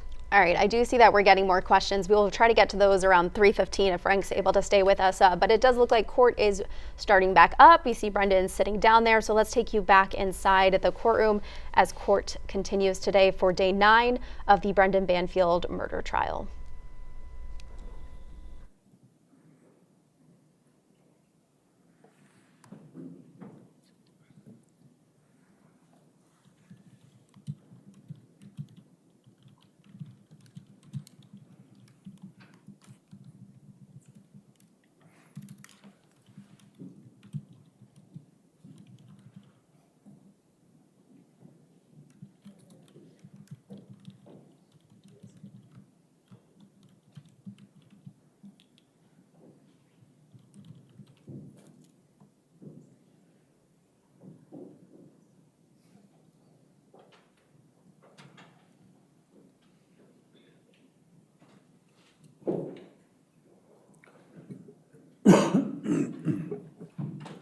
right, your next question. Thank you, Your Honor. Your Honor, Defense Exhibit 344 was already introduced, correct? It's in evidence. Thank you.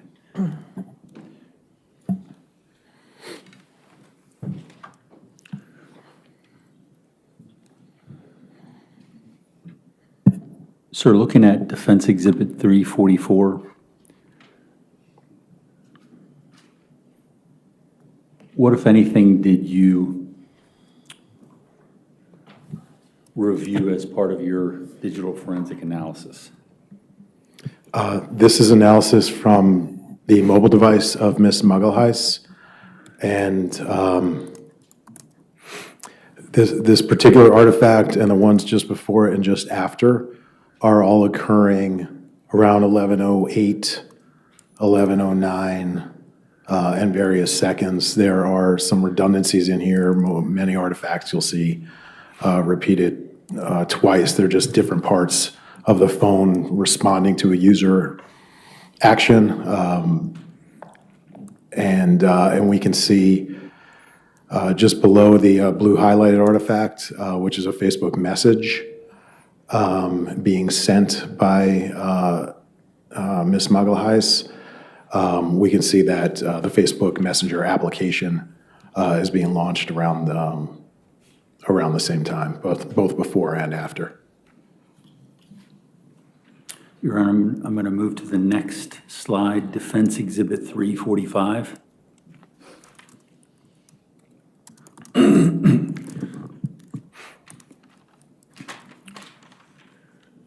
Sir, can you see the screen? I can. And can you identify Defense Exhibit 3045 as something that you relied upon in your digital forensic analysis? It is, and I did. All right, move that in as Defense Exhibit 345. Any objection? No objection. 345? Sir, if you can just review this particular slide as to the importance to your digital forensic analysis and let the jury know what was important to you. So there are a couple of exchanges here that are relevant.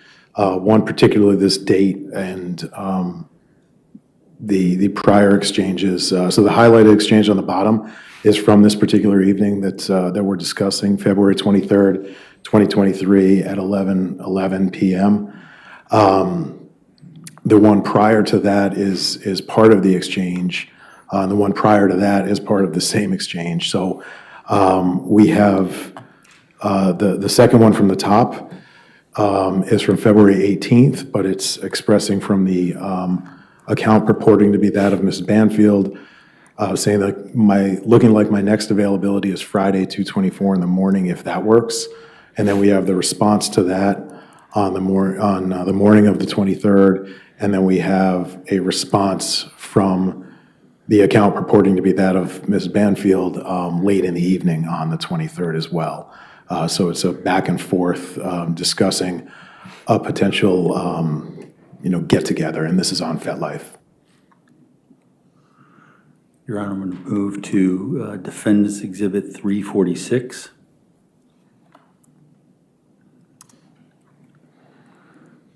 Sir, can you identify the items in the slide, Defendant's Exhibit number 346, and if they are items that you utilized in your digital forensic analysis? They are. This is a portion of the FetLife responsive documents pursuant to the search warrant. If I could just hold it for 1 second, Your Honor, I'd move that into Defendant's Exhibit 346. Any objection? No objection. 346? Sorry, please go ahead, Mr. Litsky. No. If you can tell, let me give you a question. If you can tell the ladies and gentlemen of the jury what it is you relied upon as to this slide in your digital forensic analysis in this case. So this was somebody initiated a password reset of the FetLife account on the night of February 23rd, 2023 at approximately 11:14 p.m. Your Honor, I'm going to move to the next slide, which is Defendant's Exhibit 347.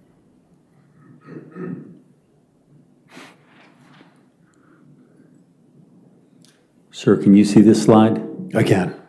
And is this something you relied on in your digital forensic analysis? It is. Your Honor, I move this in as defense exhibit number 347. Any objection? No objection. 347.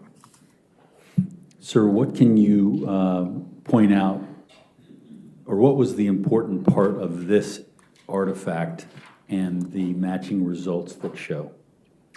So this is analysis from Ms. Magalhães' mobile device. And starting at the top, we can see user attributable activity consistently from approximately 11:13 p.m. Right through to launch of Netflix, which is the highlighted row at 11:14 and 21 seconds. So all of this activity was occurring on her device, Ms. Magalhães' device, at the time the password was being reset to the FetLife account. Now, as to the date of February 23rd, 2023, have you rendered an opinion to a reasonable degree of scientific certainty as to the use of devices on this day? I have. Can you provide that? Consistent with my other opinions that catfishing did not occur. Objection, conclusion as to the ultimate issue here. He can testify. What's your objection? Why don't you approach? Objection, speculation. Let's go.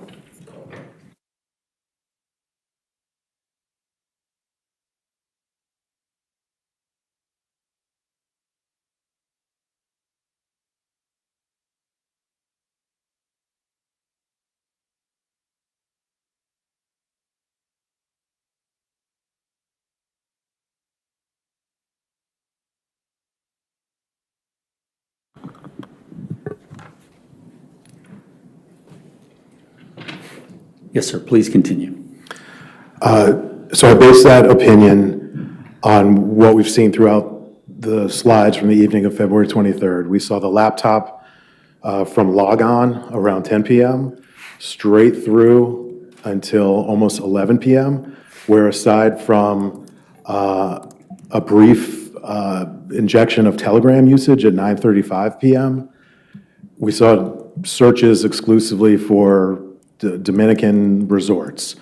Right about 11 o'clock p.m., we saw the activity on the laptop stop and the phone start with regard to the resorts. And so the resort searches ran up through 11 p.m., transferred over to the phone where we saw a text message between Mrs. Banfield's device and Mr. Banfield's device on Facebook Messenger regarding the resort. So I've, based on the connectivity between the topics, the idea that somebody was independently using the laptop to search for resorts, and Mrs. Banfield, alone with her phone, happened upon the same resort. Judge, objection calls for speculation. Sustained at this time. Okay.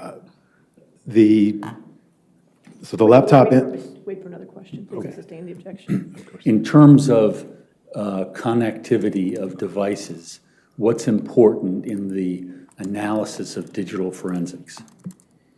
Well, with digital forensics, as it pertains to this investigation, I'm looking for that break. I'm looking for, was one user absent from a device for an extended period of time that might present an opportunity for the device to be misappropriated by another person who then used it for a different purpose. I didn't see that. I saw continuous activity for the 90-minute period leading up to 11 o'clock on the laptop. Then I saw activity continuous both in topic and in use on the phone regarding the resorts. At 11 o'clock, 10:59 and change on the laptop, it began a sustained period of use with the Telegram app and extended communication between the account purporting to be that of Christine Banfield and that of Joe Ryan. So those three aspects of the analysis inform the conclusion that I've arrived at. Thank you, sir. Your Honor, I'm going to move on to February 24th.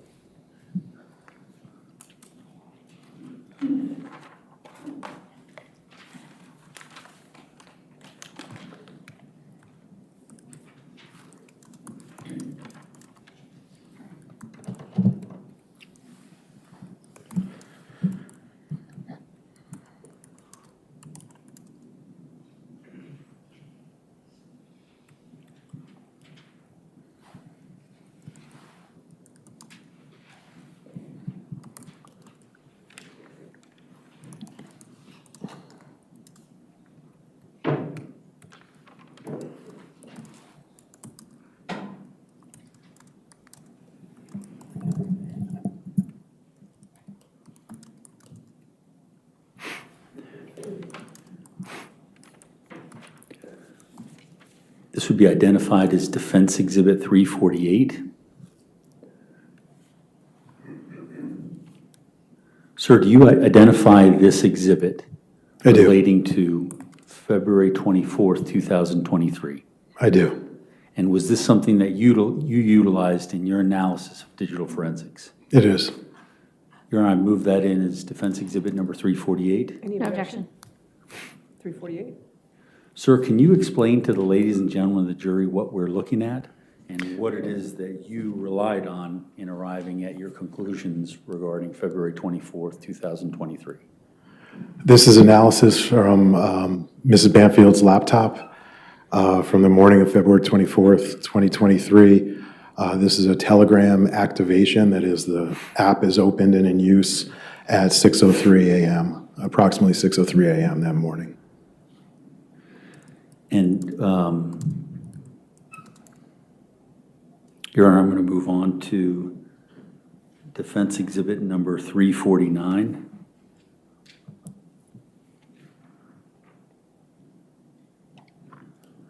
Sir, do you recognize this exhibit? I do. And did you use this in your analysis of digital forensics in this case? I do. I did. Your Honor, I move in Defendant's Exhibit number 349. Any objection? No objection. 349. Sir, what, if any, significance is this particular slide compared to the previous artifact? The previous artifact was Telegram being activated on the laptop, and here are corresponding messages from the relevant accounts. That is the one purporting to be that of Christine Banfield and that of Joe Ryan. Your Honor, I'm going to move to the, I'm sorry, yes, I'm going to move to the next slide, which would be Defense Exhibit 350. Sir, can you see that slide? I can. And can you identify it? I can. This is essentially the same as 348, just to reflect the end time of the Telegram activation. Your Honor, move this in as Defense Exhibit number 350. Any objection? No objection. 350. And what's the significant portions of this exhibit? Yeah, just re-showing it with a focus now at the end. Again, going in chronological order. We have the start at 6:03, then we saw some messages. This is the end of the Telegram desktop activation, at least this instance of it, occurring at approximately 6:26 a.m. Your Honor, I'm going to move to Exhibit number 351. Sir, can you see this exhibit? I can. And can you identify it? I can. And was this something that you utilized in your analysis of the digital forensics in this case? It is. Your Honor, I move this in as Defense Exhibit 351. Any objection? No objection. 351. Sir, can you explain to the ladies and gentlemen of the jury, what is it that you utilize from this to help inform your opinions? This is analysis from Ms. Magalhães' cell phone, and this shows the first steps or the first physical activity that the device recorded on the morning of February 24th, 2023. Even though the first row is highlighted, which is step activity recorded by the phone itself, the second line down also includes activity from her Apple Watch, which was imported into the phone. So you'll see, we can see phone and watch recorded movement. And what's the significance of the times in this analysis? Well, according to her phone, the first steps she took that morning were 22 minutes after the Telegram application was used on Miss Banfield's device, her laptop.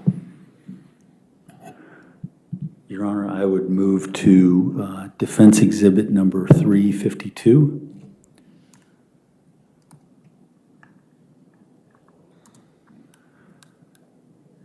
Sir, can you see that Defense Exhibit number 352? I can. And is that something you relied on in your analysis for this case? It is. And Your Honor, I'd move this in as defense exhibit number 352. Any objection? No objection. 352. Sir, can you explain to the ladies and gentlemen of the jury relating to 352 the significance of these this document and this data? Sure. In trying to apply some context in analyzing different aspects of the devices available to me, in this case, we can see a bit of a defined break, I think, in sort of inactivity to user attributable activity on Ms. Magalhães' cell phone. So this is analysis from her cell phone. So everything above the blue highlighted row is sort of background activity that the phone might initiate on its own. But the first user-initiated activity, and an unlock is a user-initiated activity, doesn't occur until 6:27 on the morning of the 24th, and that's in proximity, I'd say, to the motion activity we saw on the prior slide. And when you're talking about unlock activity, is that something that requires action? It is. iPhones unlock only when a user causes it to unlock.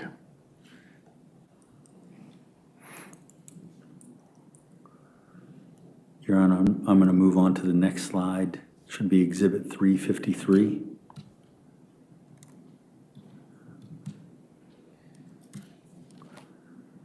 Sir, do you see that slide? I do. And is this something you relied upon in arriving at your conclusions as to the 24th of February 2023? It is.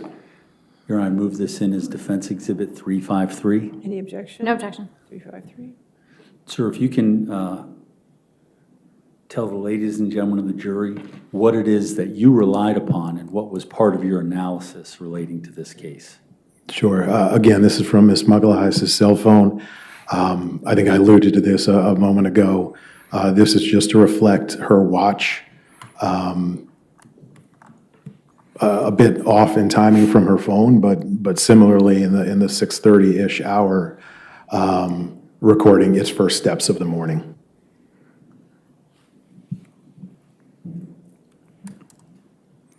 Your Honor, I'm going to move to Defense Exhibit 354. Sir, do you recognize this picture? I do. And what, if anything, did you utilize this picture for in your analysis? Just to, for relative location of Mr. Banfield on this morning at a point in time.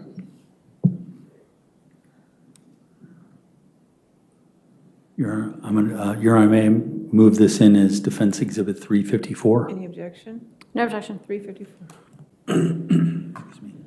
Your Honor, I'm going to move forward with the slide to Defense Exhibit 355. Sir, is this a slide that you relied upon in your investigation of this case? It is. It's part of the surveillance video from McDonald's. Your Honor, I move this in as Defense Exhibit 355. Any objection? No objection. 355. And what if anything is significant regarding this still picture? This is just, again, I think it shows us where Mr. Banfield was at a particular time on the morning of February 24th. Your Honor, I'm going to move to Defendant's Exhibit 356.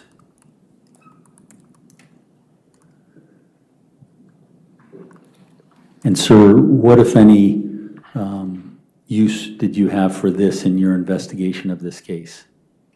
Yeah, it's a continuation of the McDonald's. These are stills from the McDonald's surveillance video we saw earlier. Again, just ascertaining where Mr. Banfield was at a particular time in this case 7:37 on the 24th of February 2023. Your Honor, I'd move this in as Defendant's Exhibit 356. Any objection? No objection. 356. Your Honor, I'm going to move to Defendant's Exhibit 357. Sir, do you recognize this slide? I do. And is this something that you utilized in your digital forensic analysis in this case? It is. And can you just describe what this is briefly? This is further analysis from Ms. Magalhães' cell phone. Again, recording movement from both the phone, in this case from the phone itself. And there's a highlighted portion. Does that coincide with the artifact information and the evidence information on the right-hand side? It does. Your Honor, I move this in as Defense Exhibit 357. No objection. All right, 357. Your Honor, I'm moving to Defense Exhibit 358. Sir, do you recognize this slide? I do. And do you recognize the, or did you use this in your digital forensic analysis?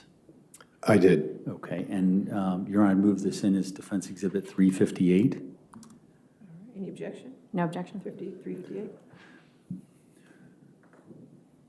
Sir, can you explain to the ladies and gentlemen of the jury what the significance of these artifact and evidence information and matching results?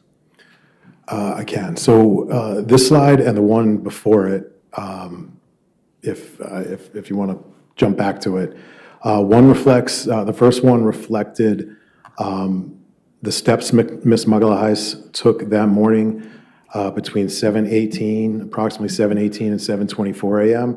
This particular slide reflects the steps recorded by her watch between approximately 7:23 a.m.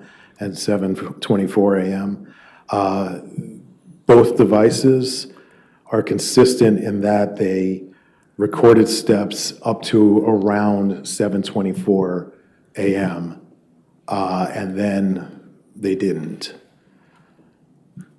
Sir, I'm going to take this opportunity to go back, as you indicated in the other slide.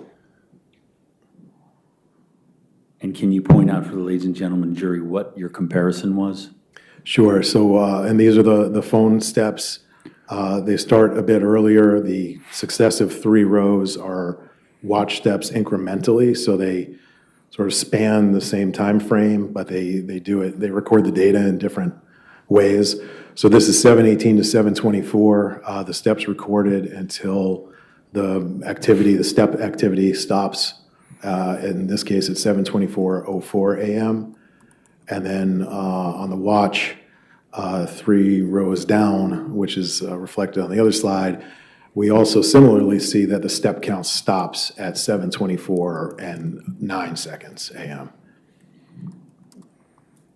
And let's look back at the original one you were looking at. Yep.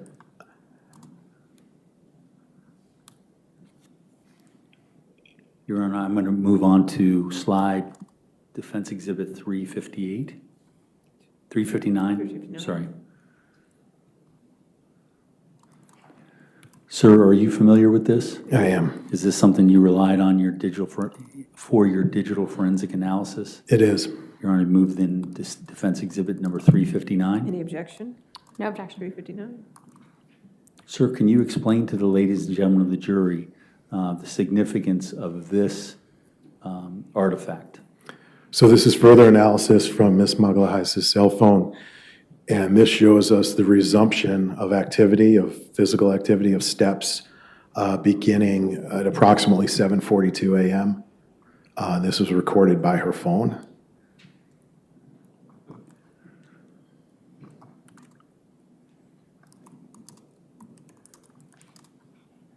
Your Honor, I'm going to move to Defense Exhibit number 360. Sir, do you recognize this? I do. And what is it?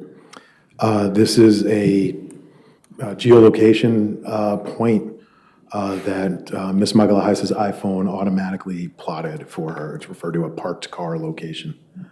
Your Honor, I move this in as Defense Exhibit 360. Any objection? No objection. 360.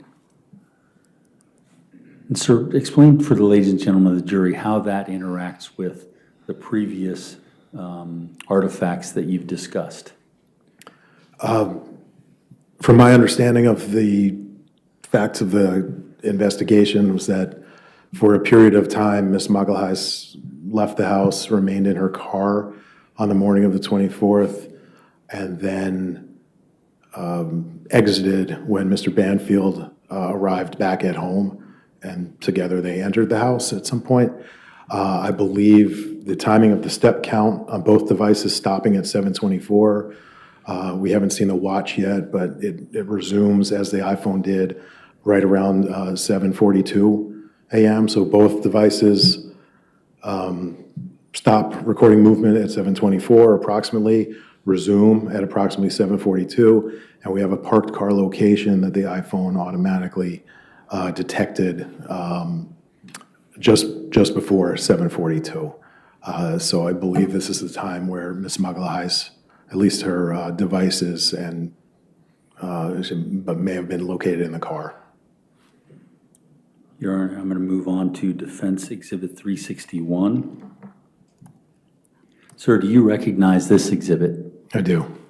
And was this something you used in your analysis for this case? It is. Your Honor, I move that in as Defense Exhibit 361. Any objection? No objection. 361. Can you explain to the ladies and gentlemen of the jury exactly what this slide shows, including the highlighted part? This is, as I mentioned a moment ago, this is Ms. Magalhães' cell phone reporting the activity recorded by her Apple Watch. So this, again, shows the resumption of steps in and around 7:42 a.m. on the morning of the 24th.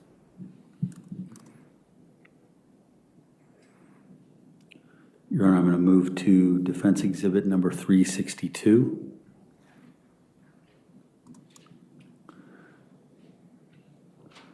Sir, can you identify this exhibit number 362?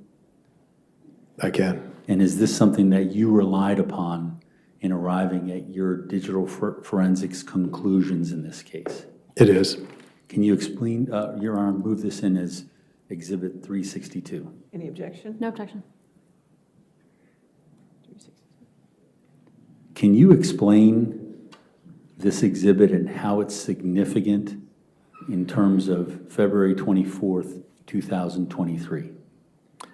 So this is analysis from Ms. Banfield's laptop. This recorded a Windows logon for Ms. Banfield's profile at approximately 7:33 on the morning of the 24th. It's significant in that Mr. Banfield was at McDonald's. Objection. Calls for speculation. Sustained. It's significant that Mr. Banfield was recorded on surveillance video at McDonald's. And Ms. Magalhães' step count and devices appear to reflect inactivity corresponding with the time she may have been in her car outside of the house, which, to me, that leaves, potentially one person in the house who, just by process of elimination, would have been responsible for this activity. Objection. Calls for speculation. Sustained. Sir, we'll move on to Defense Exhibit 363.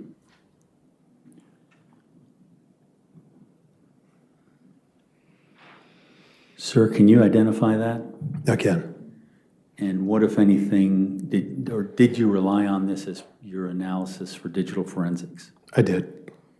Your Honor, I move this in as Defense Exhibit 363. Any objection? No objection. 363.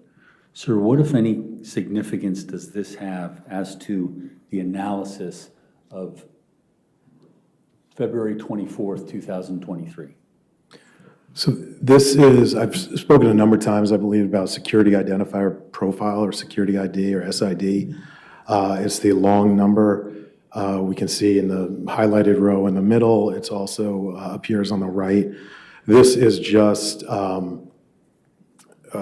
look at that security identifier and the details associated with it.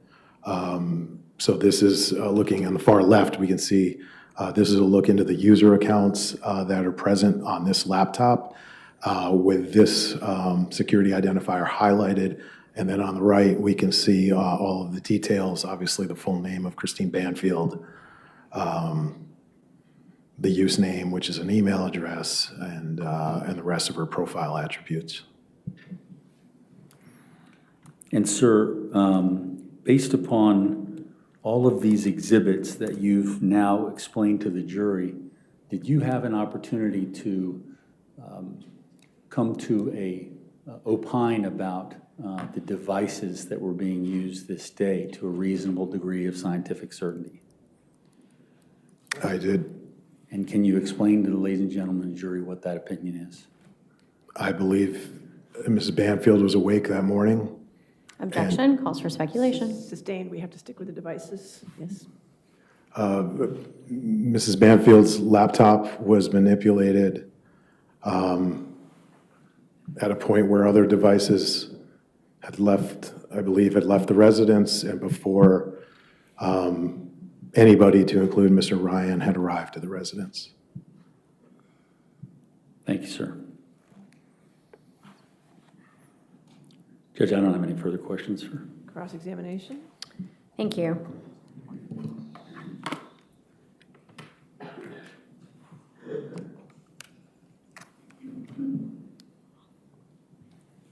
Sorry. I'll clear it.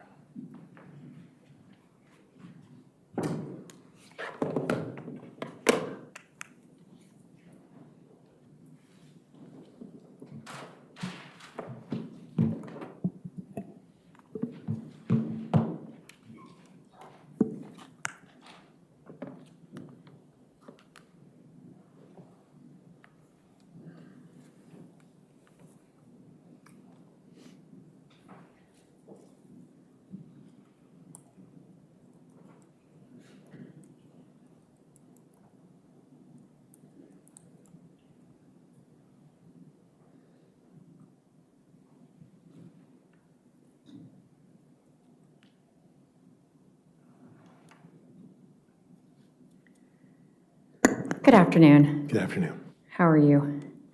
Well, thank you. All right, so let's just go chronologically. I think it's probably a bit clearer that way.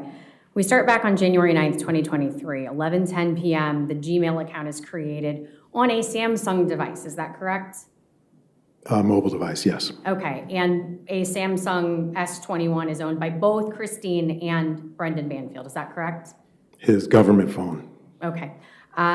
You told us that Juliana's phone is not in the house on that day, but Brendan Banfield's devices are both present, correct? To my knowledge, they were, yes. Okay. When we then move to January 17th, 2023, we have what I'm going to ask the court share as defenses 128 previously admitted. If I can have just a second to get to it.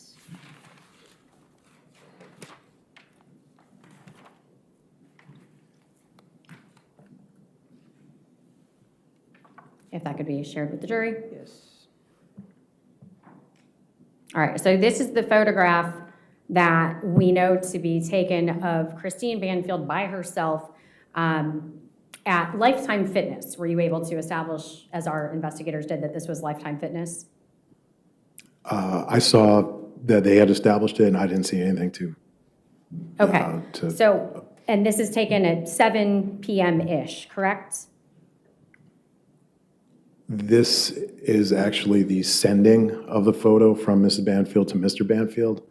The prior slide was the taking of the photo at 7:20, but this is the photo that was taken. Perfect, you're moving us right along. So she sends the photo to her husband, who then comments, nice, right? Yes, down at the bottom, in the middle. Okay, so while she's at Lifetime Fitness, she takes this selfie, sends it to her husband via Facebook Messenger. He comments, nice.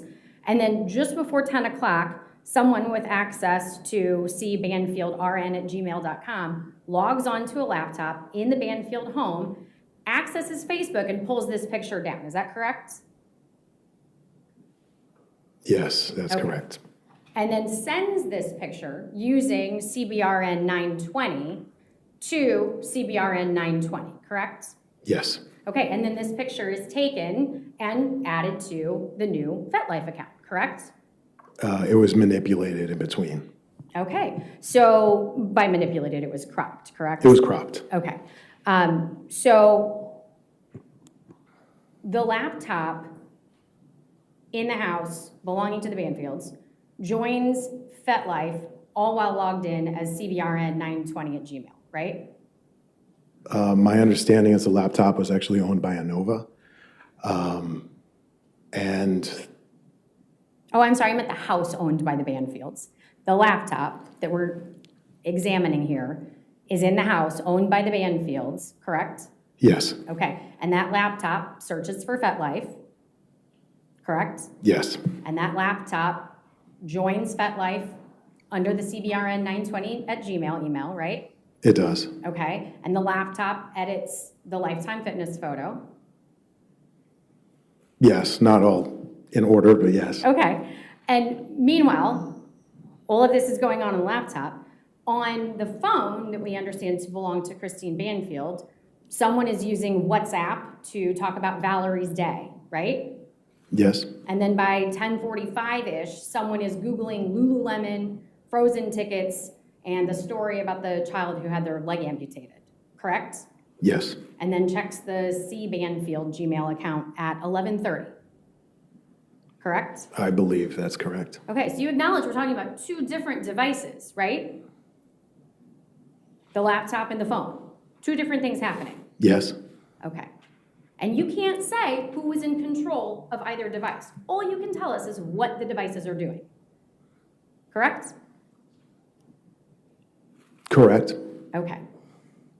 And in fact, let's look at this. Apart from this usage on January 9th, 2023, the date of the initial creation of the CBRN email and the receiving of the Telegram two-factor authentication, I think, Christine Banfield's cell phone is never used to further this scheme, correct? That's inaccurate. Oh, I'm sorry. Can you tell us where Christine Banfield's cell phone was used to communicate on FetLife or Telegram? It was used for FetLife on February 14th, 2023. You had not testified to that before. I'm sorry. When was it used on February 14th? Just after midnight. The phone, Christine Banfield's cell phone. The same model cell phone, yes. Ah, okay. A Samsung S21 was used on FetLife on January 14th. Correct. Okay. So going back to, we have no other usage of FetLife or Telegram with Christine's phone as this progresses beyond January 14th when we have an unknown S21 using FetLife, correct? February 14th, but correct. Okay, sorry. All right, so when we then look to, let's say, our next event on January 23rd, you've told us that 11:22, the CBRN at Gmail, CBRN 920 Gmail is logged into on the laptop, correct?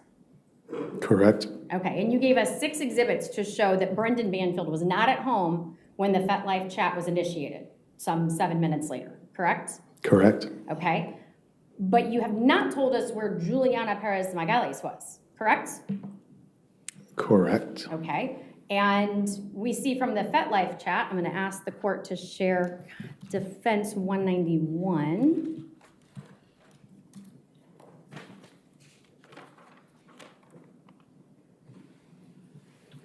I've got 181. 191. 191, but Judge, I have 181 pulled up instead. We can just talk about it. In Defense Exhibit 191, one of the FetLife chats, we see the discussion between parties, and the Anastasia persona says, "How has been your experience so far?" Correct? Correct. Okay. On January 30th of 2023 at 10:47 p.m., the CBRN 920 at Gmail account logs in to FetLife again, correct? It does, I believe. Okay, and we went through 7 exhibits to show that Brendan Banfield was in Reston near the Lifetime Fitness at 10:52 p.m. But Juliana Peres Magalhães was at home, correct? I believe she was. Okay, and had been since she left Lifetime ahead of Brendan Banfield, correct? I believe she also arrived ahead of him, but yes. Okay, and in Defense 194, we looked at the FetLife chats and we see again the phrasing, I don't plan on having many people anyways. That was one of the chats that occurred while Juliana was home and Brendan was at somewhere, correct? It's a portion of the activity that occurred that evening. Okay.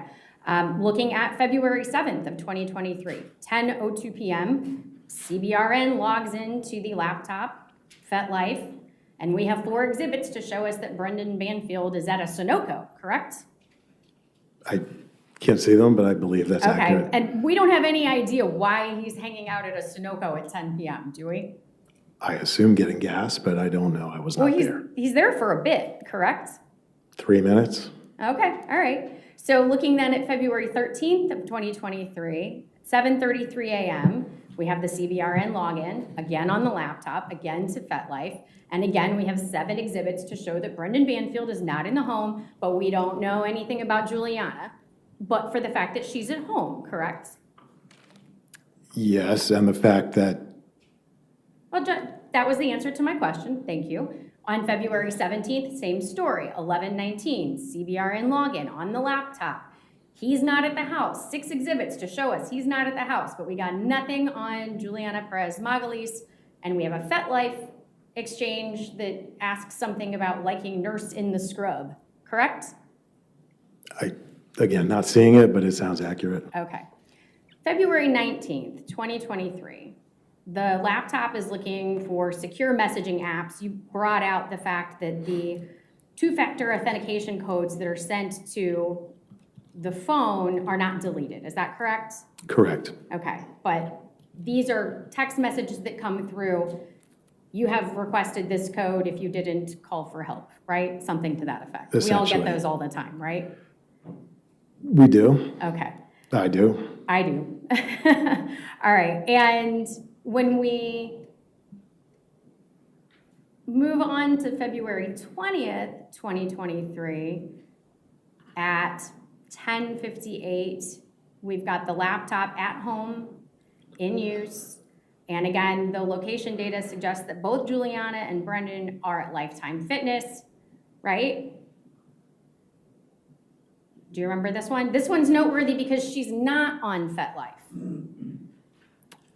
She being, Christine, presumably, right? The laptop is not on FetLife. The laptop is not on Telegram during this window when Juliana and Brendan are both absent from the home. that might be. I'd have to look, but I think there was a period of time. There's obviously a period of time before the activity occurs where Okay. I don't know where everybody is. Right. Well, but we know that the adults are out of the house, but for Christine, presumably, and she's not using this opportunity to hook up online, right? I guess that's fair. Okay.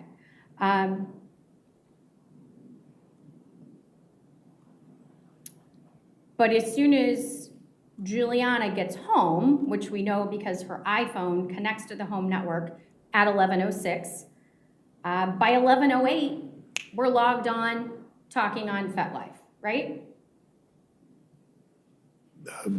Possibly, I'd have to see the slides, but that sounds right.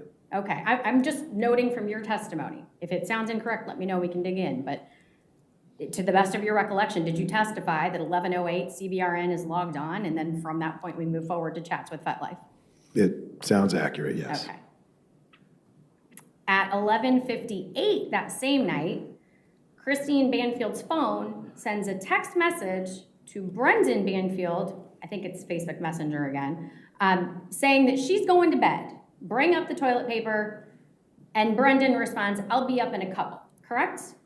I remember that, yes. Okay, and then we see that Christine's phone, again, the phone, continues to browse Sheen, nursing schools, and pens, right?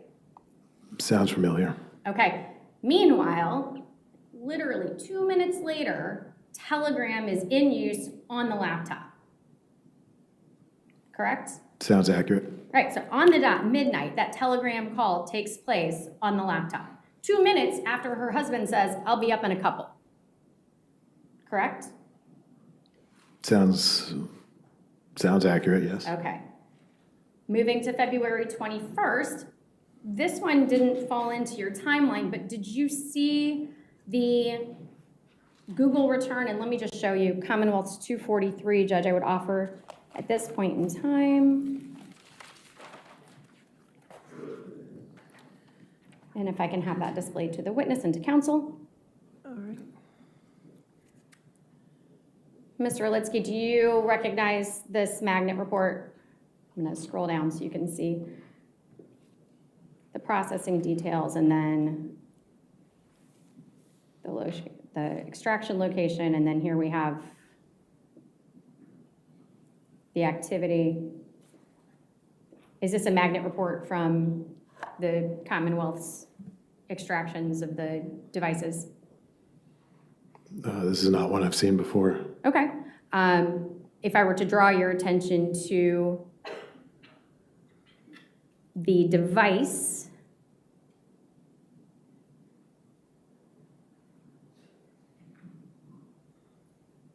as a Samsung Galaxy S23 Ultra, which we understand to be Mr. Banfield's phone, does that help you identify this document? I believe that's the model phone he has, but this document looks like it was generated 2 days ago. Correct. Because again, it's an extraction, it's a report from the previous extraction. Are you telling me you don't recognize the phone as the defendant's? I believe that's the model phone he had, yes. Okay. Do you need another minute to look at this? I haven't really seen anything to. How about that? Is that helpful? Okay. Okay. And we can see that we've got the extraction, we've got the dump data, and then we see that this is a search performed on Google by Mr. Banfield's phone on February 21st, 2023 at 11:35 a.m. searching delete your activity, Android, Google account help. Is that correct? It is. Okay. Your Honor, the Commonwealth would offer this in evidence as Commonwealth's 243. Any objection? Put your microphone on again. What's your legal objection? Legal objection, it's hearsay. It's Detective Miller's report. It's a way of getting around their expert coming to testify. All right. Judge, it's an extraction and a magnet report based on the extraction, the same thing this gentleman's been testifying to as materials that he reviewed to perform his analysis. If you want to approach. Sure. I just haven't seen.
Sorry, 243 in evidence. 243 in evidence. Thank you. All right, so again, we've identified this is a Google search for delete your activity, Android, Google account help, correct? It is. Okay. February 23rd, 2023, we've got at 9:25 p.m., this is the night before the murder, all of the devices are home, correct? Can you say the time again, please? I'm sorry. 9:25 p.m., February 23rd, 2023, night before the murder. All of the devices are home. I believe so, yes. Okay, and from 9:25 to 9:40, the laptop is looking at Dominican resorts, correct? I believe that's accurate, yes. Okay, but for 2 minutes, 9:35 to 9:37, when someone hops on Telegram real quick, sends a message, and then pops back off, right? That is accurate, the Okay. timing. We don't see Telegram in use on the laptop again until 11 o'clock that night. Correct? The same time that we see Christine Banfield's phone pick up the search for Punta Cana resorts, correct?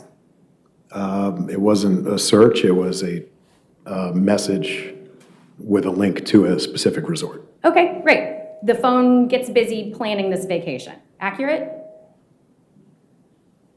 Sure, yes. Okay. You pointed out that there was a gap in the phone usage from 9:51 to 11 o'clock when it picks up with the resort, correct?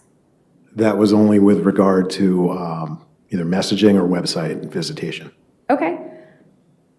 You can't say that Christine and Brendan weren't planning a family vacation, can you? I can't say they weren't. Correct. You don't know. They could have been sitting at the kitchen table planning a family vacation that night. You have no way of knowing, right? I do not. Okay. And we only have those 2 minutes of Telegram usage. You can't say that he didn't hop on the laptop really quick, check Telegram while she was in the bathroom, hopped off before she got back to their vacation planning, can you? I cannot. Okay. But at 11 p.m., we know that the two devices diverge in what they're doing. The laptop moves into heavy, sustained Telegram usage with Joe Ryan, and the phone goes off to bed searching for vacations. I didn't say, and I don't think I could say, that the phone's necessarily separated physically. There's no evidence to suggest that they did or didn't. Okay, okay, but their usage certainly separates in tenor, if you will. The laptop transitioned to Telegram and FetLife-centric activity, and the phone, started with the vacation messaging and then just went into benign activity, minimal benign activity after that. All right, Judge, I would ask the court to share Commonwealth's 209 with the witness and counsel. Start at the top.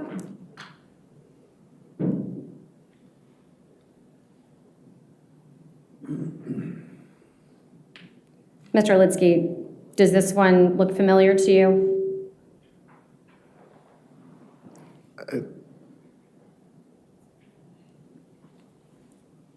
It does.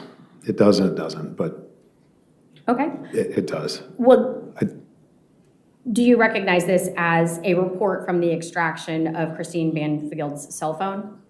I believe that's what it is. I thought the extraction from her cell phone had a different name, but otherwise it comports with that, yes. And you were able to register from this document the activity of Christine Banfield's cell phone on the morning of the murder, is that correct?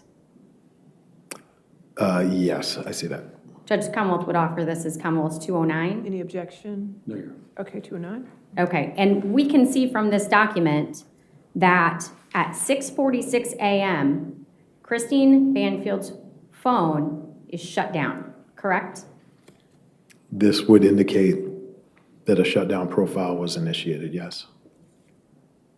And Judge, if I can cut and move to Commonwealth's 207.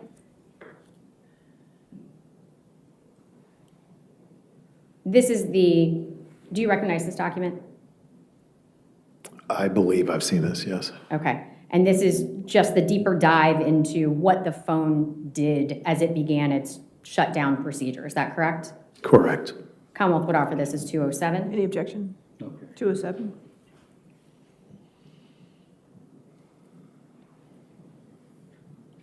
So with Christine's phone powered off at 6:46 a.m.,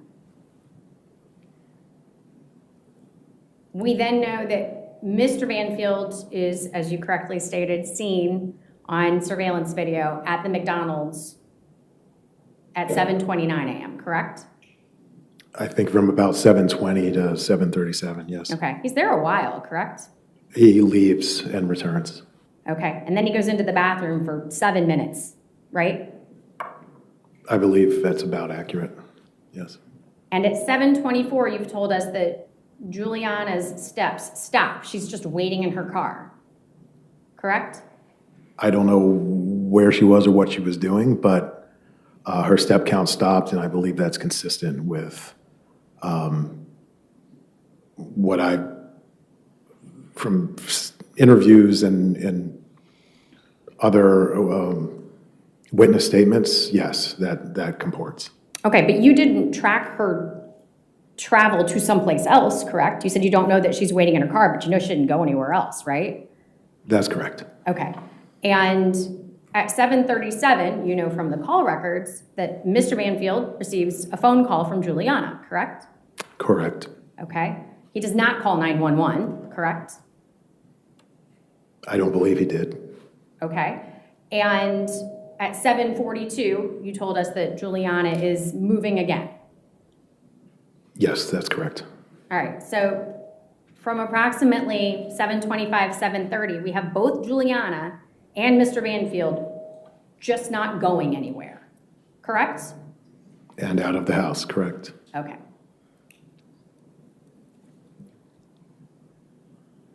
Couple of things I want to ask you about. Not sure if you can answer, but did you notice that on January 13th and 14th, there was no activity on FetLife or on Telegram while Juliana and Mr. Banfield were out of state? I'm not sure I noticed all of those things put together, but I know there were periods of inactivity, yes. Okay, and another such period of inactivity was January 31st to February 1st when Brendan and Juliana were together in Winchester, Virginia? That I am more familiar with, yes. Okay. And just to be perfectly clear, we've been through a lot here, and we've made it very clear, I think, that you can only testify to what the phones were doing. You cannot tell us who was manipulating the phones. You cannot tell us who made the phones do the things. You can only tell us what the phones were doing, what the laptop was doing, and where it was located when those acts occurred, correct? That's one part of my analysis. Okay, thank you. I don't have anything further, Judge. Redirect.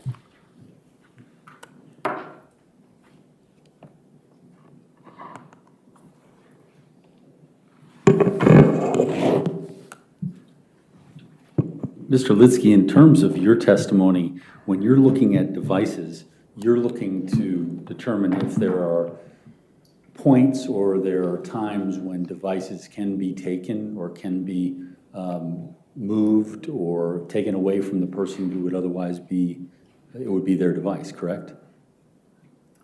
Yes, in a scheme as the one described in this investigation or the one alleged in this investigation, absolutely. And you're talking about a scheme, you're talking about a catfishing scheme, right?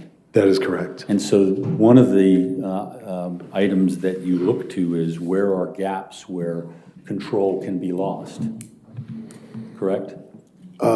Yes, not only gaps where control could be lost, but gaps where there was positive control, if that makes sense. And what do you mean by positive control? Well, on the night of the 23rd of February, we have sustained activity from 10:59 p.m. through 11:49 p.m. So that's a full. It's almost an hour. It's 15 minutes. So that's an hour where a laptop, to Ms. Sands' point, that maybe was being shared together as a vacation was being planned. We have a phone that's still active and in use. So that's a full hour where the laptop is just, missing based on one aspect of this theory. And that's, inconsistent with somebody who might be used to having their device close by. On the night of January 17th, we have the FetLife photograph downloaded to Ms. Banfield's laptop at, I think, 10:03 p.m. And then 45 minutes later is when it was edited and uploaded to the FetLife site.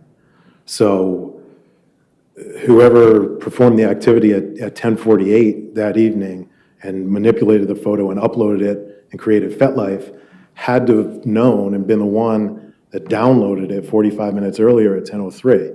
So that's a gap where either the entire laptop was, out of Mrs. Banfield's possession through the government's theory, or somebody went in, performed some activity, got out, came back 45 minutes later, took the laptop and continued what they were doing. So there are stretches. It may not just be for a 2-minute instance when somebody's at the bathroom. And my analysis and my opinions transcend the entirety of the window here from January 9th up to the morning of February 24th. So one instance might be explainable. 3 becomes a bit of a pattern.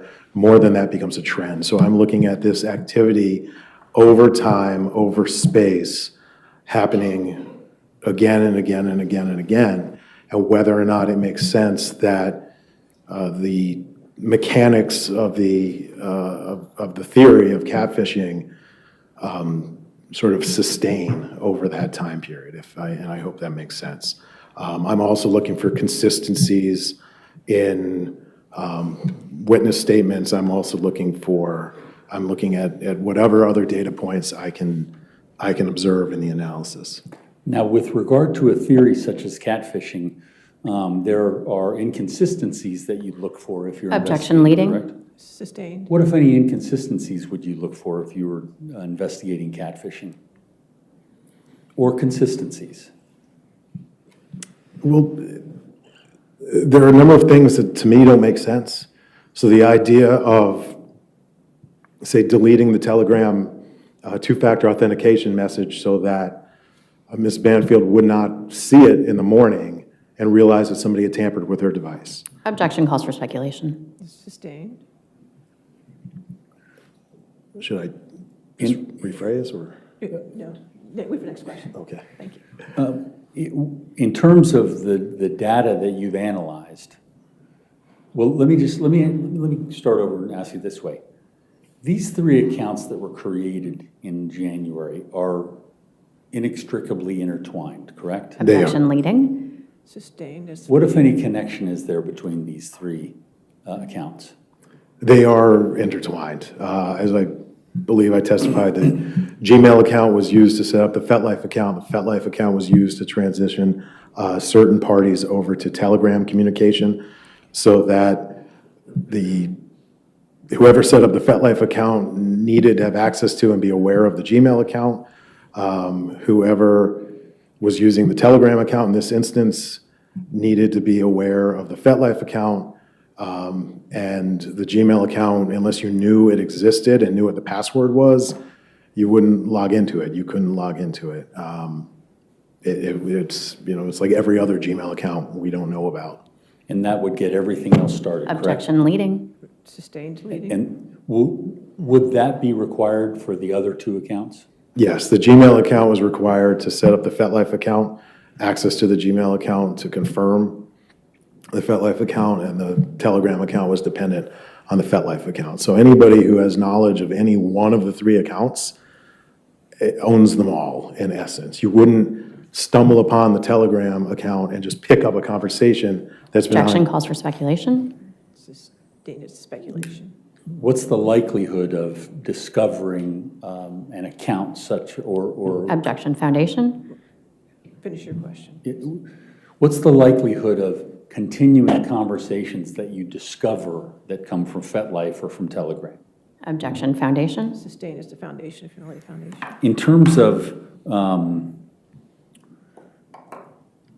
of the theory of catfishing, did you have an opinion as to whether the alleged scheme by the Commonwealth is consistent or inconsistent with catfishing? Objection. Asked and answered. Sustained. Have I asked that question? And many more, but yes. Yes.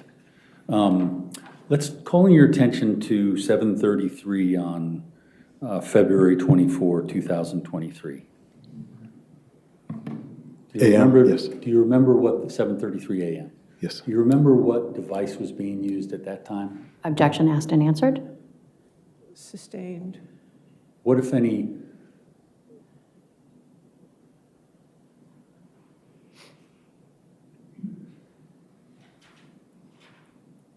based upon what you know through your investigation, were you able to conclude whether or not Christine Banfield had lost control of her device on that day? Objection. Calls for speculation. I'll sustain the objection. You're all right. It's based upon his If you want to investigation. approach, we can do talking objections.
In terms of January 9th,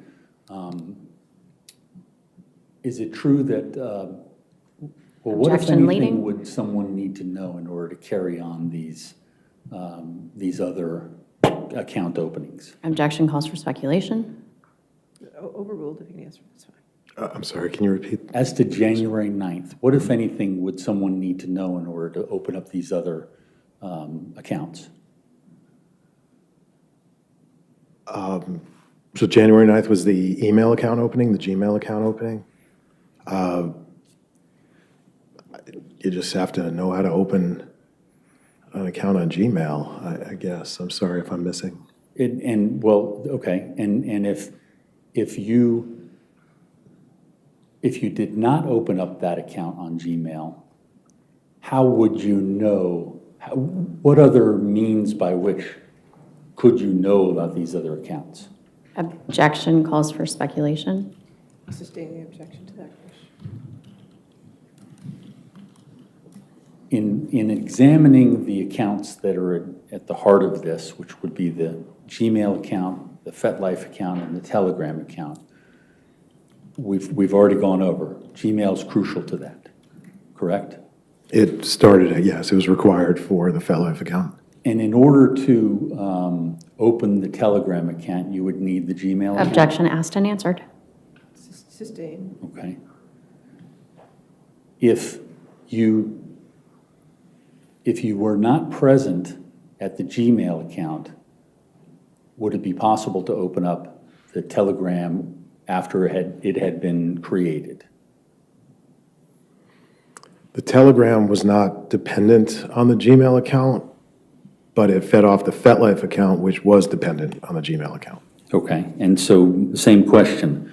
If you weren't involved in setting up the suspect Gmail account, would you be able to communicate on FetLife? Objection. Calls for speculation. Overruled, if you can answer this one. Sorry, could you ask it again, please? If you weren't involved in setting up the Gmail account on January 9th, would you be able to participate in FetLife conversations when that was open on January 17th? No, you couldn't operate FetLife without access to the Gmail account. And counsel has said to you that you can't know who's behind any particular device, correct? Correct. And in digital forensics, that's generally the way it Objection goes, leading. correct? Overruled, if you can answer.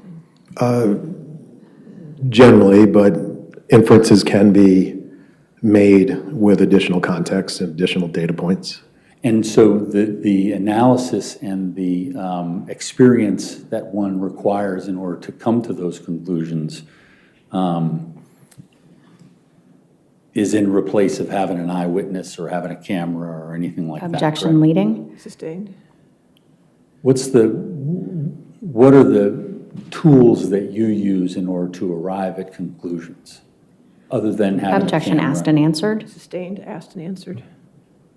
Other than having a camera on someone and knowing if they're using a device, what, if anything, can you do as a digital forensic examiner in order to arrive at opinion relating to use of device or not using their device? Well, quite simply, if there are 3 people involved in an allegation and 2 people could be confirmed out of the house, then I think a strong inference can be made that the 3rd person in the house is responsible for device activity or internet activity, account activity that occurs from the house. Now, was the Telegram application always on the laptop? Objection asked and answered. Sustained.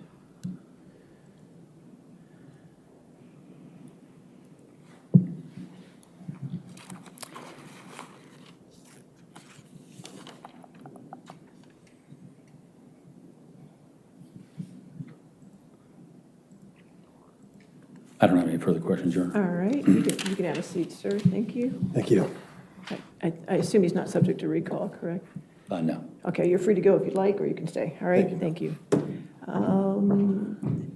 think we'll go ahead and take our afternoon break. That sound good? All right, let's go ahead and take our 15-minute afternoon break. Please don't do any outside research, and do not talk to anybody about the case, okay? Thank you.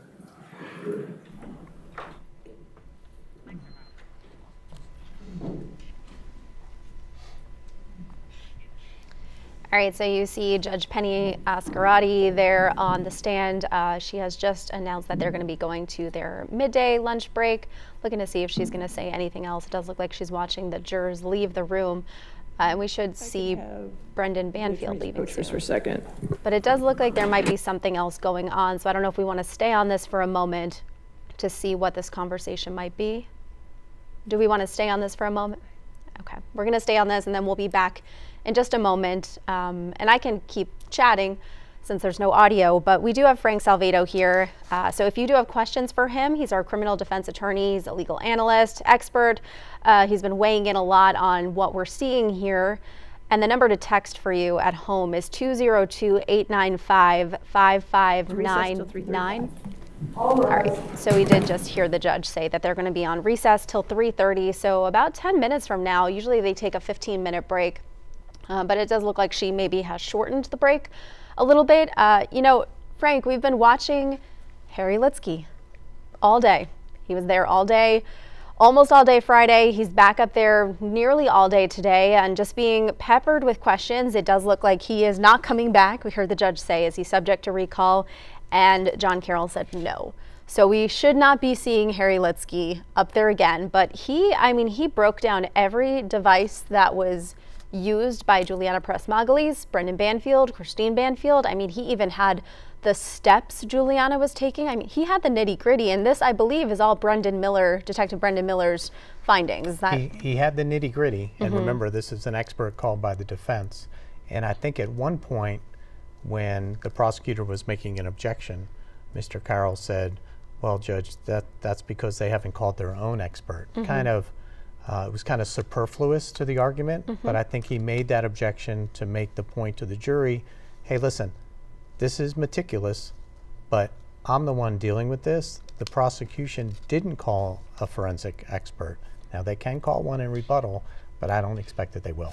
Yeah, and she did say she has witnesses that she does plan to call. You know, I think we were discussing before, will we see Nick Barrera back up there on the stand? So Friday, just a little context, Harry Litsky was on the stand nearly all day, and at one point, Judge Ascarati said, you know, do you have any other witnesses? We have another witness who is remote. He's worried about the ice, about losing power. Can we bring him in and then go back to Mr. Litsky?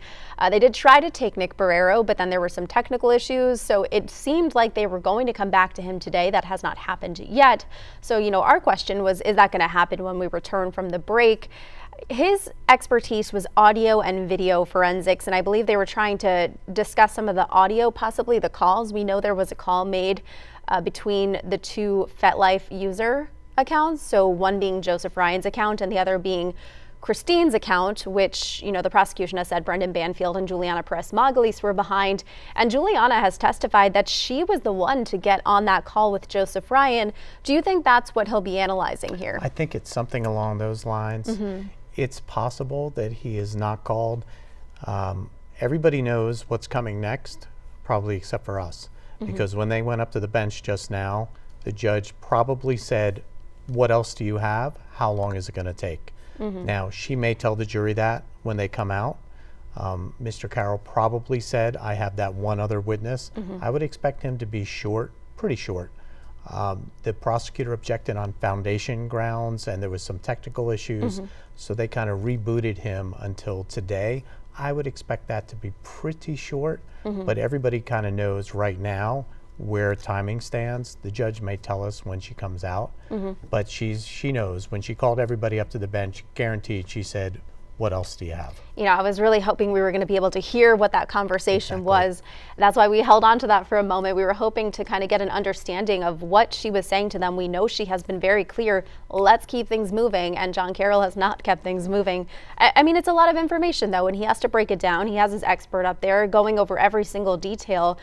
We definitely heard more frustration from the prosecutor on this case. She got up there, somebody wrote she came in hot, and I think that's one way of saying it. She came in very intense. What do you think the reaction from the jurors is? Is that a good move on her part to come in so aggressively? Well, as predicted, like we talked about this at the lunch break, she was going to come in and be short and punchy, try to make her few points and sit down, and that's exactly what she did. I think she did a nice job there.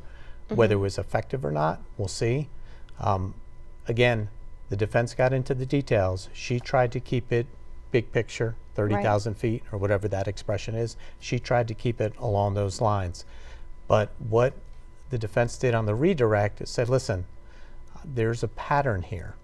So yes, is it possible that Miss Banfield was looking at a vacation site, vacation site, vacation site, vacation site, and then she left her computer for 2 minutes. Mr. Banfield got on there, did all this nefarious things, and then it went back to vacation searching. That would be possible for sure. But I think what this expert was saying, albeit a little bit up and down in his testimony, when I see a pattern like that, that shows me that she really didn't lose control over the computer, that she had control, and it was very difficult, maybe not impossible, but difficult for somebody to hijack that control, do something real fast, and then it goes back to her control.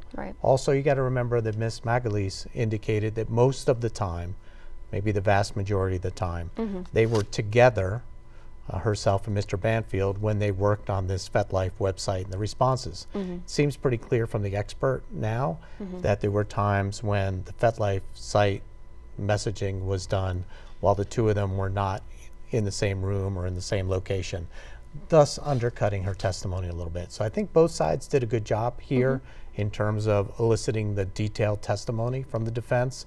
The prosecution, as your viewer indicated, came in real hot because her other option was to wade through the details. I don't think she wanted to do that. She just wanted to do a big picture, keep it hot, 10 minutes, keep the jury interested, and sit down and wait for the next witness. Yeah, and you know, we heard the prosecutor say you can only tell us what the phones were doing, not the actual people. And I think that's important when you're talking about them sitting at the table, right, and planning out this vacation to the Dominican Republic. Who's to say who was at that table, who was having those conversations? We don't know. We weren't there. Which is why Juliana's testimony was so important to this case. I do want to get to a question we had that came in right as we were wrapping up during the lunch break. You know, I think this question was sort of answered by what we just saw, but they wrote, one investigator said that the FetLife account and related were dark when Brendan and Juliana were in New York. Why hasn't the state emphasized that to debunk the other digital stuff that the defense put forward? And I feel like that did come up just now. She did it, and she did it in a really effective way. Is it a hugely effective cross-examination? We'll see. Sometimes the jury remembers one or two things from a cross-examination. I think that was really nicely done, and it did go dark when that circumstance took place. That's a little bit harmful for the defense, if not fatefully harmful for the defense. I think she did a really nice job on the cross-examination there. Right. But that's only a small part of his analysis. He looked at everything. Yeah. And the jury seemed to be taking notes and really watching that testimony. And it is interesting that the prosecution has not called their own expert. This is usually the environment where the prosecution calls a digital forensic expert and the defense is left struggling with all that information. The defense has flipped it this time. They've called their own expert. The prosecutor will have an opportunity to call somebody in rebuttal. But again, I think she wants to get this case to the jury quickly. We'll see. Somebody actually just wrote in the comments on YouTube, why has there not been any audio released between Juliana and Brendan other than the 911 calls? Why do you think that is? They may not have any. Okay. Could be the primary reason. We still may see something in terms of this next expert Right, witness. maybe this next guy is gonna. It could be, but I think this next guy will be anticlimactic. The big point in this entire day will be if they wrap this guy up today, which I think they will Mr. Carroll tell the judge that Mr. Banfield is going to testify or not? That's what we've all been waiting on. We'll see if it actually happens. Yeah. It's been a long, long wait, but if it does happen one way or another, I'll be able to tell you exactly how this trial is going to unfold, at least timing-wise. Yeah, I'm very curious to see if that's what's going to happen. You know, back to the audio, though, they've brought up multiple times that there are audio recordings. I mean, when Sally Fayez was up there from Fairfax County Police Victim Services, they even pulled up a screenshot where you saw the audio recording that was sent by the investigators to Sally, and that audio recording, she testified that that was a clip from jail of one of the conversations between Juliana and Brendan, and they were commenting on it, you know, what some may say inappropriately, but they were commenting on it. So we know that audio exists. Do you think that will be submitted to evidence? Yes, so the conversations, yes, between Juliana and Brendan at the While in jail jail. certainly exist. Misspoke as to whether any other conversations, but those do exist. Right. My thinking is that they were not relevant to the proceedings. It's unlikely that during her conversation she said, none of this happened the way I've said it. I'm going to lie on the witness stand. It's probably something that was just not material to the case one way or another. So yes, those do exist. Right. It doesn't seem like there's any recordings or outside, audio yeah. outside of that. FetLife between Mr. Ryan and purportedly Juliana, or Mr. Ryan and Miss Banfield. Those obviously would turn the case one way or another. But I think those jailhouse recordings, to the extent that they're there, I think both sides said, you know what, we're not going to put those in.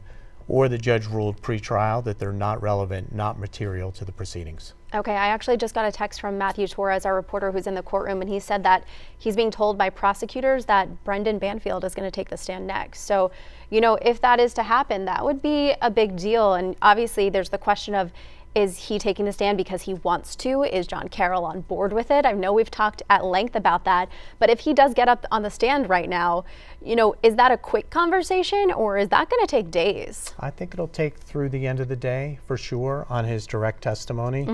Again, surprising move here. It's a high risk, high reward. The only thing that gave me pause about whether Mr. Banfield was going to testify, you know my opinion on it, is all the notes he was taking Right. and the amount that he was involved in his defense. It seems to me like he has taken control of this situation and has indicated that he wants to testify. The direct will be important, but the cross-examination will be even more important. Yeah. The prosecutor will probably have tonight to think about it and work on it, which will be to their strategic advantage to give them a whole night. Let's see how he comes off on the stand. If he comes off emotional, if he comes off as credible, as detailed, and he can explain some of those more troublesome exhibits, he has a real chance to be acquitted. However, on cross-examination, if he is argumentative, and you see that Ms. Sands can give it as good as she can take it, right? So she's Right. going to be up there trying to have him lose his temper a little bit. If he comes off as argumentative, if he comes off as trying to avoid some questions, if he comes off as just not likable, then they might as well not even do closings because he'll end up getting convicted. But I have good faith that Mr. Carroll has prepared him. He had the whole weekend and then some. Sometimes there's only so much you can do to prepare. I expect him to be prepared and tell us what we believe he will say, which is Yeah. consistent with what his defense is. But this will decide everything in this case. His testimony right here will decide whether he goes home or whether he's in jail probably for the rest of his life. Yeah, and Frank, you know, if people are just joining us right now here on WUSA 9+, if you're watching the stream along with us, thank you for being here all day. If you're just joining us now, we've been talking about what has been happening in the Brendan Banfield trial, and we just got word that Brendan Banfield is expected to take the stand next. So right now, the court is on a 15-minute break. They should be back literally any moment. I mean, they went to break about 15 minutes ago exactly. So what we should be seeing in the next few moments is potentially Brendan Banfield taking the stand in his own murder trial. And this would be huge. You know, this would be a big deal. Curious to see what the defense, what the prosecution is going to say. I know the defense, they had all weekend, so did the prosecution. The court was told this on Friday morning that Brendan Banfield intended to take the stand, but there was the question of, was this a tactic? Was this, you know, planned? What is the plan? So prosecutors had all weekend and Monday and Tuesday, because remember there was no court yesterday or Monday, to plan out what their questions are going to be. But the defense also did. How much feedback or input do you think Brendan has in his questions that are going to be asked of him by the defense? I think he has a lot of input.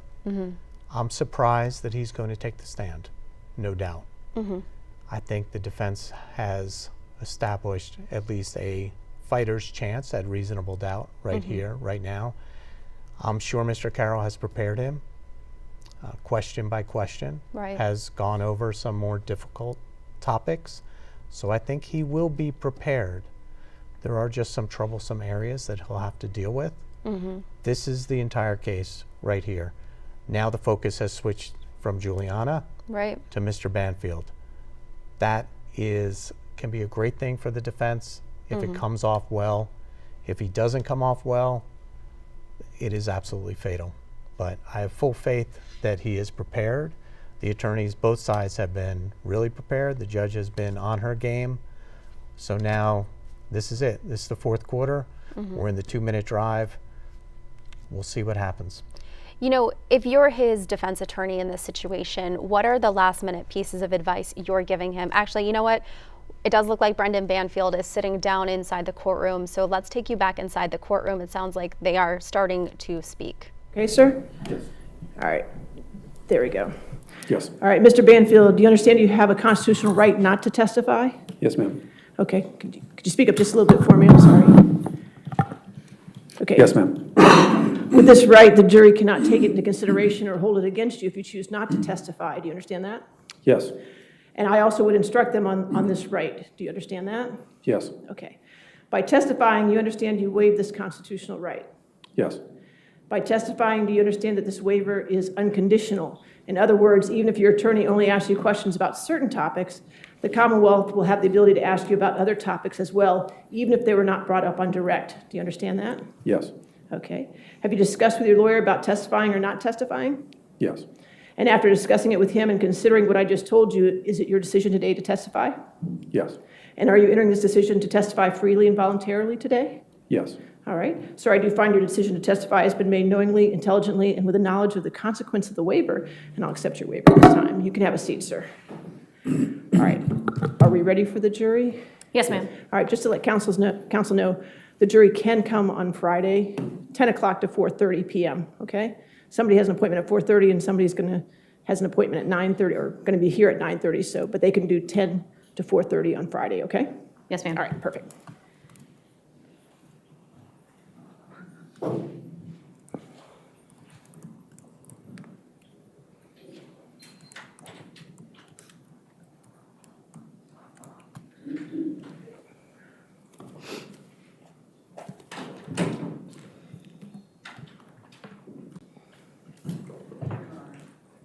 Okay, that's fine.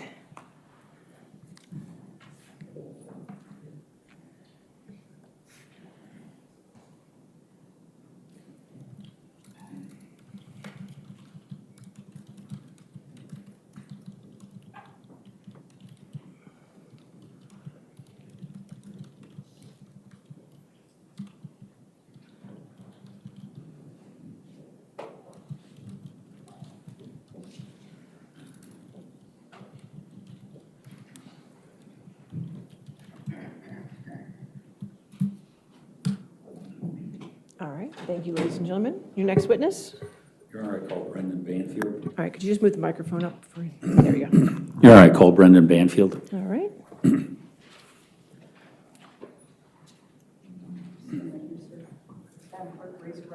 you swear or affirm to testify truthfully in this case under penalty of law? I do. Thank you.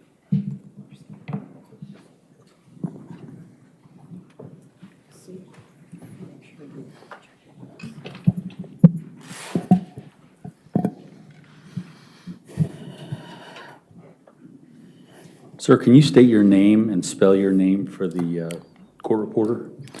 Brendan Banfield, BRENDAN BANFIELD. And Brendan, how old are you? 40. And you were married to Christine Banfield, correct? Yes. And how long were you and Christine together? We were together since we were 18. And how did you meet? We met freshman year at college at Quinnipiac University. Now, where are you originally from? I am from Long Island, New York. And is that where you grew up? Yes, I lived there the majority of my life. Now, what prompted you to come down to Virginia? I received a promotion from my job with the Internal Revenue Service. I previously was a tax compliance officer, and I received a promotion to special agent with IRS criminal investigation. Okay. We'll get back to that later. Let's talk about your family. Before Christine's death, describe for the ladies and gentlemen of the jury what your family was. My family was me, Christine, and my daughter Valerie. And what kind of things would you do? Well, prior to you having Valerie, what kind of things would you and Christine enjoy together? Christine and I had a very active social life. We spent a lot of time with our friends. This included playing board games and cards, as well as going on vacations together, and going on vacations with other couples that we were friends with. We did a lot of hiking, going to different forests and different mountains kind of around the country. We also spent some time. We played kickball together. We did quite a bit intramurally.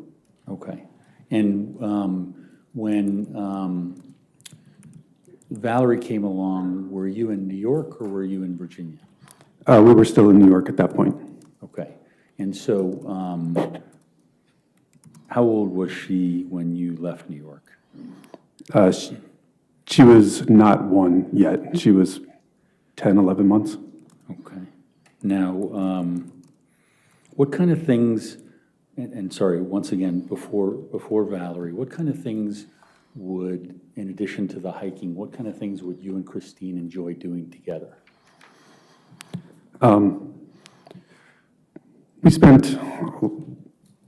I would say that we spent a lot of time together. When we weren't working, we did a lot of work around our house. We had two dogs, two huskies that we took care of. We're often taking them on our walks and hikes.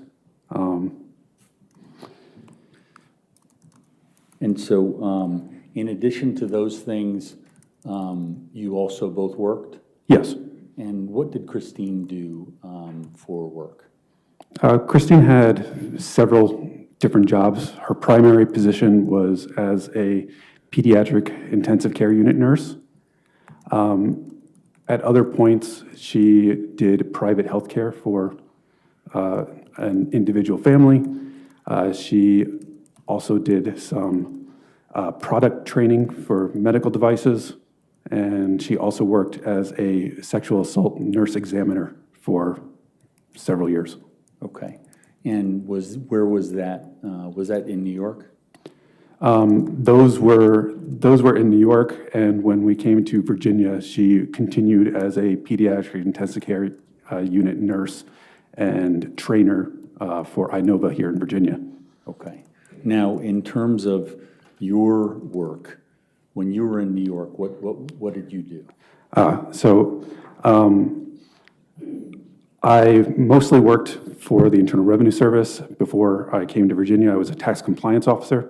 I also worked at a math tutoring center known as Mathnasium, where I was a center director, and Christine actually worked there with me as well. Was this a business that the two of you owned? Yes, this was a business that we owned together and worked at together.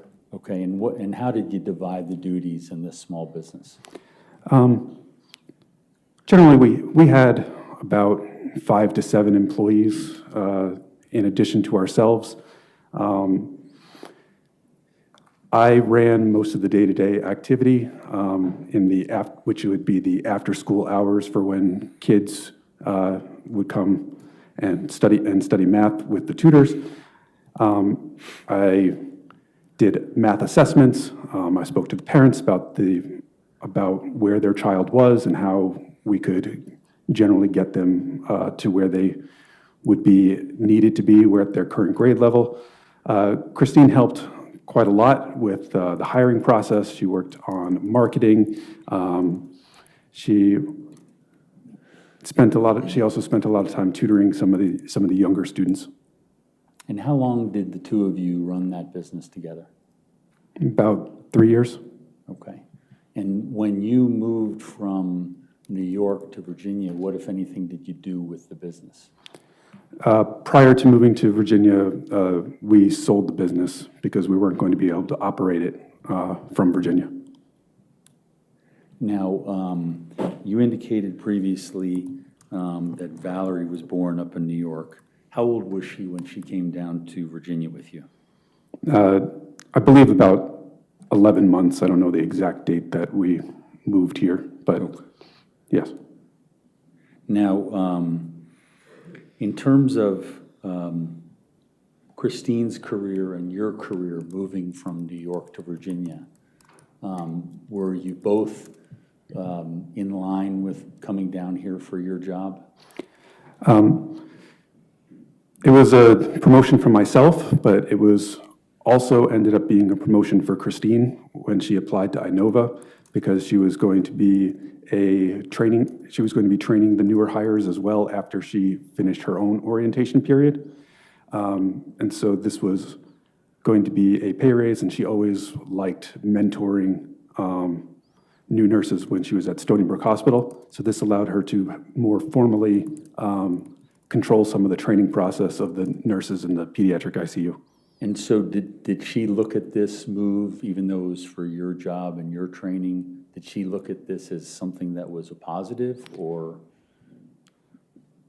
I would say that once she started applying to positions here, because she applied to like Children's National Hospital and a few others, and she realized some of the opportunities with her background, that this was going to be positive for her career as well. But I mean, she was also concerned because we weren't going to be next to our family, which was mainly in New York at that point. Okay. But there was a lot of benefit, and we viewed that it was beneficial to us and our family and Valerie. Now, you met when you were 18, so how long were you together, including your non-married life and married life? About 19 and a half years. And how would you characterize your relationship with Christine? For the most part, we were pretty inseparable. We were together the entire time. We didn't break up at any point. We were from college to our first jobs after college, to buying our first house together, to marriage, to getting a dog and a second dog, and then moving down here. We were always together, always planning for the future. This was part of our life. Okay.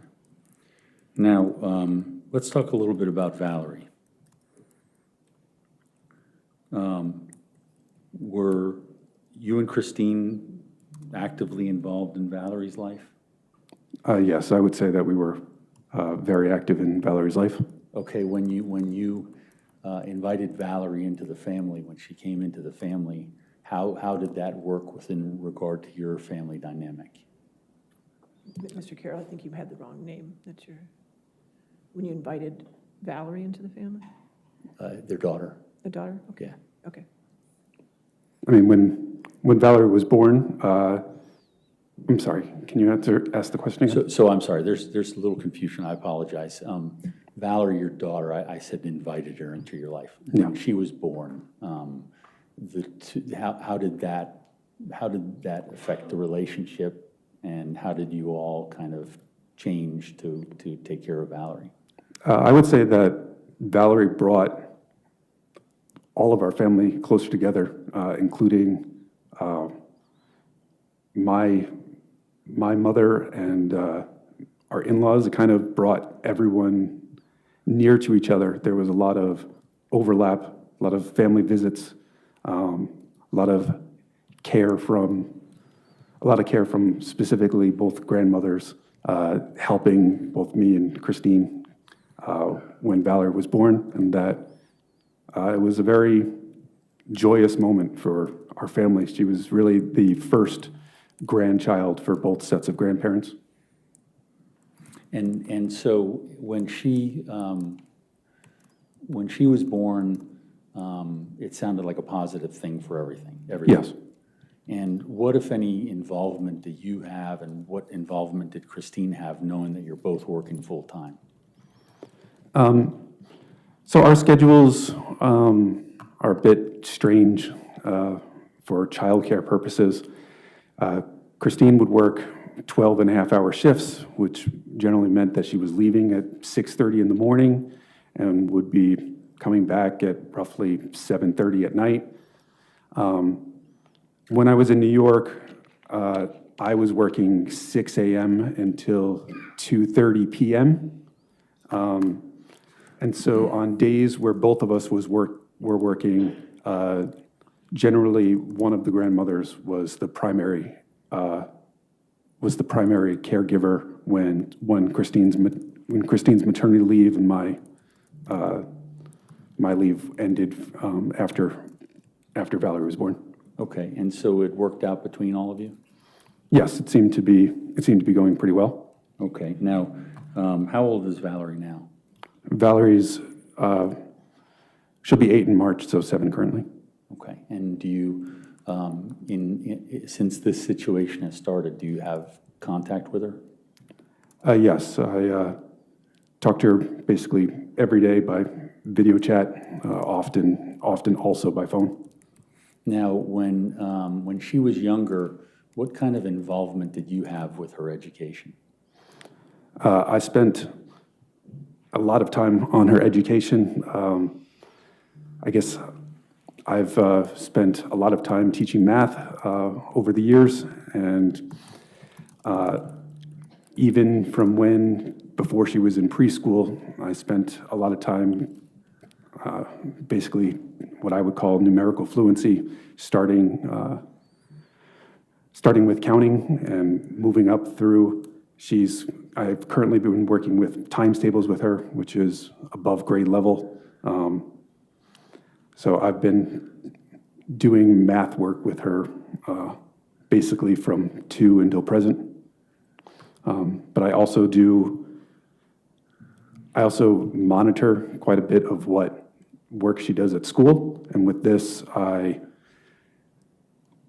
spend a lot of time reading with her, and we do. I guess I would say that I call them activity pages, but essentially they're like crossword puzzles and word searches, rhyming words, or consonant combinations such as like ST or CK, and then I'll give a description of a word, and then the word will match. So if it was like TR, and this is a plant that grows tall, she might write tree, and things like that, so that she would work additionally on whatever letter combinations they're currently working on in school as additional practice. I do a lot of design work for that also. Okay, and you're designing these things for her to be able to continue kind of working with you? Yes. Okay. Now, what about things like science and engineering and all that sort of thing? Did you ever get into any of that with? So we always did quite a bit of Legos, basically starting at like 2, but after that, we started doing these projects from Kiwi Company, where you would do things like make a little device that would spin a coin for you, or that would launch a disc and you could aim it at a target. We went past that, and now we were doing these Crunch Lab boxes, where we were working on things like rocket launches, and there was quite a few others. There was designing of animals and like stuffed animals, and there was also like different circuits where it would show you how to design basically a button, and then when pressing the button would allow like animations to move or things like that, and it would show more details of how a lot of electronics would work. What kind of things would you and Christine do with her? We spent a lot of time in nature, the three of us. Behind our house is Frying Pan Farm. So walking distance, we have walking trails, and we can walk to Frying Pan Farm where Valerie would definitely like to see the animals. We had a membership to the National Aquarium in Baltimore, and that was, we went there frequently. Sorry, was there more to your question? It was about the three of you doing things together. We also spent we would go on vacations. There was quite a bit of spending time with family in terms of going to the water, whether going to the beaches or even with my in-laws going to on their boat and going fishing. Now,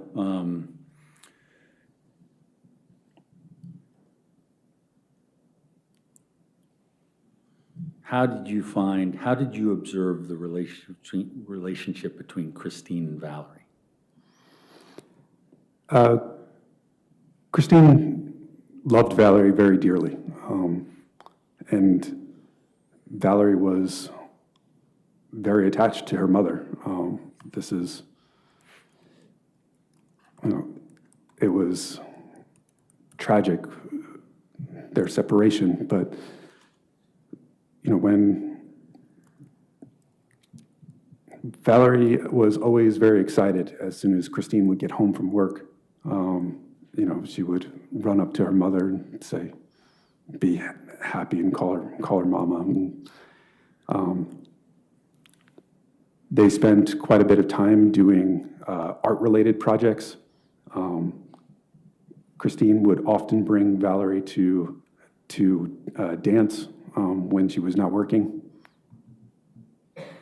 Now, did you love your wife? Very much. Did you want to continue your marriage with your wife? Yes. Do you love your daughter, Valerie? More than anything. Your Honor, I'm going to try to show some pictures, Okay. if I can. All right.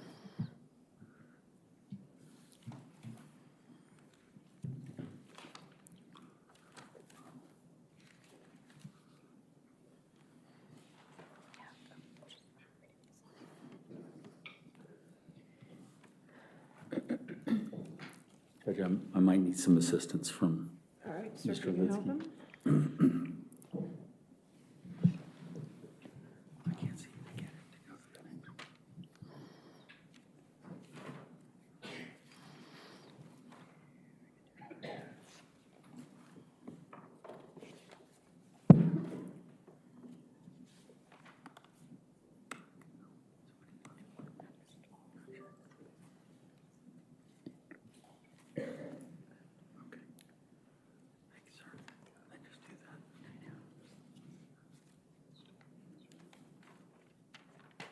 Sir, can you see the picture that's on the screen? Yes. Your Honor, we'd identify that as defense exhibit number 220. Do you recall that situation? Yes, I do. Okay, and Your Honor, I move that in as defense exhibit 220. Any objection? If we could lay some foundation. All right, just a foundation. Do you recall this event? Yes, I. When was that? This was a trip that we took to, that was in Pennsylvania. We had gone to the Poconos, and we spent some days there in a cabin. This was during that trip. We went to a mud run called Warrior Dash. And do you remember when that occurred? I mean, not the exact date, but I would say that it was, so it's 20, I would say it was in 2018. Okay, so would that have been? Sorry. Yeah.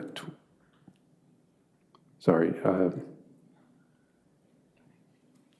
Yeah, probably, sorry. I think it's closer to like 2015. Okay, so that would have been when you were living in New York? Yes. And that would have been prior to Valerie? Yes. And is this Christine with you? Yes, it is. And Your Honor, move that in as defense exhibit 220. Judge, I'm not sure how a 10-year-old photo is relevant, but given that. Do you have an objection or not? No, it's fine. No objection, 220. And so was this a plan that you made to go to the mud run, or is this something that you just? No, how did it come about? We planned a whole trip to the Poconos. We went to a concert while we were there. We spent time. We spent time in a cabin. We did quite a bit of hiking. It was a fun trip. Okay, Your Honor, I'm going to move to the next slide. All right.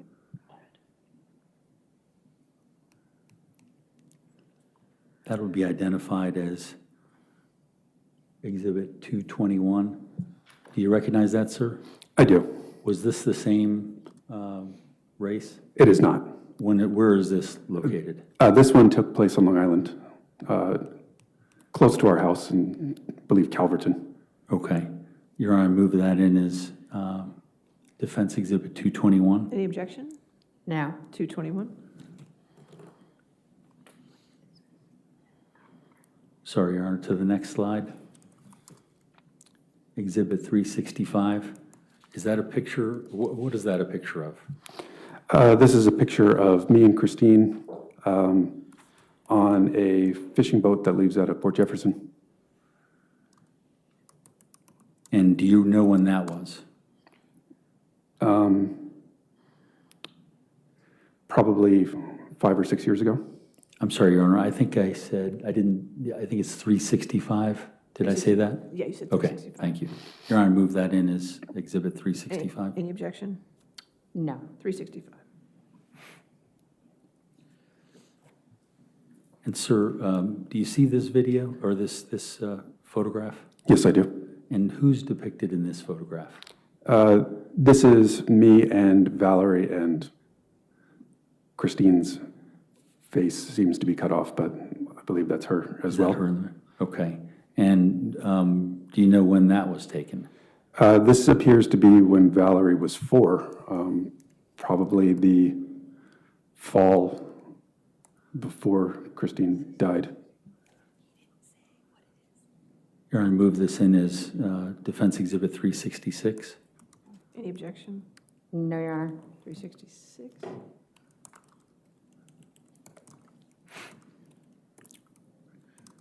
Sir, do you see this one? Yes, sir. And who is that with you? Christine. And is that, well, tell me what it is.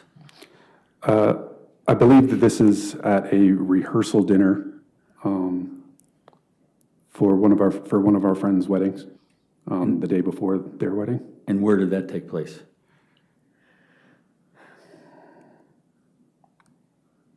New York or Virginia? New York. Your Honor, I move that in as Defense Exhibit 367. Any objection? No, Judge. 367. Sir, do you see that? Yes. And what if, who are the people involved in that? This is me, Christine, and Valerie. And do you remember that? This is on a flight from here in Virginia to Florida before we were going on a cruise. This would have been in 2022. Your Honor, move that in as Exhibit 368. Any objection? No, Your Honor. 368. Sir, do you recognize this picture? Yes, this is me, Christine, and Valerie on the cruise after that flight. Your Honor, move that in as 369. All right. Any objection? No, Your Honor. 369. And sir, do you remember this? Yes, this is on the same cruise at a formal dinner that we went to there, and this is Valerie is excited for, I believe, dessert to be coming, and Christine seems very happy about it. Your Honor, move that in as Defense Exhibit 370. Any objection? No, Your Honor. 370. Sir, do you see the exhibit on the screen? Yes, I do. And what is that? We took 2 cruises in 2022. This would be the one that's in November. This was the first time Valerie went ice skating. I took her ice skating on the cruise ship. And was that Christine taking the picture, do you know? I think I took the picture myself. Okay. Was Christine on that cruise? Christine was on that cruise, but she did not go ice skating. Okay. Your Honor, I move that in as Defense Exhibit 371. Any objection? No. 371. And sir, do you see this? Yes. And what is this a picture of? This is on that same cruise. We were with our friends. Another couple. They have a son that's the same age as Valerie. They would be the ones that took this photo. Your Honor, I move that in as Exhibit 372. Any objection? No, Your Honor. 372. Do you remember this picture, sir? Yes. Where was that? This is in New York. when Valerie was still less than 1. And did Christine take this picture? Yes. Your Honor, I move that in as Exhibit 373. Any objection? No objection. 373. Dinner. I think you skipped like 20. Yeah, I must have.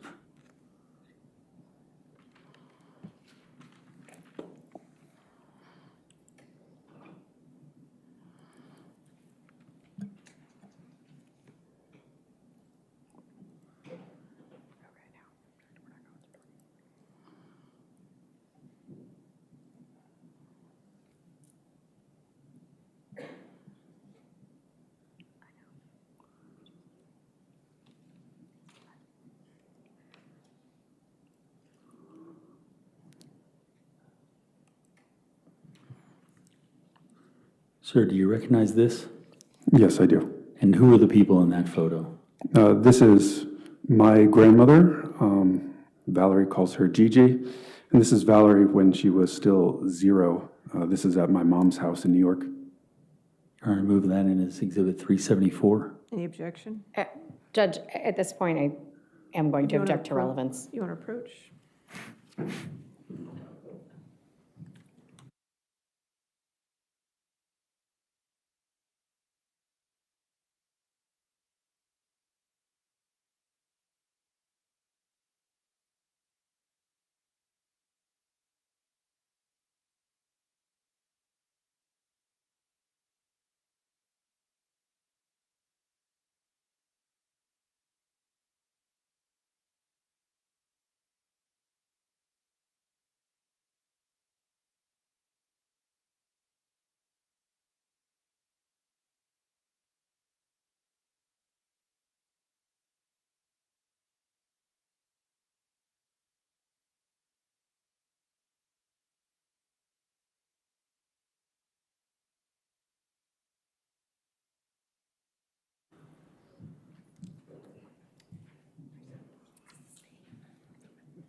Sir, can you see the photo on the screen, Exhibit 375? Yes, I can. And what is that? Christine took a picture of me when Valerie was only a couple months old. Valerie snuggled up with me in bed. Your Honor, move that in as Exhibit 375. Any objection? Judge, objection, relevance, and cumulative. I'm going to sustain the objection.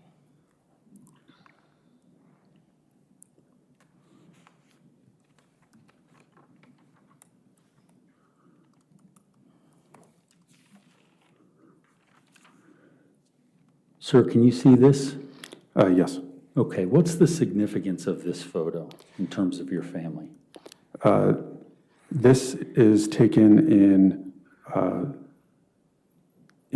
Georgia, in Brunswick, Georgia.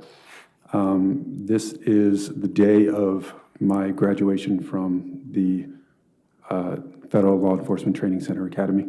And Christine and Valerie had visited me for the graduation ceremony. Your Honor, I move this in as Commonwealth or Defense Exhibit 377. I'm sorry, Judge, same objection, relevance, and cumulative. Sustain the objection to relevance and cumulative.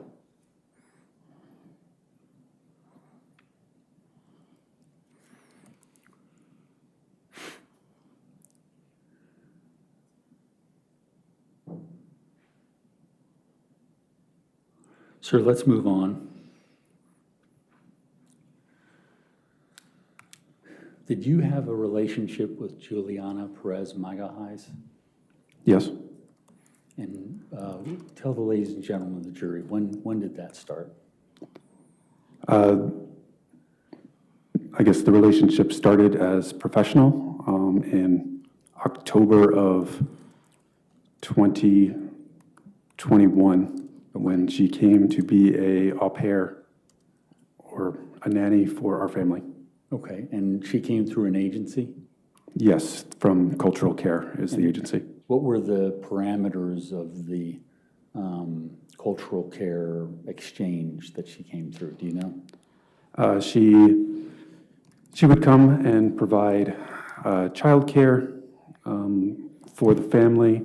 It would include room and board, that she would be able to take educational opportunities, such as at a local community college. She can work, I believe, up to 45 hours a week, and she would generally provide a loving environment and activities for Valerie. Okay. And had you had a previous au pair before her? Yes, we had an au pair prior to her. Her name was Amanda. She was with us for 2.5 years. And so Juliana was your second au pair? Correct. And so explain kind of from when she got there in October 21, what were her duties and how did you utilize her time when you and Christine were working? So once we moved to Virginia, our work schedules were, I guess, more erratic because my work schedule was not set any longer as well.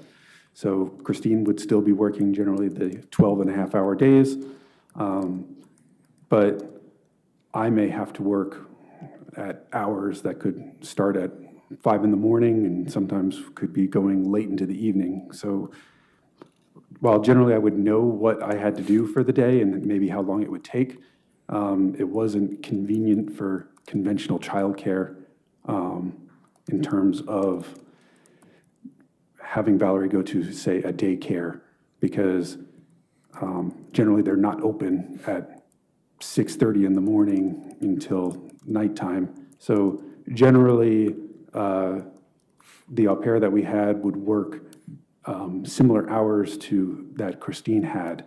And when I got home from work, the au pair would be no longer working for the day, or if it was on the weekend that Christine had to work, the au pair generally would be off. So the au pair kind of worked basically 3 12-hour shifts coinciding with Christine's job most of the time.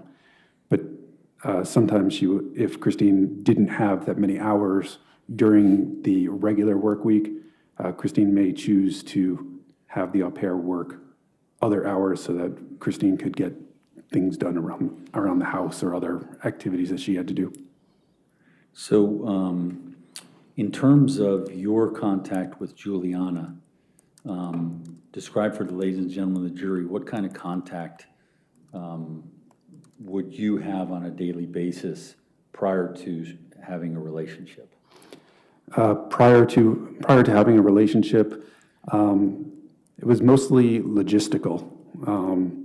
I may inform her when I was going to get home from work, if I had any delays, making sure that Valerie was getting to, say, dance lessons if Christine and I were not available then.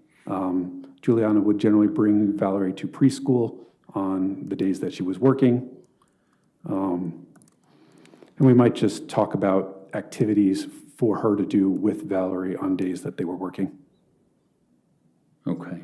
And when was it that this turned from a working relationship to something else? In August of 2022. Okay. Describe for the ladies and gentlemen of the jury how that happened. So in August, Juliana and I were home alone. I had to work on both Saturday and Sunday. So I believe the original day was a Friday. Christine and Valerie were in New York, and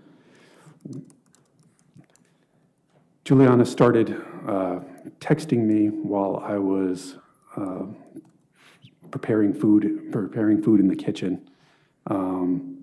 It was an unusual line of text as she was complaining about. Let me, if I may just Sure. interrupt. Where was she and where were you in the house? I was in the kitchen. I believe she was upstairs in her room. Okay, sorry. Please go. Continue. It was a unusual text conversation in terms of that Juliana was complaining about her dating activity and the people that she was seeing at the time.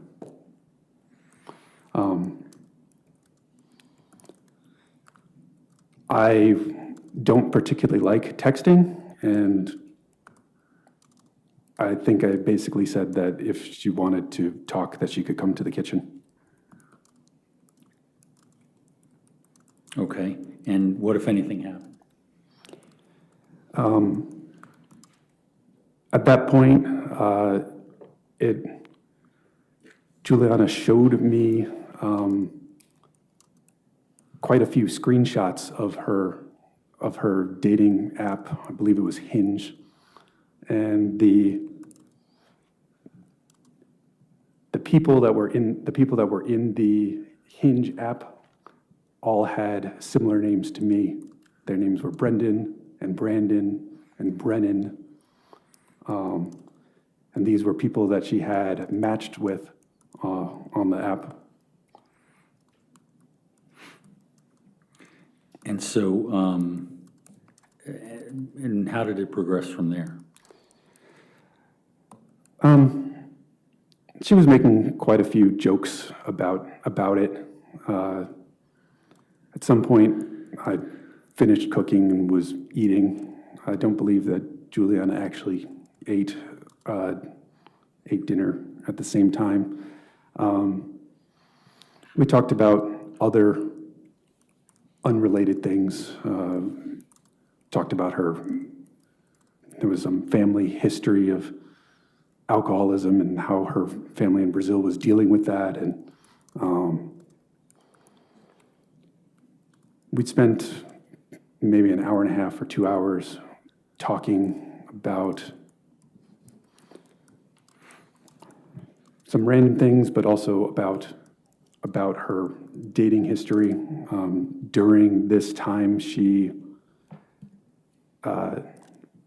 when she was talking about different people, she was described people that she was interested in, people that were taller, people that were older, and it appeared to me that she was, along with the photos, the screenshots that she had shown me of people that she had matched with, that she was basically describing me. Also, I guess when we were having this conversation, we were sitting at the island in the kitchen, and she scooted her seat closer to mine a couple times. And so what did you do at that point? I did not stop her advances. At some point, I told her that I was going to go upstairs, indicating that I was going to go to bed. And she said that she was tired and that she was going to do the same. A little bit of information about the upstairs of my house. Once you go upstairs, the master bedroom is to the left, and all the other bedrooms are to the right. So her bedroom, a guest bedroom, and Valerie's bedroom are to the right. When I went upstairs, I went to the left, and she also took a step towards the left with me. And we had a brief conversation there, and then she came with me into my bedroom. Did you ever talk to her either that night or later about a continuing relationship?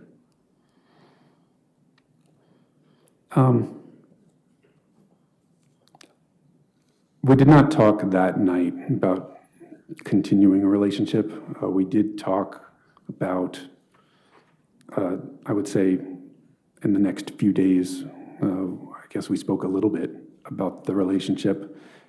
She had indicated that she was concerned that I was going to tell Christine and that she was going to be essentially fired and sent back and lose her job, which I indicated that I wasn't going to tell her. Okay. Did you tell her anything about what had just happened and what that was?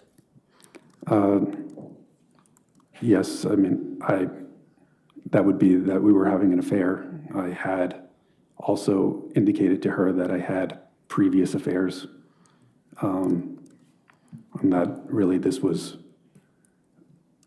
just an affair, and not that there would be no other relationship, that there's, and basically that this is something that I have had affairs previously, and that there's nothing that changes in mine and Christine's relationship. Now, was Christine aware of your affair? I don't believe she was aware of the affair between me and Juliana. Was she aware of your previous affairs? She was aware of at least 2 previous affairs. Okay, and likewise, were you aware of her affairs? Yes, I was also aware that she had affairs. Okay, and how did the two of you manage in your relationship moving forward with those facts? So I guess in about 2013, it was found that we had quite a few discussions. At that point, Christine was working at the private healthcare, and she would travel for work for an entire week at a time, basically. And during this time, she would not be available to come home. Her shift was literally the entire week. So we were separated a lot. My job, I wasn't in my previous position, but my job also required some travel. I spent about 6 months in Jacksonville. I spent another month in Kansas City, and I was living in New York, but I also spent some time here in the DC area. So we were both traveling quite a lot for work. I guess that was poor for our relationship at that point. We had gone to therapy. We went to couples therapy for several months. We had decided that we were going to continue our marriage. So now back to 2022. You and Juliana were having an affair outside of the knowledge of Christine? Yes. And how did that look on a daily basis?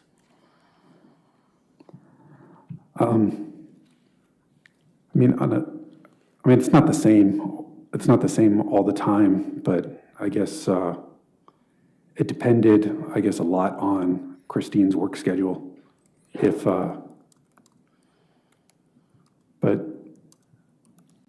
So Juliana may spend time with me and Valerie during the day instead of when I would get home from work. Juliana used to just kind of leave.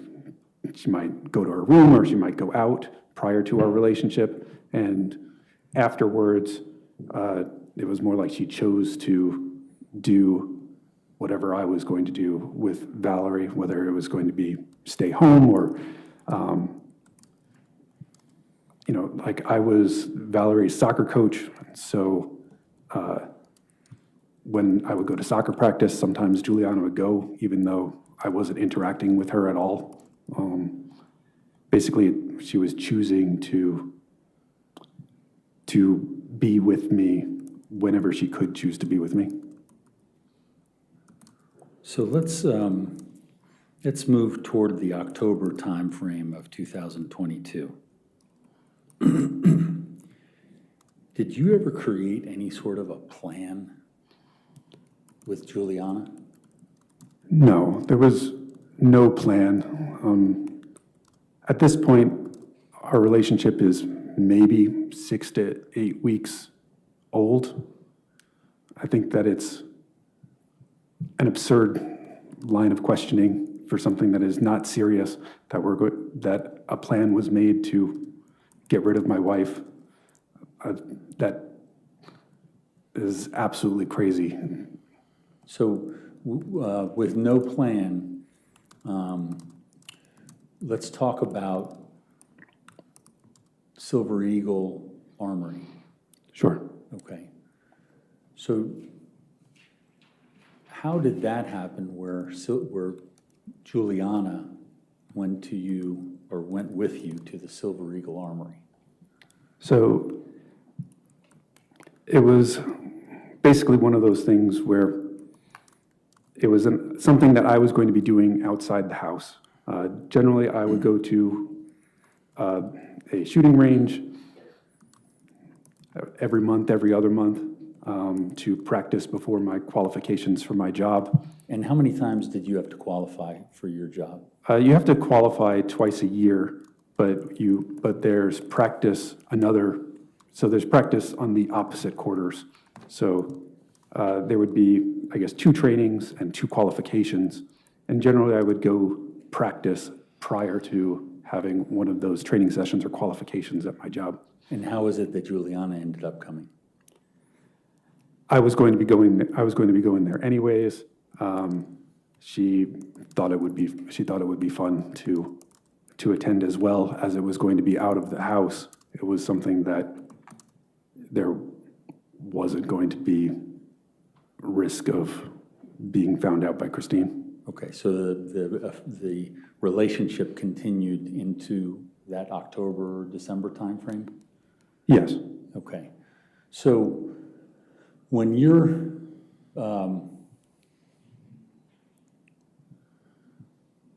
in terms of training for people that go to Silver Eagle, is there any sort of training class or anything like that? The first time you go there, they do a safety class, making sure that you understand the fundamentals of using a firearm, that you treat all firearms if they're loaded. You never point a firearm at anything that you're not willing to shoot. Things like that, making sure that you understand the safety mechanisms of a firearm, and making sure that you understand range etiquette, that the gun should always be pointed down range, it should never be pointed at another person, things like that. And is this something that you knew through your training? Yes, this is something that is also discussed in my trainings. And so would this training that you're talking about at Silver Eagle be for someone who's never shot a gun before? Yes, it would be for a kind of a beginner lesson. Okay, and she went with you twice, correct? Yes, she did. Was there, in having her come to the range, was there any plan that she was going to back you up on some plan? I mean, there was no plan at this point when we had gone to the range. There was none of the suspect email account. There was no FetLife account. There was no Telegram messages. None of that existed at the point that we went to the range. Okay. Now, did FetLife or Gmail or Telegram ever exist for you? I did not know about them until after Christine died. I didn't get to see them until after Juliana's arrest. And you're talking about the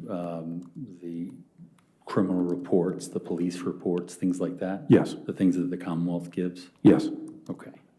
So let's move toward, so let me ask you this. There's some dates that came up recently.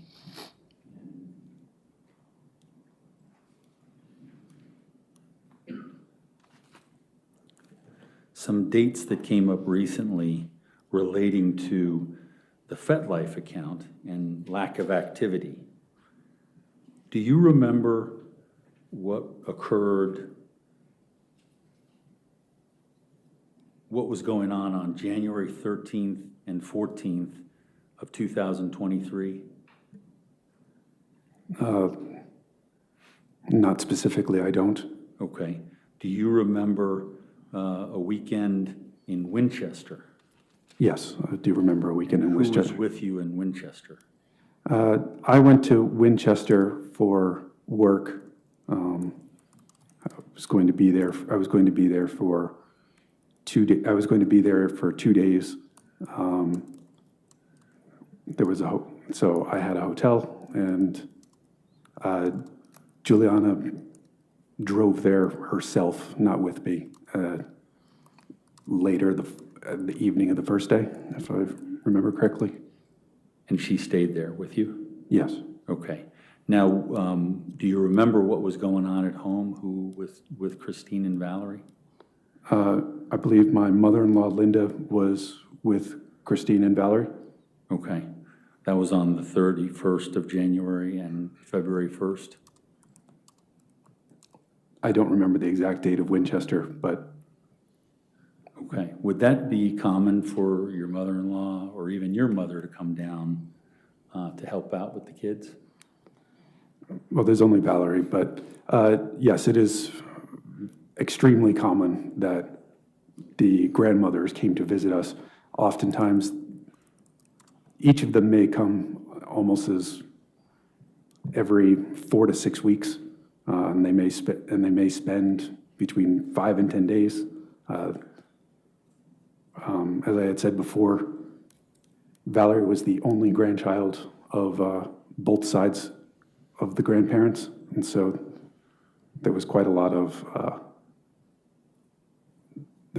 support from the grandparents with Valerie. Okay. Now, January 13th and January 14th, was that one of those days when someone was visiting, or that weekend? I mean, they visited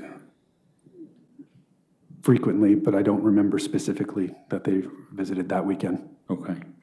Now, let's talk about February 24th.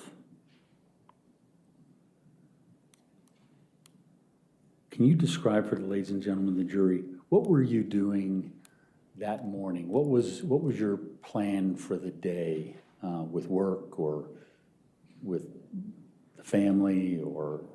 Sure. February 23rd is my birthday, and the evening I was planning to drive to New York with Valerie. My friends in New York had planned a birthday party for me in New York. And I'm sorry, the 23rd was your birthday. Are you talking about the next day? The previous day. Previous day of 23rd? So I believe February 23rd was a Thursday, which was right. My 38th birthday, and the 24th was the day that... Okay. And my question was, when you were talking about going up, your friends were having a party, you're talking about the 24th? Well, yes, because that was Friday, and I had to work on that Friday still, so I was going to go to New York in the evening. Okay. So the 24th, your day was planned, and what did you fill your day with in terms of your plan? So, but in terms of the day was an important day for me at work as well. There was a important meeting for one of my cases. There was going to be a undercover operation for one of my cases. And we were meeting with the undercover officer, a senior special agent, and my manager. And that meeting was scheduled for 9:30 that day. This was a particularly important meeting for me, as had been indicated that success in this case may lead to me getting a promotion to a senior special agent. Okay, so had you ever heard that kind of talk before? Yes, other people that were hired at similar time as me, you have to hit certain milestones before you could progress to being a senior agent. So Friday, February 24th, 2023 was potentially a milestone for you? Yes. In terms of your career? It was supposed to be the meeting that would set up for the undercover operation, which was going to take place most likely on Tuesday. So we were going to go over all the documentation and the plan for the operation on Tuesday, the following week. Okay. Now, so what did that mean in terms of your normal waking up or any other usual habits? I woke up a little bit earlier that day. I was planning to get to my office, which is in Vienna, a little bit earlier, so that I could set up the conference room, have my documents ready, have my presentation ready, have the document for the operation available so that it could be signed off by management. Okay. And so what time did you wake up that morning? I believe I woke up 6:30. Okay. And do you remember whether or not Christine was up? Christine I had seen seemed to be awake and on her cell phone when I was getting ready and taking a shower to get ready for work. Okay. Now, did you have any sort of interaction with her at that time? Yes, she was aware that I had this meeting that day. She wished me luck. She said that she would talk to me before I headed to New York with Valerie. Told me she loved me and have a good day. Okay, so you carried on with your morning. What did that entail? I went downstairs and got my work laptop out of the basement. My work from home space at that time was in the basement. I have a desk. I have a desk down there. It's because it's quiet. So I got my work stuff ready. I made sure that I had all of my equipment.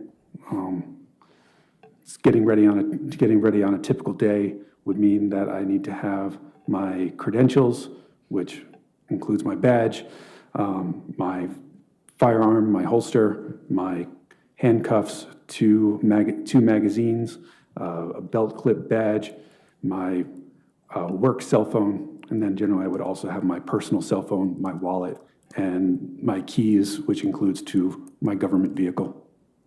And so you had a holster that would hold the gun? Yes. And to what side was that holster?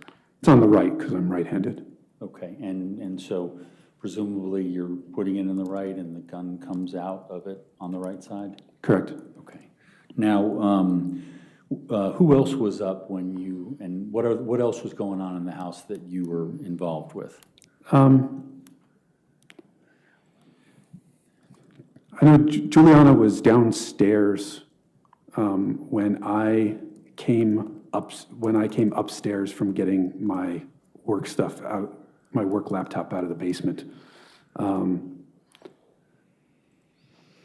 don't remember exactly what she was doing. I think she might have been getting stuff ready in the kitchen. Let me just stop you right there. Prior to that time, which would be February 24th, had you ever taken Christine's laptop or taken her phone out of a bag near the door? No, I don't take her laptop. I have no reason to use her laptop. I don't have access to her laptop. It's not a password that I know. I have my own work laptop. I have my own home desktop. I have my own, actually I have two cell phones. I have a personal cell phone and a work cell phone. Our devices were completely separate. And so, in terms of, that's fine. In terms of the idea of the laptop, where it would be on a regular basis, do you have a recollection of where she would put her laptop? Christine kept her laptop actually in several places. Sometimes it is by the front door when she gets home. She would have a backpack, and she would bring the backpack and drop it off, and generally go visit Valerie and our dog and me. But usually she would go upstairs and she would bring her backpack with her, and her desk is in the sitting area of our master bedroom. So if you were to go into the master bedroom, you can kind of either go left or right, and to the left is the sitting area, which is where Christine does her work and has her desk and her file and has her files for her job. And if you went to the right, it would be where the master bedroom is, and for a little bit further, the master bathroom. But she didn't also only keep her laptop at her desk. I would say the majority of her use would be sitting in bed with her back against the headboard, while she had TV on or something like that. And when she would be done, she might put the laptop in between her nightstand and the bed, or on the nightstand itself, or back on her desk, generally at night. And so, and what about her phone? Where would there be a particular place where she might leave her phone? I mean, her phone was basically always connected to her. Her phone wasn't really away from her basically ever. I mean, she would keep it in her pocket. So following up on the discussion we had about a plan, was there ever any time, and I think you indicated that you never went and grabbed her laptop or whatever, was there ever any time you observed Juliana going to grab her laptop or her phone? I never observed Juliana grab her laptop or her phone. Juliana also has her own laptop and phone.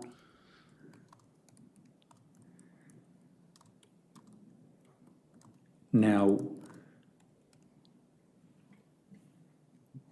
what, if anything, was Juliana and what were Juliana and Valerie supposed to be doing on February 24th? Christine had scheduled for Valerie and Juliana to go to the zoo, at the main zoo in Washington, D.C. Okay. Did you have any role in that? I didn't have any role in planning the trip. I was aware of the trip. And how did you become aware of the trip? Christine had told me that that was something they were going to do. Okay, so you never kind of forced that on her for the 24th? No, it was also written on our calendar that was shown earlier. Christine had written it on the calendar. She had also written it on Juliana's work schedule in her au pair book. Now, what, if anything, did you know about the plan for that day for them? I knew that they were planning to go in the morning. I don't recall if I knew what time they were supposed to go, but I knew they were going in the morning, and I knew that when I saw Juliana in the morning, that's what she was working on doing, was getting Valerie ready. But Juliana had actually asked me to go get Valerie from upstairs.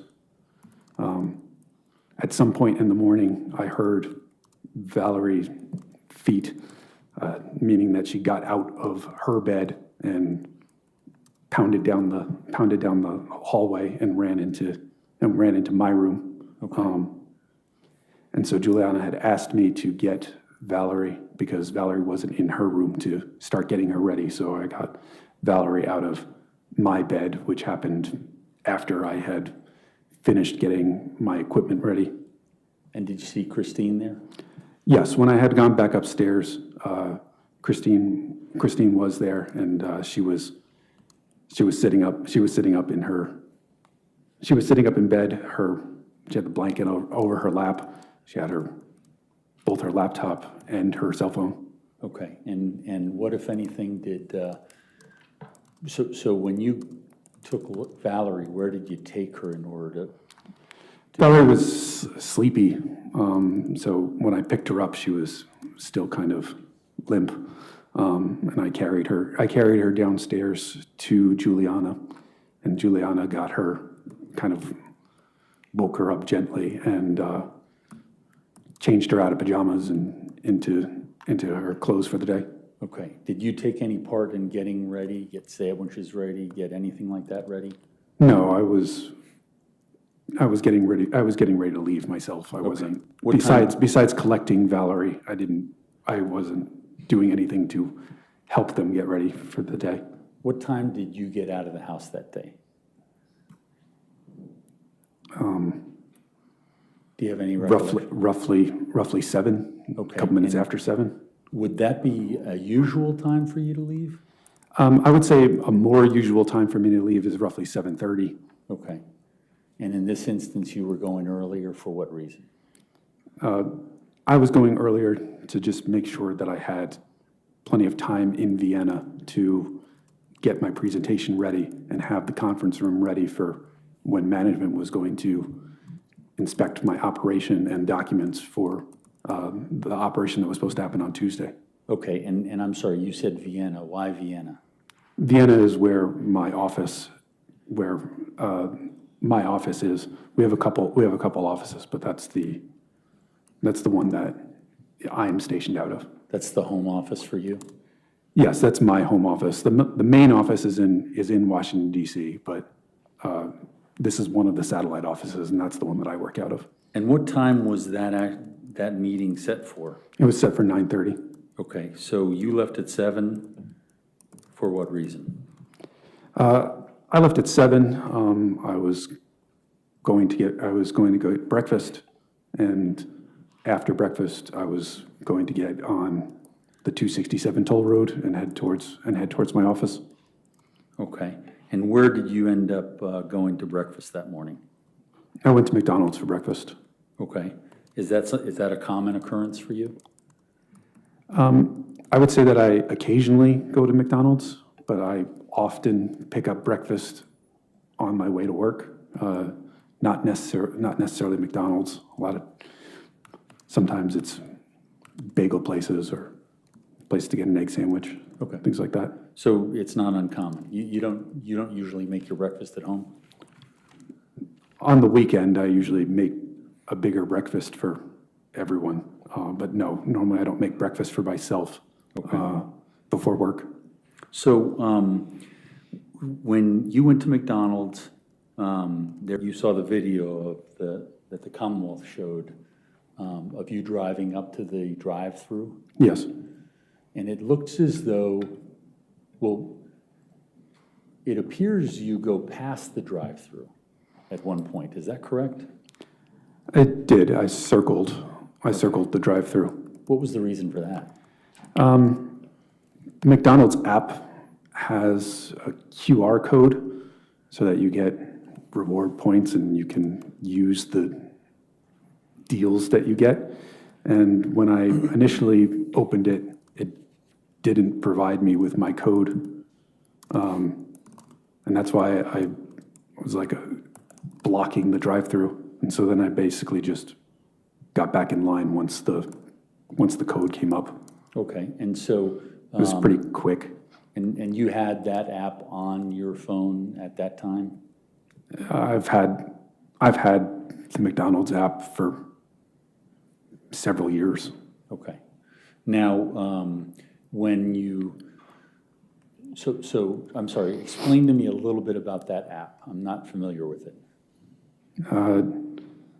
You can order directly from there, but that's generally not what I do, because then the food gets made before you get there. So normally, I just open up the QR code section, and you can look at the deals, and the deals tell you, you can get a free hash brown with your breakfast, and you can load that, or you can get a orange juice or coffee with it, and then you'll get reward points, and you can use the reward points to get free food too. So it's kind of a loyalty app that's you would find for many restaurants. And so when it didn't work the first time, you came back around? Yeah. And did it work? Yes, then my QR code came up and I went to order. Okay, so when we see you in your work vehicle with your sunglasses on, you got your food after that? Yes. Okay, and then what did you do? I pulled straight forward. The McDonald's, the shopping center that the McDonald's is in, the McDonald's is kind of a standalone building. But basically you cross over the road. It's a road in the parking lot. You cross over the road. It's only, it's a two-way road. And basically right on the other side of that road is parking spaces.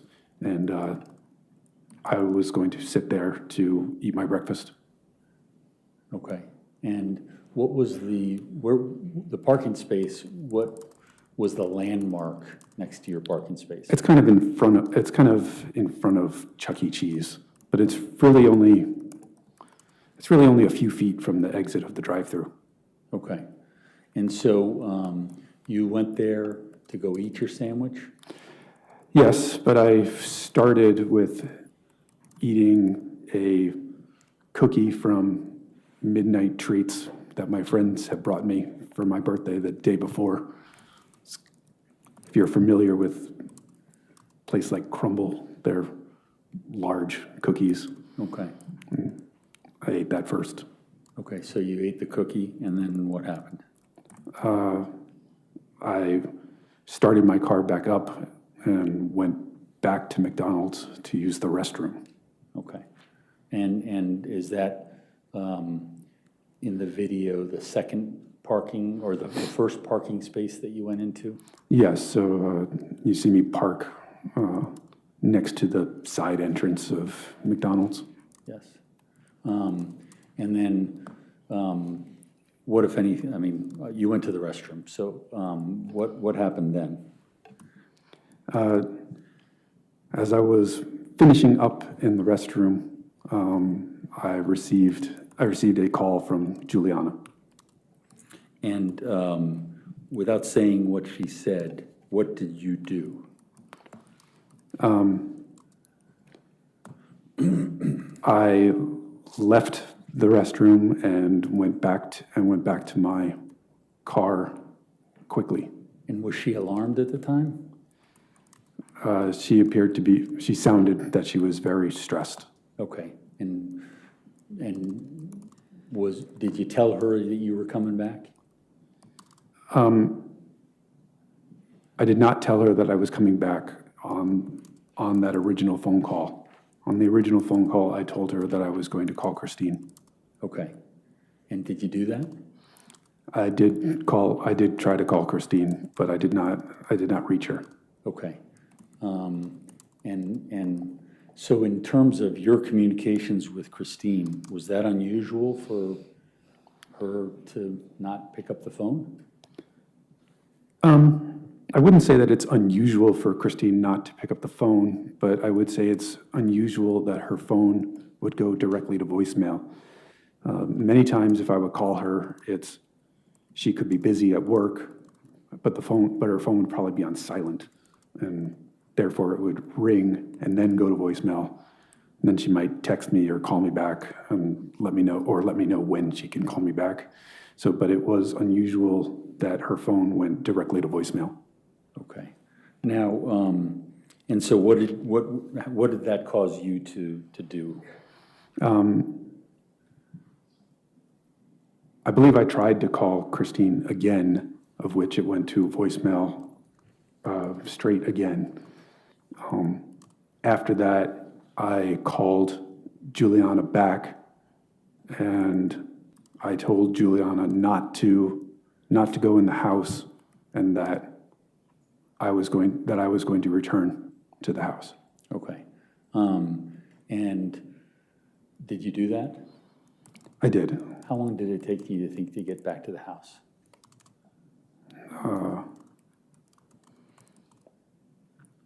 10 minutes, 11 minutes, 12 minutes, hard to say. How long would it normally take? I guess it depends on, there's a couple traffic lights.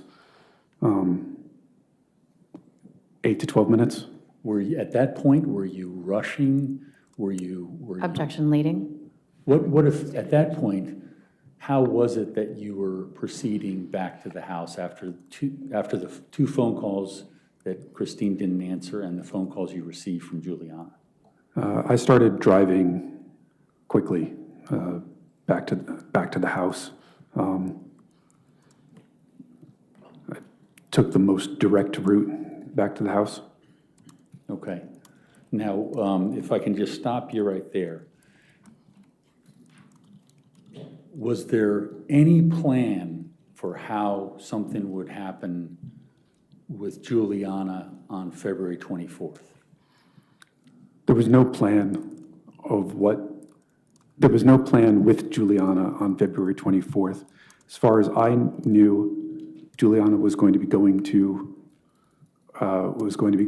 the zoo with Valerie, and Christine had just taken off from work, and I understood that she was going to be home, but I didn't know anything else at that point. I was more concerned with my day of what I had to do at my job. Prior to leaving the house, did you do anything with anyone's devices other than your own? I didn't touch anyone else's devices that I remember that morning. I was just getting ready for work. Okay. Specifically, did you touch Christine's devices, either of those? No, I did not touch her devices. Meaning the laptop and the phone? No, I did not touch her devices. Mr. Carroll, is this a good time, or do you have more questions? May I just look one Sure, second, sure. Judge?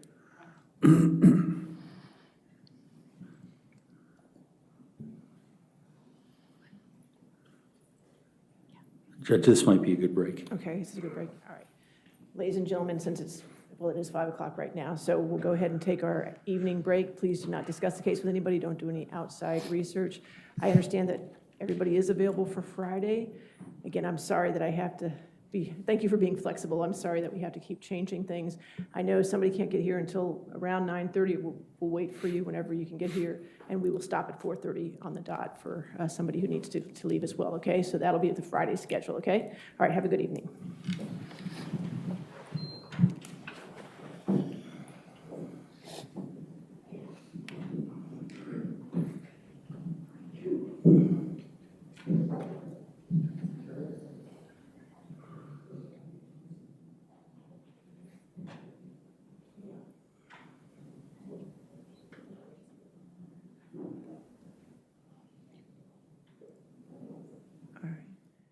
Mr. Banfield, since you're in the middle of your testimony, you can't discuss your testimony with anybody at this time. That includes your attorney, okay? Okay. All right, you can have a seat back with your attorney. Is there any other matters for this evening? Judge, Yes. if I may, Yes. I was remiss in not asking, is Mr. Miller still subject Is to Mr. Miller still recall by? subject to recall? Detective Miller, is he still subject Correct. to recall? Did I do that? Yeah. Yes, you did, but that's okay. If you're, I don't plan on calling him, Judge. okay, so he can be released then. Thank Detective you. Miller can And be then, as I released. had indicated this morning, I would like to request that Detective Stephen Augustine be permitted to watch the testimony for his expert. Okay. Any objection to that? No objection. Okay, so we'll take care of that tomorrow and help out Friday morning at 9:30, finish up the jury instructions. We don't have much left. so- Judge, we should be able to do it. I anticipate we can do it at the end of tomorrow. Okay, do you want to do the jury instructions at the end of tomorrow? It's just, I mean, we only have basically the charging instructions left and the waterfalls. We should be able to do it. Okay, and there's just one thing with that while I have you here, because I know it's only, you have the 2 charging instructions for aggravated murder, okay? Yes. But for the record, I have 4 counts. You do. So are we going to select like We count are. 1 and count 3, or count 2 and count 4? We are. All right, just as long as I can get that on the record, I would appreciate that, just to clean it up. Once this has concluded, then we will Perfect. be able to let Your Honor know how we elect to Okay. proceed with the charges. Excellent, that's great. Okay, so we'll see you in the morning then at 10 a.m., okay? Thank you. All right, thank you. Take care.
Thank you so much for joining us here on WUSA 9 Plus. We've been showing you the Brendan Banfield murder trial today. I'm Katie Lusso, and this is body language expert Janine Driver. She's going to be analyzing some of what we saw today when Brendan Banfield took the stand. Just for some context here, a lot of you have been following along, but Brendan Banfield is on trial for murder. Now, he is accused of killing his wife, Christine Banfield, and another man named Joseph Ryan. And today, in a really shocking turn of events, he got up there and took the stand. He was up there for a little less than an hour. And Janine, we heard quite a lot from him. He was asked directly about his relationship with Juliana Peres Magalhães, and he said that it wasn't serious. We do want to play you some clips and have you analyze them for us. And also just want to let everyone know who is watching at home that if you do have questions for Janine, you can text us at 202-895-5599. So why don't we start here?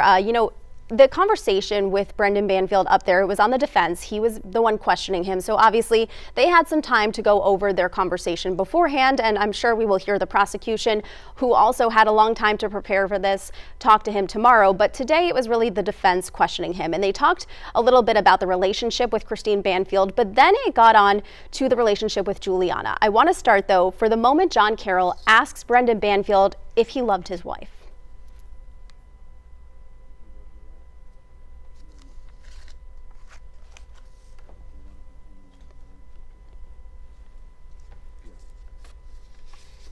All right, Janine, so your first reaction to that moment, if you will. He did eye blocking right here, Katie, which he closed his eyes for a little longer than normal. 10% of our waking life, our eyes are closed. So I blink, all of us, about 1,200 blinks per hour. I mean, that seems like a lot, right? So when we have this long eye blink here, this tends to be connected with deception, or I'm not going to share all the information. So we literally call it eye blocking. Some of the ways that we eye block might be, I put my hand over my eyes, I adjust my baseball hat when people all of a sudden avoid looking at you. We saw similar behavior with Scott Peterson, who was found guilty of killing his wife, Lacey Peterson, their unborn son, Connor, also did these dramatic eye blocks when asked questions about his relationship with Lacey. So we do see this often in murder trials where someone being accused with murder, who by the way has often ended up being found guilty of murder, I don't even think that makes sense, but that they do make those long eye blocks. I mean, imagine if I said, hey, do you like your job? And you're like, right. Do I like my job, right? That's suspicious right out of the gate. Okay, that hesitation. Yes. This is one of the very first questions right up there near the top that he was asked. Do you think that was a harmful moment or a helpful moment for him? I think that's a harmful moment right out of the gate. I'm just letting you know, I'm not hearing anything through my headset here. So hopefully this will come through. But I think that hurts him in this moment because it comes across as inauthentic, right? When we see it, we think, wait a minute, there's a problem here. There's a problem there. All right. If we could play the next clip for you, this is when he starts being asked about his relationship with Juliana and when that relationship, again, Juliana is the family's au pair who he is accused of coming up with this elaborate plan with to kill his wife and another man. So it's the conversation about when that relationship started. Do you hear that? Okay.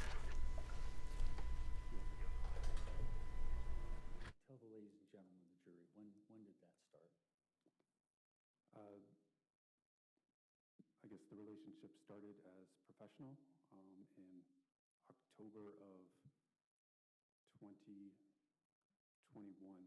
when she came to be a au pair or a nanny for our family. Okay, so your first reaction to watching this portion, and I'm sure you're focused on his eyes, right? Yes, I'm looking at his face and I'm looking for congruence with what he's saying. Does the body language match what he's saying? And here it does. So he's saying, hey, it started off professional. I've had au pairs for decades. Right. I had 24 au pairs total over 20 years. And I will say it always starts professional. This is not the first case where a host dad ended up becoming intimate with the au pair. This happens more than you might think. Now here, his body language was congruent, right? So I'm looking for, does the body language for here, he was nodding his head yes while he was thinking, does it come a half a beat before the words, Katie, and you at home? Because when someone is lying, watch if I said to you, I go, call me. The gesture comes a half beat before the call. Imagine if I said, call me. So when I'm looking for the truth, Katie, and you at home, I'm looking for, does the hand gesture, does the body language happen a beat before? It's the difference between seeing a really great actor and a bad actor. They used to have on Saturday Night Live, not gonna do it, can't do it, imitating George W. Bush. And it was robotic. And the reason it was so funny is the gesture, not gonna do it, can't do it, came after the words. So we're looking for, which we had here. Before he answers, he's answering, he nods his head, yes, I had a relationship with her. And that gesture happens first. Yeah, and then you can see it there again. Here, watch. So which is the part that really captures you? Did I have a gesture, a relationship?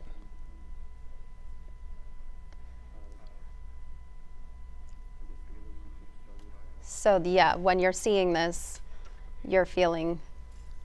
Yes, well, see where his eyes just went up there? This is also indicative of someone recalling a memory. So he's visually remembering. Now he's down left. Down left, when our eyes go down left, is internal dialogue. I guess she was an au pair. I mean, you know, like a nanny for our family. He's in internal dialogue when he went there. So right here, we have no problems right out of the gate. Right here, we're like, okay, so far so good, which is what you want. You want to get the baseline early on when you get someone on the stand. At least someone like me wants that. So I can see where, wait a minute, his baseline just changed. Yeah. Right? So we know that these things are truthful. Right? Okay, so you saw a clear difference between that and the previous. Yes. Oh, yes. 100%. Well, you can see the eye blocking, what we had earlier, you know, is these long blocks is indicative of someone holding something back. All right, I want to play you the next clip. It's about how the relationship started between him and Juliana, and he's talking about the moments their relationship shifted from being professional into no longer professional, and I believe Juliana called it sexual or physical in nature. So let's take a listen.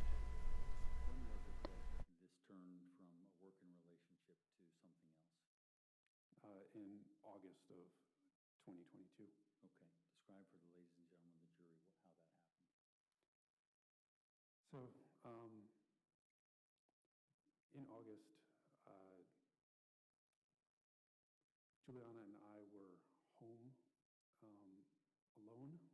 I had to work on both Saturday and Sunday, so I believe the original day was a Friday. Christine and were in New York, and Juliana started texting me while I was preparing food in the kitchen. So what he's referring to is that first initial moment, not when the first time he met her, because the first time he met her was in October of 2021, but this is the moment that it's sort of transitioned into not being a professional relationship anymore. Your thoughts on that part? Yes, well, right out of the gate, Katie, we see him leak contempt on his left side of his face. Contempt is moral superiority. It's a little smirk. People often say it's the cat ate the canary grin. I'll tell you where it pops up right here. Watch. Look on the right side of your screen, the left side of his face. Okay? It was right at the beginning of that statement. Okay. Wait 1 second. So at the very beginning, here, see there, that pull in right there on the left side of his face, that's contempt. Contempt is moral superiority. It's the only unilateral expression that shows up on our face. There's 7 universal emotions we have: happiness, sadness, fear, surprise, anger, contempt, and disgust. Contempt, moral superiority, shows up on one side of our face. Guess who does it? People who are powerful liars. So we saw this with Casey Anthony. We've seen this with Jussie Smollett, who stages hate crime back in Chicago. We've seen this with Ted Bundy. So we see oftentimes people being accused of some type of crime who they think they're better than other people will leak that contempt. It's like, I could do whatever the heck I wanted. I was an agent for the IRS, right? So it's that smugness. And anytime you see someone do that, it's like this. Right? It's I'm better than you, better than your ideas. You'll often see that with highly educated people who are around people that they might think are less than them. Or powerful people, again, they think I'm smarter than you might think. You know, there's been a lot of conversation about whose idea was it for him to get up on the stand. And you know, Frank Salvato, our legal expert who you met last week, he was talking about how this was likely Brendan's idea. Is that kind of what you're taking away from this moment? I love you, Katie, so much. I was literally going to say this next, that it wouldn't surprise me if this was Brendan's idea. Okay. Why? Because contemptuous people are all about the ego, all about significance, right? So I'm an important person. I think he's so smug that he thinks by him being on here, it's on the stand, it's going to somehow help him. We saw the same thing with not only Scott Peterson, but I don't know if you remember because you're younger than me, Katie, but there was a guy, a cop named Drew Peterson, who's also in jail for killing his third wife, Kathleen Salvio. His fourth wife has gone missing. We still don't know where she is. Stacy Peterson was her name. And same thing, what he would do, he'd go out and get donuts and coffee for the police officers that are outside of his house. This smugness. Drew Peterson went on the Today Show and was interviewed by Matt Lauer. And same thing with Scott Peterson. So you'll get these egotistical people who have this strong need of significance, and they will often say, throw me in front of the camera. It's that smugness. It's that smugness. Interesting. All right, let's talk about the next clip. This clip is going to be about him talking about how Juliana initiated the conversation of what was described as being inappropriate. So it's her talking about her dating life, and I want you to listen to this one specific part where he explains what about her dating life really stuck out to him. So let's take a listen.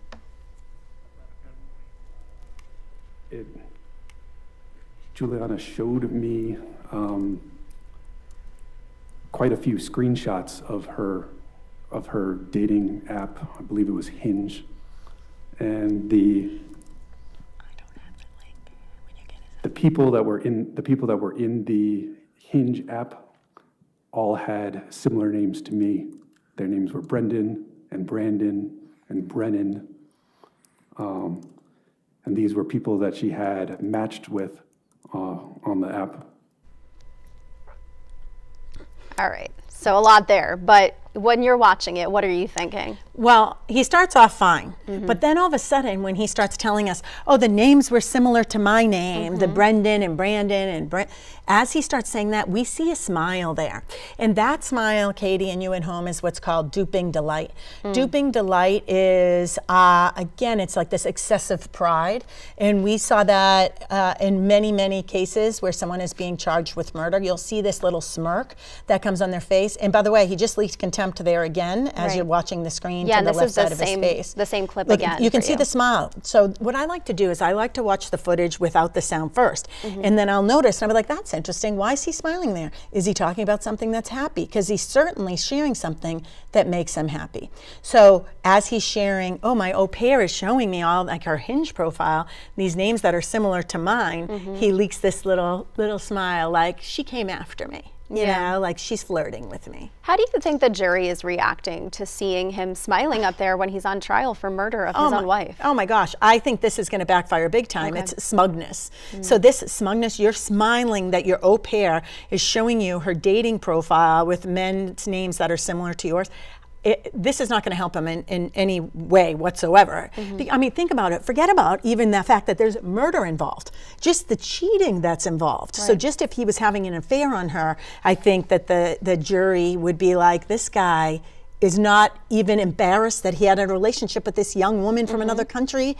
He's not even, he's smug about it. It will backfire on him. And I would love to, quite frankly, if he's on the stand tomorrow, what I should do is get up, because I live in Fairfax County. I should get over there in the courtroom, and then I could weigh in tomorrow possibly what do I see on the jurors when he takes the stand? Because that might be really cool. So maybe I'll do that. We'll have to talk about that. Yeah, let's stay in touch about that. Back to this though, you know, so after that part of the conversation, part of his testimony, he continues on by talking about how Juliana, you know, he's pushing hard that Juliana initiated this relationship. And he says Juliana followed him upstairs, and the way their house is laid out, his bedroom is one direction, her bedroom is a different. And he says that she followed him into the bedroom. And the next kind of clip that I want to play for you is the part where he explains how Juliana was very scared that Brendan was going to tell Christine. So let's take a listen to that. She had indicated that she was concerned that I was going to tell Christine and that she was going to be essentially fired and sent back and lose her job. which I indicated that I wasn't going to tell her. Okay. Did you tell her anything about what had just happened and what that was? Yes, I mean, that would be that we were having an affair. I had also indicated to her that I had previous affairs. Yeah, and so I can tell you he continues on by talking about how Christine knew about at least 2 of those affairs. And he also said that Christine herself was having affairs. So, you know, he's speaking about his wife, who is no longer here, about how she had affairs too, and kind of justifying the behavior. But your thoughts on... Well, we are seeing that duping delight again. We're seeing that smiling there as he's sharing that information. And he continues to leak contempt, that moral superiority. See the furrowed brows right there? So that, as his furrowed brows come down, this is a little anger. Look, we could see that smile right there. It was almost like a flirty smile when he was talking. Watch there. So that tiny little smile has a huge impact. It is out of place. And when we see duping delight, it's like you fire someone and they smile. There's contempt again on the left side of his face. When you fire someone and they leak that smile, you're like, oh no, are they going to become a Carrie Underwood song and you know, key the side of my truck, right? So it is out of place here. See those little shrugs of his shoulders? That's uncertainty. So when you see a shoulder shrug that's small like that, you want to listen to what are they saying in those moments. What is he uncertain about in that particular moment? Right. And, you know, the next clip we're going to play for you is the portion that I just kind of mentioned about the affairs and how he says they were both having affairs. Let's take a listen to that and get your thoughts on it. Yes. Your previous affairs? She was aware of at least 2 previous affairs. Okay. And likewise, were you aware of her affairs? Yes, I was also aware that she had affairs.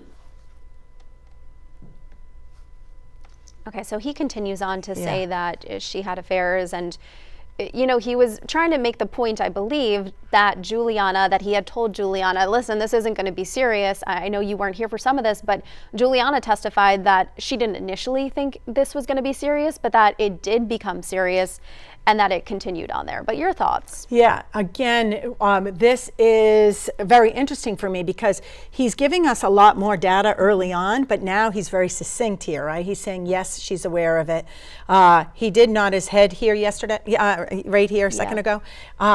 Maybe, in fact, maybe she was aware of it. It doesn't mean she was happy about it. Maybe she suspected it. This is one of those follow-up questions that I would want to ask. How was she aware of it? You know, what does that mean? Did she suspect it?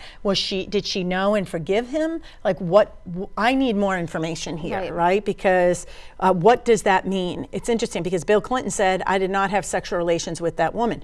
Well, what did sexual relations mean, right? So we want to break it down. Everyone has their own language of what something means. And so we want to ask great follow-up questions, which maybe we got, or maybe we'll get tomorrow. I'm not sure, but for sure, I think tomorrow we'll hear some of these follow-up questions. Here, of course, his attorney's not going to unravel and pull at the thread, right? But I want to know, how did she know? When did she know? What happened when she found out?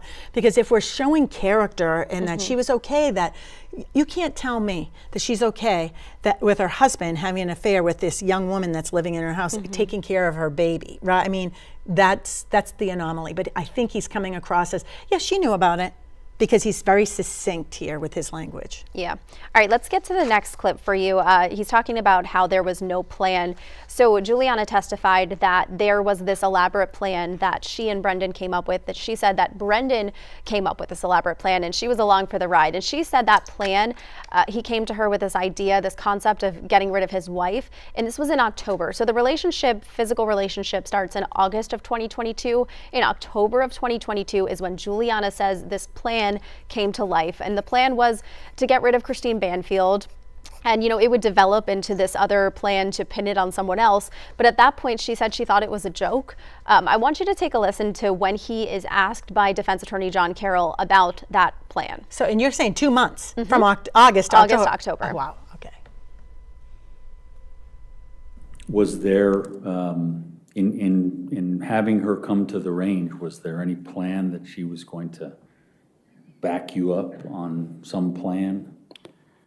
I mean, there was no plan at this point when we had gone to the range, there was none of the suspect email account. There was no FetLife account. There was no Telegram messages. None of that existed at the point that we went to the range. Okay, so one thing that has come up in the comments quite a lot, that sentence about there was no plan at this point. Your thoughts? Well, exactly.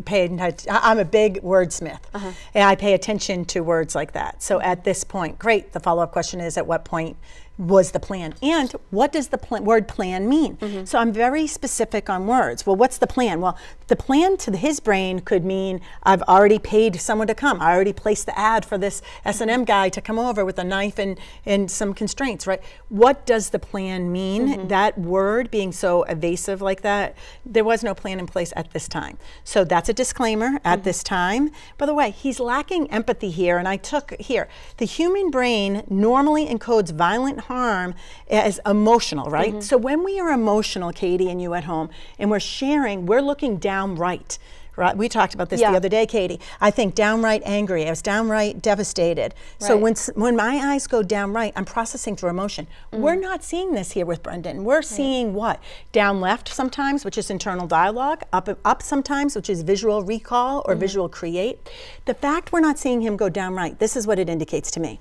His prefrontal cortex, his higher thinking here, his cognitive part of his brain is what's running the show right here.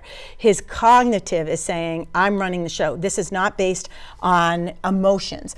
Usually, if you regret something that you did, you'll have this emotional plea, right? You'll at least see someone go downright. We don't see it here. This right here is casual tone as he's recounting a little bit of what happened here. The prefrontal cortex is struggling to regulate that amygdala in a normal person. The amygdala is the part that says danger, danger. And so right here, his brain is just running the show. He's not emotional at all. We're not hearing it in his tone and pitch. We're seeing the smiling. When we are emotionally processing trauma like this and we regret the trauma, there's no smiling. If there's any smiling, it's out of embarrassment. Even Nixon, when Nixon said, I say it's the closest he came to a confession, is Nixon in the Watergate interviews. He said, I let down the American people. I let down children who wanted to go into politics. And he smiled. When Nixon smiled, that made sense because he was talking about letting people down. And that smile to me indicated embarrassment. But here, there's nothing he's embarrassed about. He's not saying, I let down my daughter. I let down it's a daughter, right?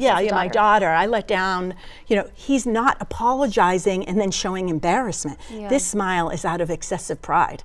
This is ego.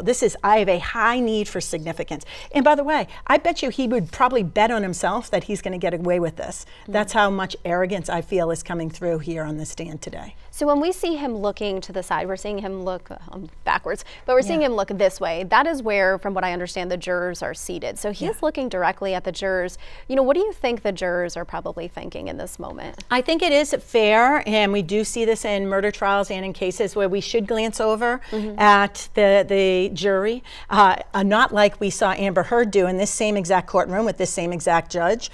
I was in that courtroom with the Johnny Depp trial. Amber Heard, did this really big fake acting and directed every comment to the jurors. He's not directing all his comments to the jurors, but he's certainly looking over there, probably trying to figure out what do they think about him. I'm curious. I am thinking about going over there tomorrow because I want to see how they're relating and what they think about what he's saying. I think the jurors are going to be smart enough to know that this is not a man who is devastated that the mother of his daughter has been slaughtered in her own home.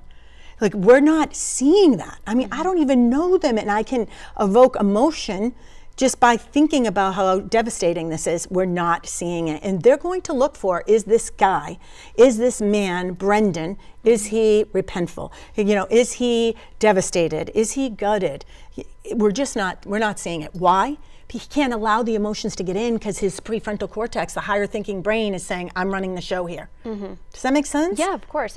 I'm curious, I would have thought we would have seen some emotion from him, some crying at least, because we did see that crying on the stand. Are you surprised that, you know, it was only 45 minutes or so that he was on the stand, but are you surprised that he's not showing any emotion? I am, and we talked about this a couple days ago, or last week before the big snowstorm here, is you had asked me, do I think that his lawyer might coach him to cry a little bit? And I said, that would surprise me if he said to cry, but be authentic and be in the moment. Okay. I'm not surprised that I'm not seeing crying here.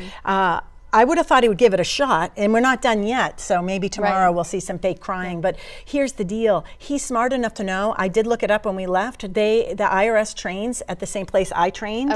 I'm retired ATF, the Bureau of Alcohol, Tobacco, and Firearms Investigator, at FLETC, Federal Law Enforcement Training Center over in Glencoe, Georgia. I love FLETC, shout out to the FLETC people. So he's trained at FLETC for sure as an IRS agent, which means he's smart enough to know sadness is very hard to fake, and you get people like me and other people like me, right, that can spot fake sadness like this, because the inner eyebrows pull together and up in sadness, which we did not see with Juliana, the au pair, and it's a hard one to fake.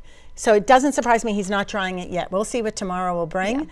But, you know, here's the thing, brain remembers violence, and when your brain remembers violence without empathy, that comes across as pure evil. Yeah, and I'm curious to see, you know, it seems like John Carroll is going through a timeline sort of, and following that timeline of, he's only entered the portion where he's talking about that day. He has just arrived at that day, and where we left off with John Carroll, having him up there on the stand, he was talking about that morning, and specifically some of the details about where Brendan went that morning. It was his birthday, how he went to McDonald's, and all these little details. So I'm curious to see if once we get into the nitty-gritty of what actually happened, because, you know, Brendan has not denied being there, obviously, and he has not denied shooting Joseph Ryan, but he claims it was self-defense.